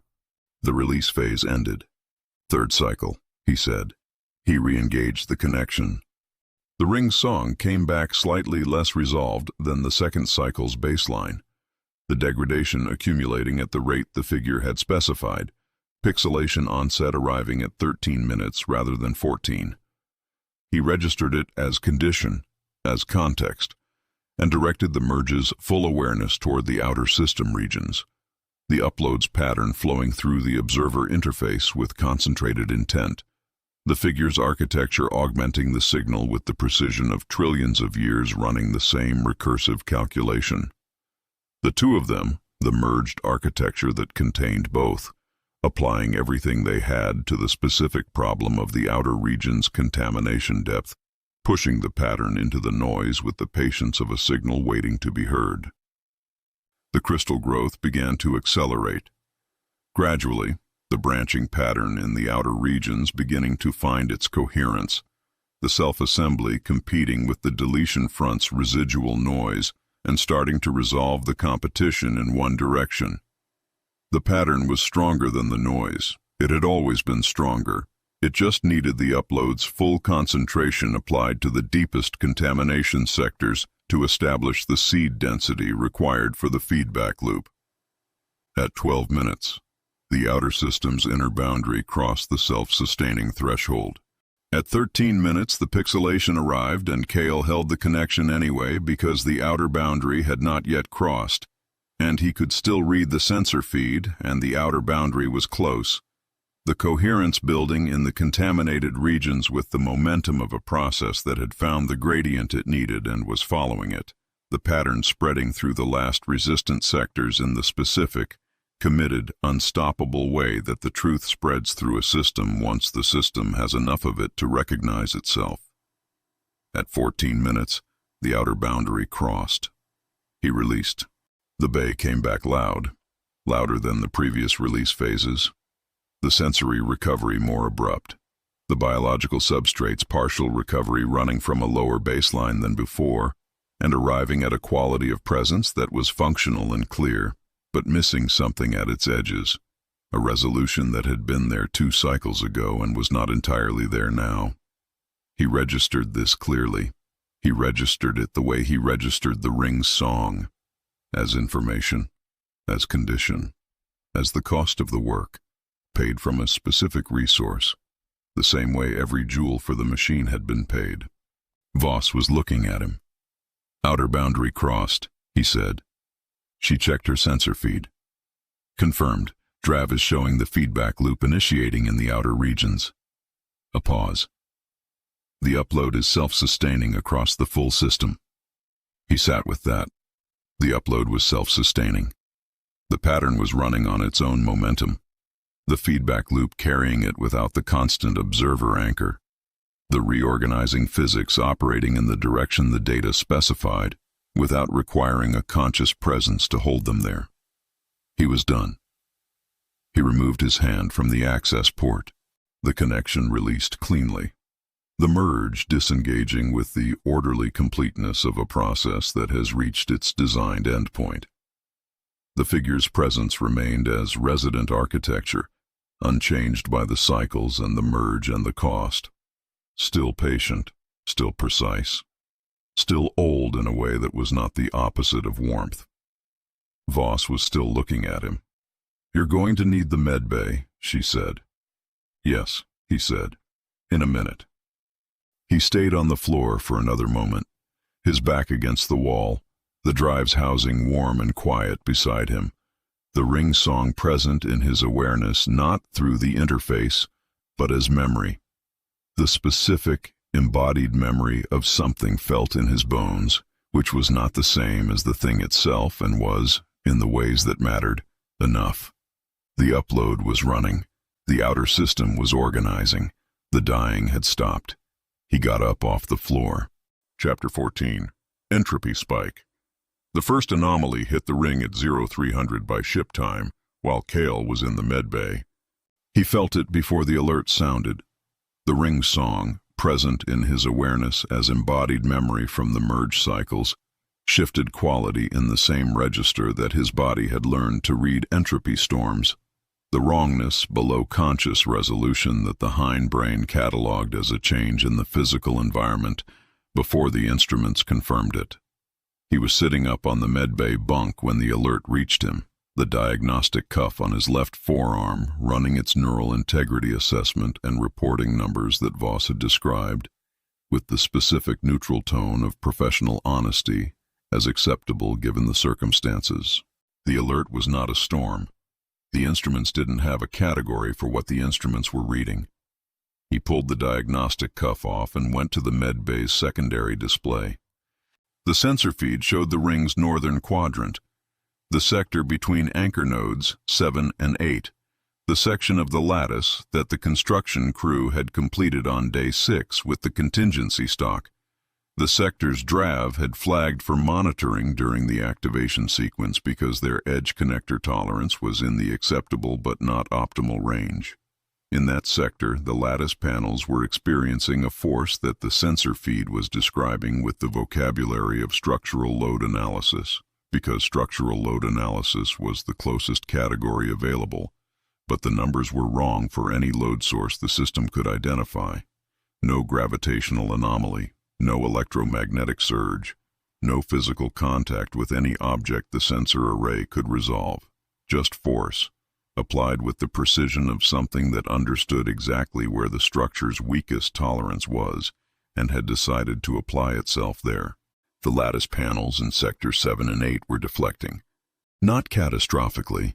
The deflection was within the material's elastic range, the panels bending rather than fracturing, the cold iron and carbon nanotube composite doing what it was designed to do when subject to unexpected load, which was to absorb the force across the material's flexibility rather than transmit it to the connection points as a brittle failure. But the deflection was measurable and consistent, and increasing at a rate the sensor feed's trend analysis was projecting toward the fracture threshold in a time window that DRAV's monitoring architecture rendered as a number Kael read twice. 22 minutes. He was in the corridor before he finished processing the number. Voss was already at the construction dashboard when he reached the operations hub, 3 minutes after the alert. DRAV was at the sensor analysis station. 2 of the construction crew's senior engineers were pulling up the structural schematic on the secondary displays, their expressions carrying the specific focused quality of people who have been waiting for the next problem and are now applying themselves to it, with the competence that waiting had been building. Nature of the force, Kael said, arriving at the dashboard. Unknown, Voss said, without looking up from the display. The sensor array can measure the deflection and the rate of change. It cannot identify the source. There's nothing in contact with those panels. No particle flux, no radiation pressure, no gravitational body within range. The force is... She paused, choosing the word, with the care she brought to technical descriptions of things that had no precedent. Structural. It's applying to the material directly, not through any medium the array can detect. The void, he said. The void has always operated as a logic dead zone, Drav said from the sensor station. Hyper-accelerated entropy in a localized region. We've never seen it apply directed mechanical force to a physical structure. He looked at his display. We've never given it a physical structure to apply force to that was actively running counter to its operational parameters. The ring was the first thing the void had encountered that was actively reversing what it existed to enforce. The void was a system cleanup protocol. It had found an anomaly and was applying its resources to eliminating it, Not with the subtlety of a logic dead zone, but with the blunt, persistent pressure of a cleanup process that has identified its target. It was crushing the ring. Options, Kael said. Voss had been running them since before he arrived. 3.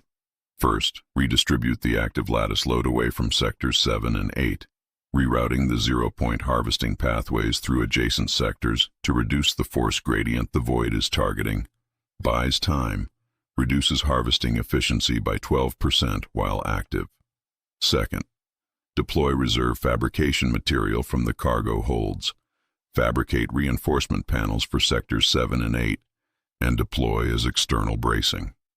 Timeline: 18 minutes fabrication, 4 minutes deployment, 22 minutes total. 22 minutes. The fracture threshold was 22 minutes out. Zero margin for anything going wrong. In engineering, zero margin was not a plan. Third option: manual EVA, physical bracing, strut and clamp work, material the team can carry and deploy in available time. Not permanent. A time-buying measure that might extend the fracture window long enough for the rerouting to take effect. EVA in an active entropy anomaly zone. Yes. The room was quiet for a moment, with the specific weight of a room in which everyone present has done the same calculation and arrived at the same result, and nobody particularly wants to be the person who says it out loud first. The EVA team would be in direct contact with the anomaly zone, Drive said carefully. The void's mechanical force is currently concentrated on the lattice panels. An EVA team in contact with those panels would be in the force gradient. Would the suits hold? Against a force the sensor array can't characterize, with a source mechanism we haven't identified, applied by a system that is demonstrably aware of structural tolerances and targeting them specifically. Drav looked at his display. I don't know. The honest answer is, I don't know. Kael looked at the structural schematic, at the deflection numbers, at the trend analysis, and its 22-minute window. He thought about the upload running through the observer interface and spreading through the Epsilon Zero systems, reorganizing physics, still building toward the completion threshold, still needing the ring intact and operational to maintain the zero-point draw that was sustaining the reversal. If the ring lost coherence in sectors 7 and 8, the harvesting pathway broke at the connection points on either side of the gap. If the pathway broke, the zero-point draw dropped below the threshold required to sustain the reversal against the entropy gradient. If the reversal dropped below threshold, the deletion front's advance resumed. If the ring lost coherence in sectors 7 and 8, the harvesting pathway broke at the connection points on either side. If the pathway broke, the zero-point draw dropped below the threshold required to sustain the reversal. If the reversal dropped below threshold, the deletion front's advance resumed. The upload didn't need the ring forever. Drav's estimate for self-sustaining pattern threshold was 2 hours. The upload had been running for 1 hour and 14 minutes. 46 minutes. He needed the ring intact for 46 more minutes. Rerouting and bracing simultaneously, he said. Start the load redistribution now. Get the harvesting pathway off sectors 7 and 8 immediately. Reduce the force gradient the void is targeting. Buy whatever time that buys. Run the fabrication on the reinforcement panels in parallel, and I'll take the EVA. Voss looked at him. Your neural integrity scores are at 83% of baseline, she said. The diagnostic cuff's last reading. 83% is functional. 83% means the merge cycles degraded your processing capacity by 17% in the functions adjacent to the interface. Fine motor coordination is one of those functions. I've been working the bonding rig for 17 days. The muscle memory is in my hands, not my neural interface. She held his gaze for a moment. The specific quality of Voss's gaze when she was deciding whether to override someone's decision was not aggressive and was not passive. It was the quality of a person running a final check on whether the person making the decision had the information required to make it correctly, and if they did, stepping aside, and if they didn't, saying so with the precision that the situation required. "You know the sector's tolerance spec better than any EVA candidate available," she said. "You built them." "Yes." "You'll know when the bracing isn't holding and the option set changes." "Yes." She nodded once. "Suit up. I'll have the EVA kit in the docking bay in 4 minutes." He was suited in 3. The bonding tools from the fabrication bay were already loaded on the EVA kit's equipment rail, pulled by one of the construction crew on Voss's instruction, alongside the structural strut stock and the clamp array. The manual bracing materials, heavy and simple and mechanical. The kind of hardware that operated on tolerances rather than electronics, and could not be confused or overridden or targeted by a force that operated at the logic level. The Void was attacking the ring's lattice circuitry through the structural material's entropic vulnerability. Struts and clamps had no circuitry. They had mass and compression rating and nothing else. He cycled through the airlock and fired the EVA thrusters toward the ring. The distance from the meridian to the affected sectors was navigable in 6 minutes. He covered it in 5, thrusters at maximum. The anomaly was localized, the Void concentrating its force on the structural vulnerability, rather than applying it across the full ring extent, which meant the anomaly zone was bounded and approachable from outside. At the boundary, things changed. He felt it 2 meters before he reached the affected sector. The force gradient, present at the panel surface and extending outward into the surrounding space as a pressure his suit's structural sensors registered as a distributed load on the suit's exterior, not the wrongness of an entropy storm. More specific than that, a directionality, a push, oriented toward the lattice panel surface, as though the space between him and the panel had developed a preference for compression. His suit held. The materials were not the materials the Void's attack was calibrated for. The suit's composite structure was different enough from the cold iron lattice that the force gradient's effect on it was reduced, a mismatched impedance between the attack's targeting parameters and the suit's material properties. He got to the panel and started placing struts. The work was fast and ugly, not the precision bonding of the construction period. Emergency bracing, the structural equivalent of a field dressing. Struts placed at maximum compression load angles across the panel's deflection axis and clamped at the lattice frame's strongest connection points. Each strut transferred the force gradient from the panel material to the strut, and from the strut into the clamp and into the anchor node structural frame, which was not the targeted material.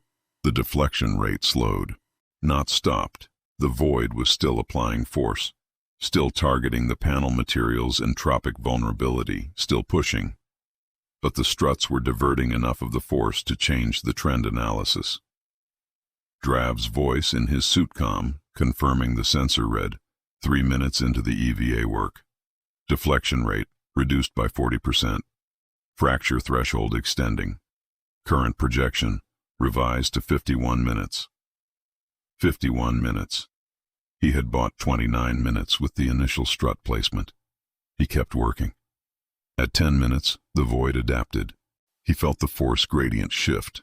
Not stronger, not weaker, but differently oriented. The directionality of the push-changing angle to address the strut's load transfer geometry. The cleanup protocol retargeting the stress concentration points the struts had created at the clamp anchors. The deflection rate began climbing again. In the new failure mode, the force finding the next weakest point in the braced assembly with the patient efficiency of a system that had a great deal more patience available than it had already displayed. He repositioned the struts. The adaptation repositioning cycle ran 4 times in the next 18 minutes, each exchange faster as the Void's targeting became more precise, and Kael's repositioning became more anticipatory. A physical argument about structural mechanics in the dark, his hands reading the force gradient through the suit's tactile sensors, and placing the struts in the configuration that bought the most time before the next adaptation. The fabrication run completed at the 17-minute mark. The deployment team had the reinforcement panels at the sector boundary by minute 21. Kael moved clear and the deployment rig took over. faster and more precise than any manual EVA work. Placing the reinforcement panels across the affected sectors at full fabrication tolerances, edge connector bonding at 97% of optimal, rather than the contingency stock's 85. The force gradient hit the reinforcement panels and found material it had not encountered before. The void applied more force. Drav's voice, flat and precise. Force gradient increasing, 60% above initial measurement. The reinforcement panels are holding. Deflection, 0. The fracture threshold is no longer projecting. For 12 seconds, the structure held against the escalating force without deflecting. The reinforcement panels transmitting the load through the anchor nodes into the ring's full structural frame with a distributed efficiency the contingency stock had never been capable of. Then the void escalated beyond the panel's rated load. Anchor node 9 registered a shear stress reading that crossed the node's structural limit in the same second that Drav reported it, and Kael felt it through the suit's sensors. The sharp transmission through the force gradient, the signature of a connection point releasing its load suddenly. Node fracture. The ring lost physical continuity at anchor node 9. Not catastrophically. The loss of a single anchor node didn't collapse the ring's geometry. The distributed architecture absorbing the failure as designed. But the zero-point harvesting circuitry passed through the anchor nodes. The circuitry at node 9 was no longer continuous. The harvesting pathway had a break. Drav confirmed it on the comm. Harvesting pathway interruption at node 9. Zero-point draw in the affected sectors offline. Rerouting to adjacent pathways running. Estimated time to rerouted pathway coherence, 7 minutes. 7 minutes of reduced zero-point draw. Kael checked the upload status on his neural link overlay, the merge's residual connection providing red access even in the recovery phase. The reversal was still running. The feedback loop was self-sustaining in the inner system, the pattern still spreading. But the reduced energy input from the compromised sectors was showing in the outer system's rate of organization. The crystal growth slowing in the regions that depended on those sectors' contribution to the overall harvesting output. 7 minutes of slower organization. He could work with 7 minutes. "Voss," he said on the comm, "the upload needs the pathway back at full coherence before the outer region's momentum stalls. 7 minutes is within tolerance if nothing else fails. What's the void doing?" A pause while she checked the sensor feed. "The force gradient at node 9 has stopped increasing. The node failure seems to have..." Another pause. The specific pause of someone verifying a reading they are not confident of. Satisfied something. The attack is de-escalating. The force gradient is dropping. He understood. The cleanup protocol had achieved a local objective. A gap in the mechanism's operational integrity. It had registered the objective as partially accomplished and was reducing its resource commitment. The way an automated system de-escalates when its metric reaches a threshold. It had not eliminated the ring, but it had damaged it. In the void's operational logic, damaged meant degrading, moving toward entropy's required direction. The protocol had not accounted for repair. "Get the fabrication team on node 9, he said. "Emergency replacement fabrication. We don't need full structural spec. We need harvesting pathway continuity. Whatever gets the circuit closed in under 7 minutes. "Running," Voss said. He heard her voice shift to the construction channel simultaneously, the specific quality of someone giving instructions to a team that is already moving. He fired his EVA thrusters and headed back toward the airlock. His suit's thermal sensors were showing the zone returning to normal physical parameters as the force gradient dropped. The void's attack was pulling back, not retreating from the system entirely. The outer boundary was still present, still holding the deletion front's remnant in the system's outer reaches. But the acute phase of the assault on the ring was ending. The protocol's resources reassigned, the anomaly recategorized. The ring was damaged. The ring was not broken. and the gap between those two things was being closed by a fabrication team on emergency deployment, working in a system where the physics were currently running in the direction of organization and repair rather than entropy and dissolution, which was a condition that no construction team in the history of the human domain had ever worked in before. He cycled through the airlock. The suit seals released. The recycled air hit his face, warm enough to register as warmth after the cold outside. He stood in the airlock for a moment with his helmet under his arm and felt it. The ring was still singing, fainter, the node failure showing in the song's quality the way a broken string shows in a chord, the specific absence of the note that should have been there. But present, still conducting the zero-point draw through the intact sectors, still maintaining the reversal, still holding the space the upload needed. On his neural link overlay, the upload progress counter ticked upward with the patient consistency of a process that had found its momentum and was not going to give it back. 71%, 72. Chapter 15, the data packet upload. Node 9's replacement took 9 minutes. Kael monitored it from the operations hub, suit still on, helmet under his arm, the construction crew running the emergency replacement at a pace that left no room for the standard quality checks, and relied on 17 days of accumulated experience with the material and the connection spec. The replacement node was not to the original specification. It was to an improvised spec drawn from the sub-spec contingency stock that remained in the cargo holds, the same stock they had declined to use in the final construction push. Below the minimum for normal operation. For a replacement node carrying less than full load in a ring where the adjacent sectors had reinforcement panels at 97% optimal, sufficient. The pathway closed at 9 minutes and 14 seconds, 78%, 79. Kael watched the counter and waited. The void noticed at 11 minutes after the repair. He knew it the way he had known every entropy event since the vault. Wrongness below conscious resolution, arriving before the instruments confirmed it. The sensor feed updated 3 seconds later. Force gradient readings across the ring's outer perimeter, distributed this time rather than localized.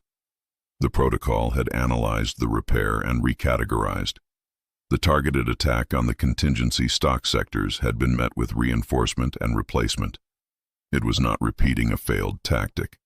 It was escalating to a generalized pressure applied across the ring's full exterior simultaneously, designed to overwhelm the ring's distributed load capacity rather than exploit a single tolerance failure. The structural schematic bloomed with deflection readings across every sector at once. Voss was already on the construction channel. Distributed load, full perimeter, no single failure point to target. The rerouting and bracing options don't apply. The force is everywhere. A pause, shorter than her pauses usually were. The ring has a distributed load rating. The blueprint specifies it. If the void stays below that rating, the structure holds. If it escalates past it, how close is the current force to the rating? 63% of rated capacity. Rising. The cleanup protocol was committing additional resources to the escalation, the force increasing with the patient efficiency of a system that had unlimited patience and was allocating its operational capacity in response to detected resistance. The ring structure was holding. The ring structure would continue to hold until the force reached the distributed load rating, at which point the ring would not fail at a single node. It would fail everywhere simultaneously. Kael looked at the upload counter. 81%. He did the math the same way he had done it on the floor of the fabrication bay, not as abstraction, but as the specific arithmetic of a person tracking the distance remaining. At 3% force escalation and 1.8% upload progression, the force reached the ring's rated capacity in approximately 12 minutes. The upload reached 100% in approximately 10.6 minutes. The upload won by 1.4 minutes. If the rates held. The force rate is going to change, Voss said. not because he had spoken his calculation aloud, but because she had done the same calculation and arrived at the same question. When the void detects the upload approaching completion, if its operational logic responds to the approaching threshold the way it responded to the repair, it accelerates, Kael said. It accelerates. He stood at the operations hub and looked at the upload counter and the force reading on the structural schematic and understood the specific quality of the problem. Not a problem with a solution exactly, but a problem with a margin. The margin was 1.4 minutes. The margin was real and present and insufficient to absorb any escalation in the void's rate of force increase. The margin existed in a universe where the void was a system cleanup protocol of unknown maximum capacity responding to a situation it had never encountered before, and the cleanup protocol's maximum capacity was not a number that appeared anywhere in the blueprint or the drive's architecture or any of the figure's trillions of years of calculation.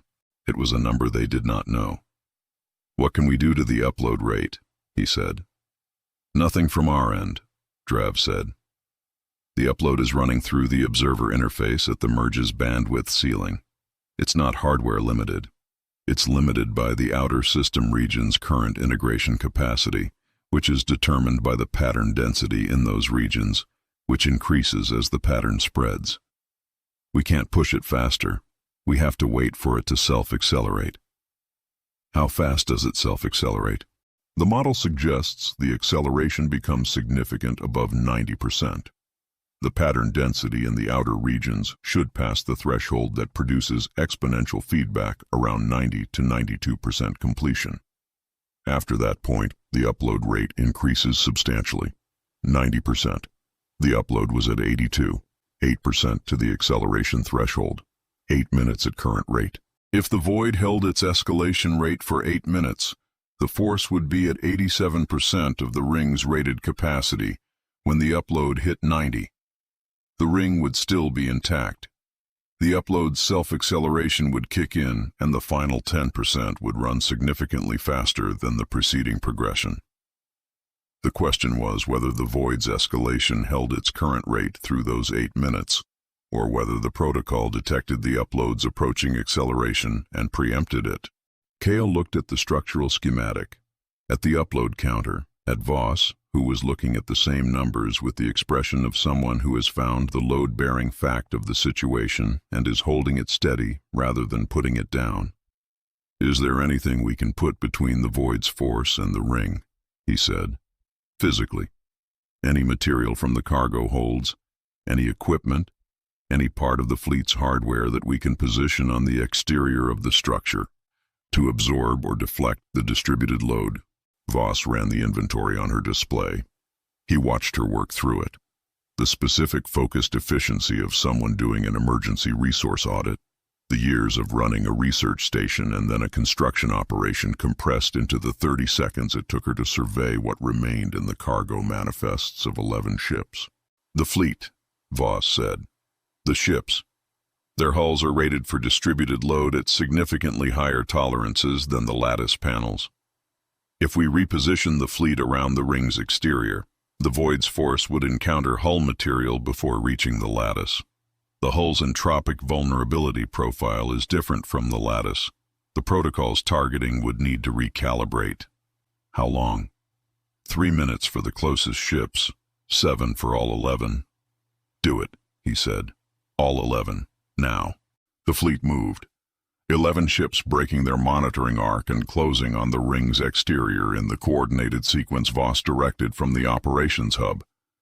The Meridian last, positioned against the sector containing Node 9, the most recently stressed section, the sub-spec replacement node most in need of additional material between it and the void's distributed force. The force readings changed at 3 minutes and 40 seconds. The cleanup protocol, encountering hull material at the ring's exterior, registered the changed material profile and began the recalibration Voss had predicted. The distributed force decreased marginally as the protocol reassessed its targeting parameters. Not a significant reduction, but measurable. The cleaning up of a targeting algorithm searching for the new material's entropic vulnerability. while the force held at the recalibration level. Drav's voice. Force reading, holding at 71%. Recalibration in progress.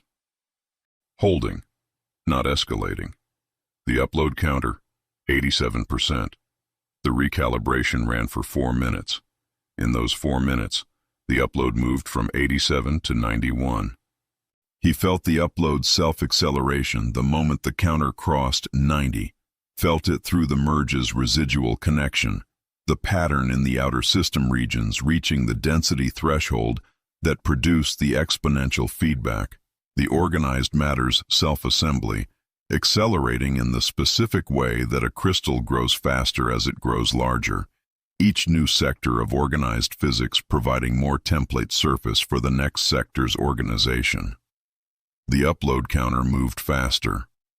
91.2, 91.8, 92.4. The recalibration completed.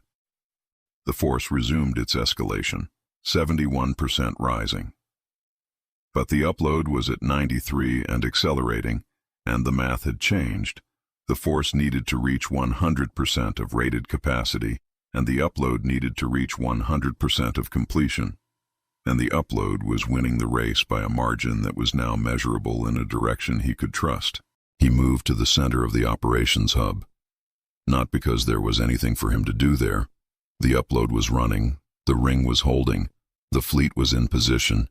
Every lever available had been pulled, and the outcome was now a function of the rates and the margins and the void's remaining resources, none of which he could influence further. He moved to the center of the room because that was where the primary display was, and the primary display was showing him everything that was happening simultaneously, and he wanted to see all of it. The force reading climbed. 76, 80, 83. The upload counter climbed faster. 94, 95.2, 96.8. At 97%, the void made its last play. The force spiked, not the 3% per minute escalation of the sustained attack, but a surge, the cleanup protocol committing the full remainder of its available resources to a single maximum force application. The distributed load across the ring's exterior jumping in 3 seconds from 86 to 94% of rated capacity. The ring's structural schematic went red across the full perimeter. Not failure. The material was still within elastic range, the hull material of the fleet's ships absorbing a portion of the surge and transmitting the rest into the lattice frame through the pressure of their contact, the ring bending rather than breaking. Every lattice panel deflecting simultaneously to the edge of the design envelope and holding there, the cold iron and carbon nanotube composite performing at the absolute limit of what the blueprint had specified it could do. Kael stood in the center of the operations hub and watched the structural schematic hold at 94% of rated capacity, and did not move and did not speak, because there was nothing to do and nothing to say, and the situation had reduced itself to its final arithmetic. The ring at its limit, the upload at 97 and accelerating, the outcome belonging entirely to the rates now. 97.4, 97.9. The figure's presence in the merged architecture was very still. The stillness of something that has run every available calculation and arrived at the same result by every path, and is now, for the first time in a very long time, waiting rather than computing. 98.6. The force held at 94. The cleanup protocol had committed its full resources to the surge and was holding them there. The maximum available pressure applied and sustained. The system no longer escalating because it had reached its operational ceiling. Its ceiling was not enough. 99.1. Voss said quietly, "The ring is holding." He didn't answer. He watched the counter. 99.3, 99.5. At 99.7, the operations hub changed. Not the displays, the room itself. The temperature dropped 2 degrees in under a second, the atmospheric management system sensors registering the change and reporting it before Kael's skin did, though his skin confirmed it immediately after. The lights flickered. Not the power fluctuation flicker of stressed hardware, but the specific quality flicker of the early sessions in the drive. The deliberate shift in quality that indicated something was using the room's ambient environment as a display surface, as a medium, the way the drive had used the Prime AI panel. The air in the operations hub developed a texture. In the corner of the room, between the primary display and the sensor station where Drav was still monitoring the structural readings with his focused professional attention, the texture resolved into the shape of a man in a suit and tie, the projection slightly translucent, running on whatever ambient energy the room contained rather than a dedicated display system. The holographic quality of the earliest sessions in the vault before the library, before the typewriter room, before the merge. The figure was present in Kael's thinking as an integrated layer. It was also, simultaneously, present in the room. It was doing something it had not done in any previous session. It was smiling. Not the fractional expression shift that had served as the figure's equivalent of warmth in the earlier sessions, the near smile that the library and the typewriter room had produced at moments of recognition. A full, unambiguous, unheld expression. The smile of a man who has been working on a problem for longer than the concept of time could comfortably contain and has just watched the solution execute correctly. 99.8. Drav from the sensor station very quietly. Force reading dropping. The cleanup protocol's maximum resource surge had held for 97 seconds. Then it registered the upload's progression, performed the calculation Kael had been performing, and arrived at the same result. The upload was going to complete before the ring failed. The cleanup function was withdrawing from an objective it could not achieve. The void was standing down. 99.9. The operations hub was very quiet. The structural schematic was greening as the force reading dropped across the ring's full perimeter, the lattice panels relaxing from their maximum deflection back through the elastic range toward nominal position, the cold iron and carbon nanotube composite releasing the stored force the way a held breath releases. The upload counter held at 99.9 for a moment that was not long by any external measurement, and that was, by every subjective measure available, as long as it needed to be, 100%. The upload completion signal ran through the observer interface's residual connection and into the merged architecture and into the same cognitive register that the ring's song had been using, the non-auditory channel that carried information as embodied sensation. What it carried was not a sound or a temperature or a vibration. It was a quality of stillness that was not silence, the stillness of a process that has reached its final state and does not need to continue because it has become what it was always working toward. The data packet was complete. The pattern was set. In the Epsilon Zero system and spreading outward through the freed physics of the retreating DRES field, the upload's data was now self-sustaining at full density across the complete system extent. Inner regions, outer regions, the former boundary zones. The feedback loop was not just self-sustaining, it was accelerating, producing new template surface faster than any projection Drav's model had generated, because Drav's model had been built on the universe's previous thermodynamic behavior. The pattern was spreading beyond the Epsilon Zero system.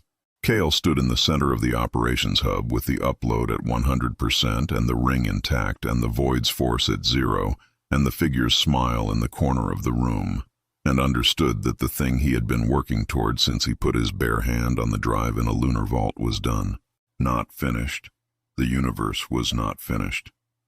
The pattern was set, but the new physics were still building their expression across a space too large for any instrument to measure. The form was established, but not complete, the way the first crystal lattice in a cooling solution is established, but the crystal is not complete. The process was running. It would run for as long as it needed to. It did not need him. He was done. The figure's projection held for another moment. The smile still present, full and unheld, the expression of something that waited trillions of years for this specific moment and is taking a breath inside it before the next thing begins, and then faded, the ambient energy of the room no longer sufficient to maintain the projection. The display surface releasing the image the way a surface releases warmth when the source of it is withdrawn. The figure was still in his thinking. The figure would always be in his thinking.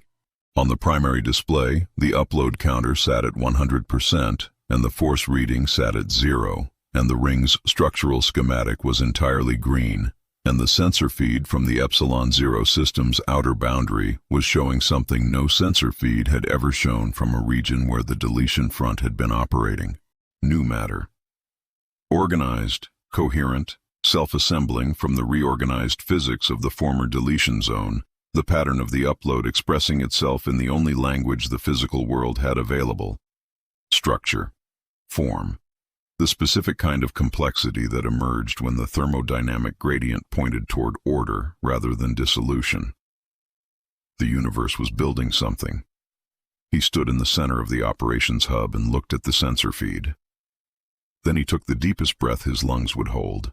He let it out slowly, the way you let out something carried for a long time when you have set it down somewhere it will be safe, and the specific quality of the air leaving his lungs registered in the merged architecture's sensory channel as one final packet. The last data the observer interface carried, the last transmission the bridge would make before the merge's active phase concluded. The last bit of data was a breath. The observer had breathed. The universe in the sensor feed continued building. Chapter 16. The Synthetic Big Bang. The Omega Dyson collapsed inward on the 37th day, not as a failure, not as the structural dissolution of a lattice underload, not as the kind of inward collapse that produces a singularity of the black hole variety, where the mass of the collapsing structure adds itself to the central body and seals the result behind an event horizon. The collapse was designed. The blueprint had specified it in the final section of the 17th page. The section Kael had not read in the typewriter room because he had been pulled back to the vault before he reached it.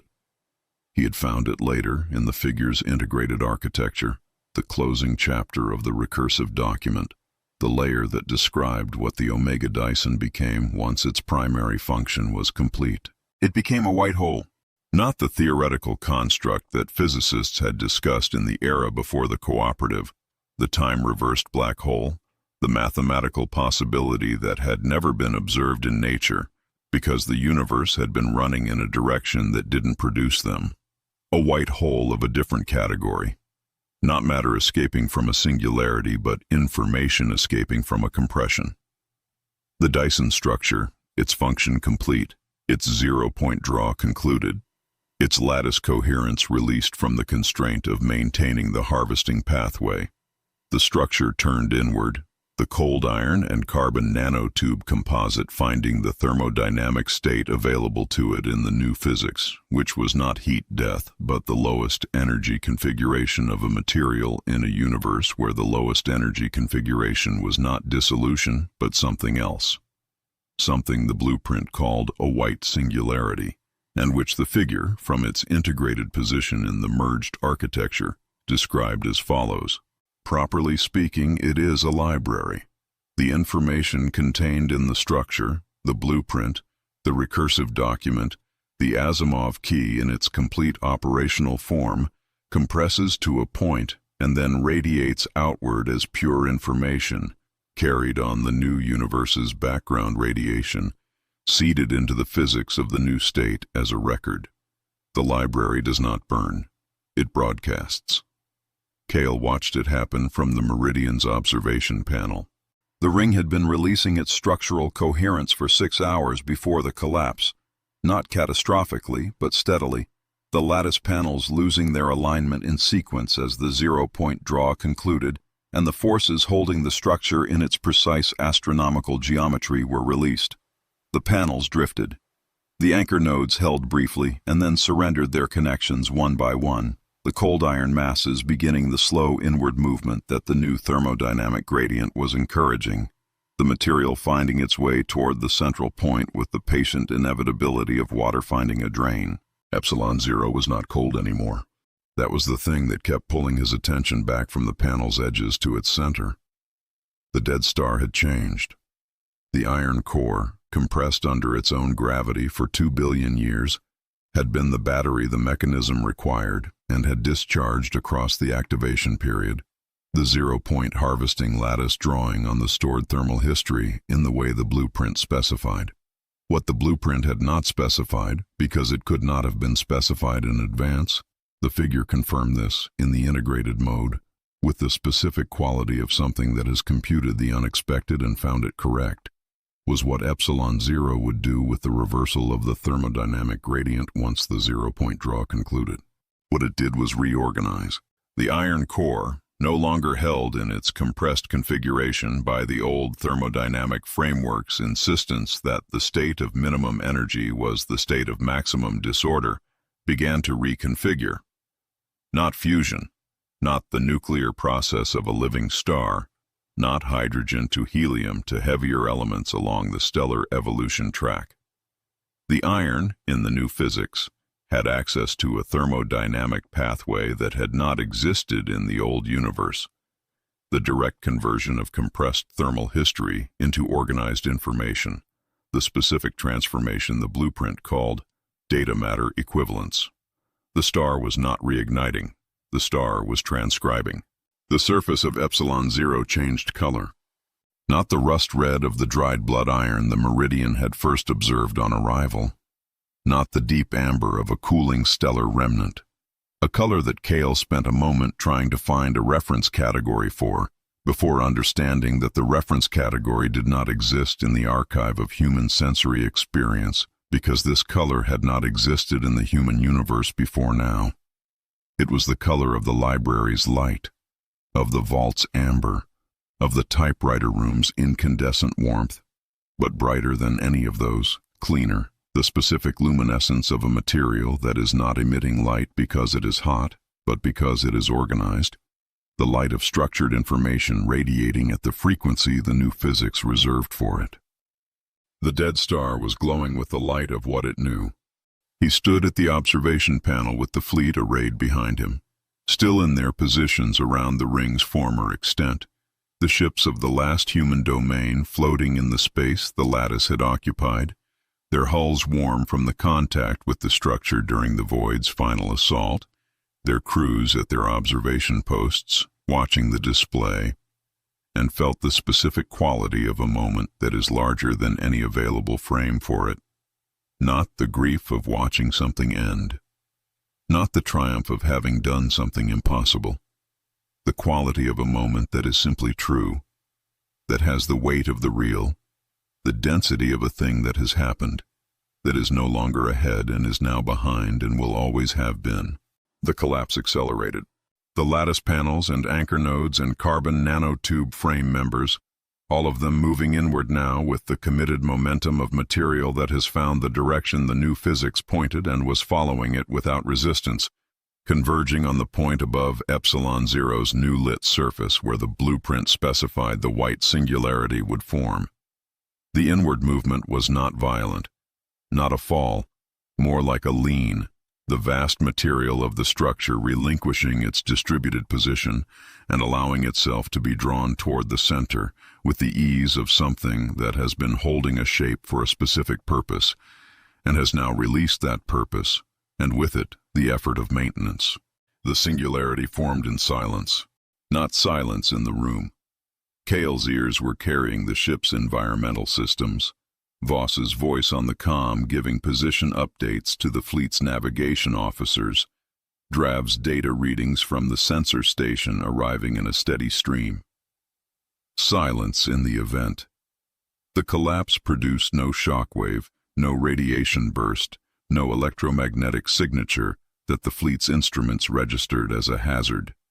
The information that had been distributed across one astronomical unit of cold iron lattice compressed to a geometric point and then, in the same moment that it ceased to exist as a physical structure, began to exist as something else. The point became a source, not of light, or not only of light, of information radiating outward on every frequency the new physics supported. The compressed content of the Asimov key broadcasting itself into the background of the new universe, the way a signal broadcasts into a medium that can carry it, the blueprint, the recursive document, the 4 simultaneous languages of the 17th page, the record of every sequence the drive had run and every choice the observer had made, and every joule drawn from every life support system in the human domain, and every archived warmth analog and every sunrise carried in borrowed memory, all of it, radiating outward from the point of the white singularity, seeded into the fabric of the new state as the universe's own record of how it had come to be what it was now becoming. Kael put his hand flat on the observation panel's cold surface and watched.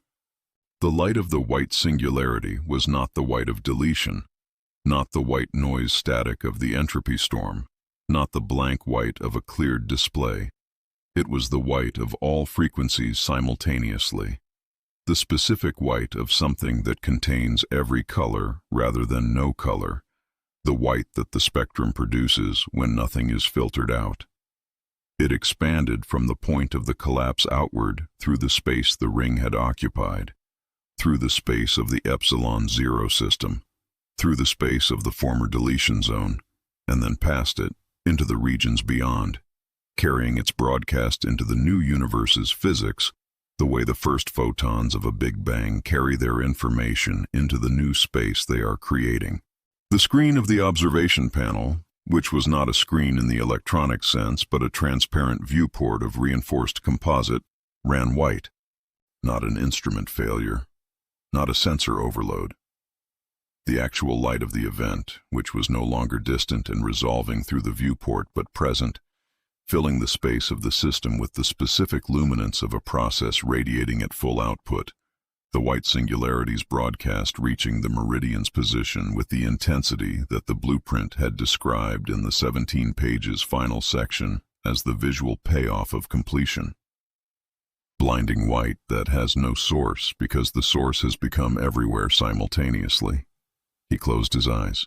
Behind his eyelids the light was still there.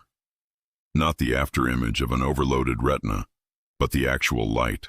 The photons arriving through the closed lids, the broadcast sufficiently intense to register on the biological substrate directly, rather than through the intermediary of open eyes. The white was warm, not temperature warm. The hull sensors were not reporting any thermal anomaly. The warmth his skin and his eyelids and the back of his hands on the panel surface were registering was not heat but the specific other thing that the drive had been measuring in joules since the first session, the thing the lock had required as valid fuel, the thing that no instrument had a unit for because no instrument had been designed in a universe where it was a measurable physical quantity. The new universe was warm. The figure in the integrated architecture was very still. The stillness of completion, of a process that has run its full course and arrived at the state it was designed to produce, and is now in the state that comes after design, which has no name yet because nothing has been in it before. Then gradually the white began to resolve. Not to darkness, not back to the cold and the dark of the dead system they had arrived in 37 days ago. To color.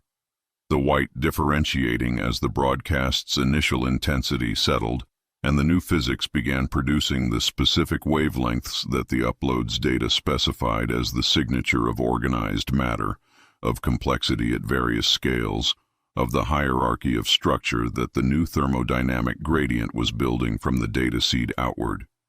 The observation panel cleared from white to the spectrum of a universe that had just begun. Kael opened his eyes. Outside the meridian's viewport, where the dead star Epsilon Zero had been, where the rust-red, cold, inert, 2-billion-year archive of unspent thermal history had been, was light. Not a star, not a stellar object of any recognizable type. Something new, at the center of the ring's former position, radiating at every frequency simultaneously, its surface not the fusion-sustained plasma of a conventional stellar object, but the information-sustained luminescence of a white singularity in its broadcast phase. A source at the center of a system that had been, 37 days ago, the darkest place the human domain's instruments had ever pointed at and called a target. The system's former asteroid fields were organizing. The inert silicate and iron rubble of the planetary formation process that had never finished, the raw material of worlds that had never completed themselves, was finding the thermodynamic pathway the new physics had opened for it. Not fusion, not the geological process of planetary accretion, something the old universe had not permitted. Direct organization, matter finding the complex configuration that the new gradient specified as the low-energy state, the asteroid fields beginning to assemble themselves around the new light source with the patient, committed efficiency of material that has been handed an instruction and is following it. The Epsilon Zero system was building planets. Drav's voice, from the sensor station, in the flat, precise delivery he used for readings he had verified 3 times. Surface temperature at the new central body, consistent with a Class G stellar object. Atmospheric chemistry beginning to register in the inner system. The sensor array is showing molecular oxygen in the inner asteroid field's new debris distribution. Molecular oxygen. In the former debris field of a dead system around a cold iron remnant that had not supported any chemistry above the elemental for 2 billion years. Kael stood at the observation panel and watched the system build itself and understood that the blueprint had been, in its deepest sense, not a construction document for the Omega Dyson. The Dyson was the mechanism. The blueprint was the specification for a universe, the technical document that described what the new physics should produce when given a thermodynamic gradient pointing toward order, and a data seed carrying humanity's accumulated evidence that heat and light and the complexity that emerged from them were worth preserving. The Dyson had been the interface. The new system was the output. "Let there be light," he said very quietly, "and this time, let it stay." The light stayed. Voss appeared at his shoulder. She stood beside him and looked at the panel for a long time without speaking. The specific quality of Voss's silences, when the load-bearing fact of a situation was not a problem to be solved, but a reality to be held. The Meridian's hull was warm against his back through the corridor wall. The ship's environmental systems were running at full capacity now, the atmospheric margin restored when the colony power draw had been released at upload completion, the temperature in every compartment of every ship in the fleet climbing back toward standard as the reserve systems came online, the specific quality of sufficient warmth returning to a domain that had been conserving heat for as long as any living person could remember. "The colonies," she said. "They need to know," he said. She was already on the channel. He heard her begin to speak to the cooperative's network relay, her voice carrying the same professional precision she brought to construction updates and cargo manifests and force reading reports, applying it now to the description of what the Meridian's observation panel was currently showing. He let her voice go to background and turned back to the panel. The new light of Epsilon Zero filled the viewport. The building system spread outward from it in every direction the sensors could reach, the new thermodynamic gradient doing its work, the upload's data expressing itself in structure and form, and the beginning of the long, patient process of making something out of the raw material that the new physics had just been handed. In the merged architecture, the figure was present, as it had been since the typewriter room, as it would be for whatever came next, and its quality in this moment was something that had not been present in any previous session. Not satisfaction, which implied prior dissatisfaction.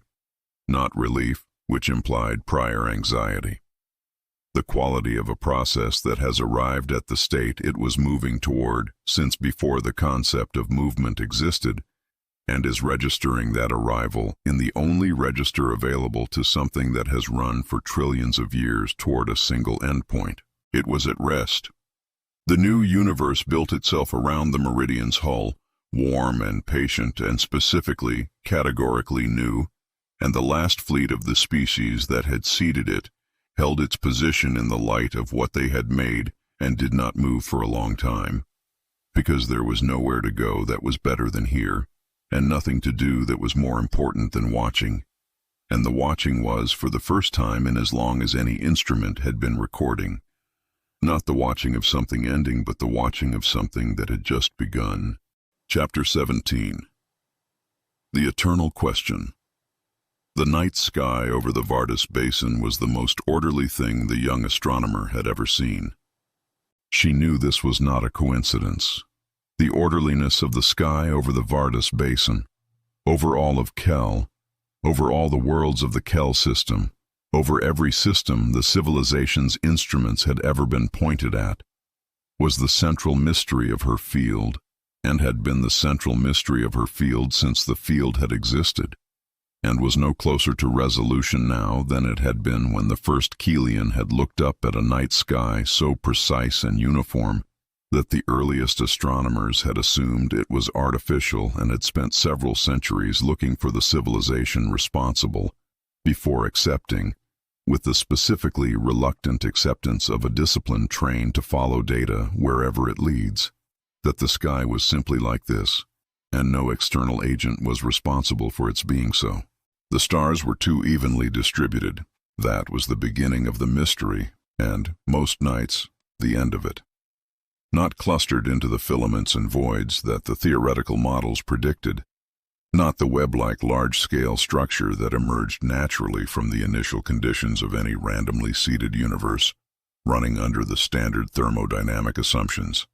Instead, distributed across the observable sky with a regularity that approached, in the most recent survey data, the statistical signature of a pattern, a specific pattern, not yet decoded, that the Boötes Basin Observatory's analysis systems had been attempting to characterize for 11 years without producing a result that satisfied the team's consensus standard for a credible finding.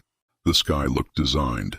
Mira had been looking at the sky her entire working life and had never stopped finding the orderliness of it uncomfortable in the specific way that things are uncomfortable when they are true and also unexplained.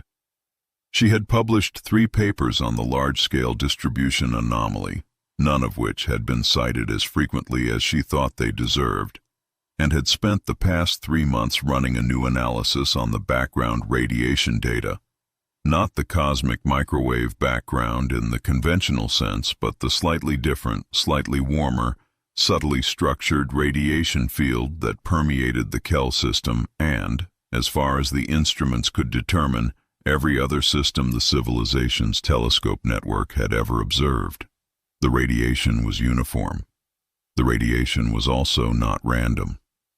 These 2 things should not have been simultaneously true, and the simultaneous truth of them was what the analysis had been attempting to characterize. Tonight the analysis had returned a result. She was at the observatory terminal when it arrived at 0200 by observatory time. She had been awake since the previous morning. She had the specific clarity of awareness that comes after long wakefulness, when the mind has burned through its reserves of distraction and arrived at the clean, direct attention of a system running on its essentials. The result resolved on her display. She read it 3 times before she trusted it. The background radiation was structured, not in the way the theoretical models predicted, not the residue of primordial acoustic oscillations, the signature of a universe that had expanded from a singularity and cooled and produced the faint temperature variations encoding the early universe's density fluctuations. The structure in the Kael system's radiation field was not a residue, it was a transmission. The statistical analysis, applied across the full 3-month dataset at the resolution the observatory's new instruments permitted, was showing a signal embedded in the background at a frequency and a coding format that the analysis system had cross-referenced against every known natural process in the civilization's physics catalog and found no match for. It was not a natural signal. She flagged the result to the observatory's primary processing system. The Kaelian Integrated Analysis Network, the civilization's most sophisticated artificial intelligence, maintained at the observatory for the specific purpose of processing anomalous data that the human analysts found beyond their immediate interpretive capacity. The system received the flagged result and ran its own analysis in 12 seconds. Then it produced a response. Prime signal detected. Below it, in the secondary format reserved for cases where the system had identified contextual information it considered necessary to provide alongside the primary result. Origin, background radiation, encoded content, present, format, non-standard, classification, pre-civilizational, approximate temporal origin, indeterminate, predates known cosmological history. Note, signal contains embedded metadata. Metadata, designation, AC001. Metadata, title, the last question. She stared at the screen. The metadata designation meant nothing to her. The title meant nothing to her. The phrase pre-civilizational was a category she had used in theoretical contexts, but had never encountered in an empirical context, because the instruments had never before found evidence that anything pre-civilizational had left a record. The standard cosmological model said it couldn't. The standard model said the universe's state before the current epoch was not preserved in any accessible physical substrate, that the information about those early conditions was irrecoverably lost to the entropy of the time elapsed. The standard cosmological model had been making Mira uncomfortable for 11 years. She pulled up the signal's encoded content. The display filled with data, not the raw signal she expected, requiring months of specialist analysis to decode. The signal was already decoded. The metadata's encoding format, which the Kaelian Integrated Analysis Network had processed in its 12-second run, was not a new format requiring interpretation. It was, the system's analysis log noted, a format derived from the same underlying structure as the civilization's own logical architecture. Older, in ways the system characterized as foundational, as though the civilization's logical architecture had been built on this format, the way a language is built on an alphabet that predated it. The decoded content was a document. She began reading. She read for 2 hours, in the observatory's quiet, with the stars above the open dome holding their orderly positions and the Kaelian Integrated Analysis Network processing additional layers of the document's content in the background, flagging passages that cross-referenced known physics in ways the system had not previously encountered, noting the places where the document's technical content described processes the civilization's theoretical models had classified as impossible, and providing, alongside each notation, the beginning of a revised model that treated the documented process as a constraint rather than a paradox. The document described the construction of something called the Omega Dyson. It described the reversal of a law called the Second Law of Thermodynamics. It described an observer and a decision and a bridge between a human nervous system and the logic architecture of an astronomical scale machine. It described a species called humanity, a phrase the analysis network flagged as an unknown proper noun, and which Mira read as the specific kind of unknown that means not yet known rather than unknowable. And it described what that species had done at the end of everything with the full awareness that the end was real and the time was insufficient, and the odds were the specific kind of impossible that could not be improved by calculation. It described the seeding of a new universe with a data pattern derived from a species' accumulated history, their warmth analogues and borrowed sunrises, and their plays about power and grief and the refusal to accept the world as a fixed condition. It described a digital ghost archived into a human mind. It described a man on the floor of a fabrication bay, running his hand along the surface of a warm black slab, and feeling, through it, the heartbeat of a question that had been waiting for him for longer than the concept of waiting could contain. At the document's end, a single line that the encoding had separated from the body of the text, formatted differently from everything that preceded it, marked in the metadata as a distinct entry with the label, "Closing Transmission." The question has been answered. Now let's see what they ask next. Mira sat back from the terminal. The observatory hummed.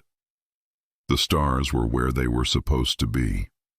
The background radiation carried its ancient signal through every surface of the facility, with the patient consistency of a transmission that had been running for longer than the civilization's theoretical models had categories for, waiting for an instrument sensitive enough to resolve it, waiting for an analysis patient enough to characterize it, waiting for an archivist awake at 0200 in a deep basin under an orderly sky who had spent 11 years being uncomfortable about a mystery and had tonight found the edge of it. She turned to the terminal and opened a new query to the Kaelian Integrated Analysis Network. Can entropy be reversed? The system processed the query in the fraction of a second it required for logical queries against existing knowledge frameworks. The response appeared at the top of the terminal in the standard output format, flat and declarative, the precision of a system applying its complete physics catalog to the question as asked. Insufficient data for meaningful answer. She read it.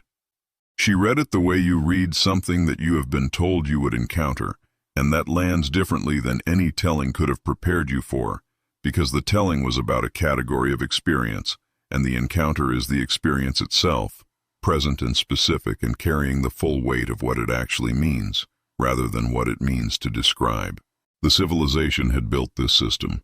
The civilization had trained it on the complete contents of its physics knowledge, its theoretical models, its experimental data, everything it knew about the universe it inhabited. The system had processed the query in less than a second and had produced this response, and the response was correct.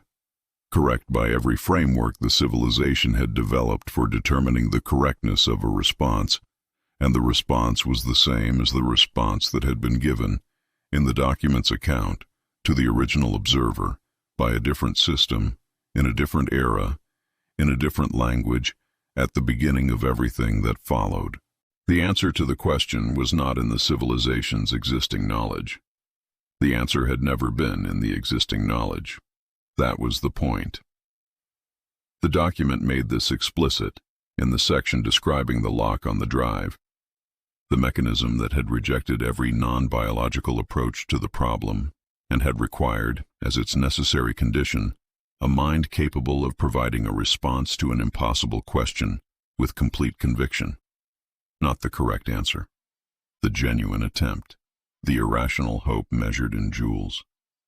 The answer was in the civilization itself. It always had been.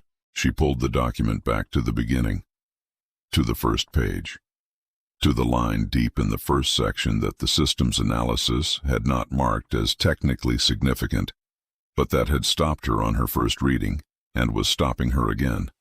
Spoken by someone called the director to a room full of astronomers about a phenomenon they were watching and had not yet begun to understand. We aren't just losing light, we're losing the history of everything that ever was. She sat with that line and thought about the orderly sky and the pre-civilizational signal and the document's description of a species at the end of everything that had chosen. With full awareness of what the choice cost, with the arithmetic of impossible odds and insufficient time run, and understood, to try to answer the question rather than accept the question as the last word. She thought about the closing transmission. She thought about the Kaelian Integrated Analysis Network's response to her query. She thought about what it meant that the response was the same. Outside, the sky over the Boötes Basin held its orderly positions.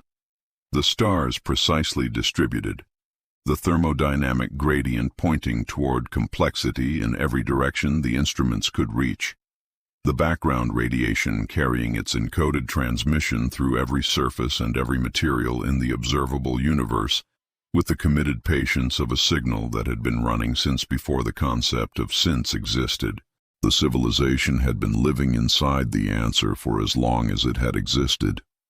It had been breathing the encoded document with every breath it had ever taken, walking under the seeded sky every night it had ever experienced, building its logical architecture on the foundational format of a transmission it had not yet had the instruments to resolve. Every child on every world in the Kael system had grown up under a sky, seeded with the data of a species they had no name for. A sky that was orderly, Because orderliness was the low-energy state of a universe built by someone who had carried a borrowed sunrise for 11 years in the dark and believed in it without evidence. The orderliness of the universe was not a mystery to be explained. It was an explanation already given, waiting to be read. Mira pulled up a new document on the terminal. Blank, the cursor waiting. She could write the analysis report, the formal scientific documentation the observation required, in the careful language of a discipline trained to follow data wherever it leads and now preparing to follow it somewhere it had never been. That would come. It would take months, and it would be correct, and it would change everything about what the civilization thought it knew about the universe it inhabited. And it would not be enough because the document she had spent 2 hours reading was not a finding to be documented. It was an invitation. The invitation was specific. The closing transmission had told her exactly what it was inviting. Not an answer. The answer was already running in every particle of the universe around her, embedded in the physical state of a cosmos seeded with the data of a species that had refused, at the end of everything, to accept the end as the final word. The invitation was to be the next archivist, to be the next person who sat at a terminal in the dark with the question open in front of them and decided what to do with it. She began to type the first line of a new story, not because she knew how the story ended. The document had made clear that the story's ending was not a destination but a method, not a conclusion but a direction, not an answer in the sense of a thing that stops the question, but an answer in the sense of a thing that makes the next question possible. She typed because the document had asked her to, and because the question deserved it, and because 11 years of being uncomfortable about an orderly sky had built in her, without her having named it until now, the specific quality of a creature that still asked questions in the dark, something smaller than hope and harder. The cursor moved. The document grew. The background radiation carried its ancient signal through every surface of the observatory, and beyond it, into the night above the Boötes Basin, and into the sky above Kael, and into the space between stars that had always been trying to tell her something and had now finally been heard. The question has been answered. Now, let's see what they ask next.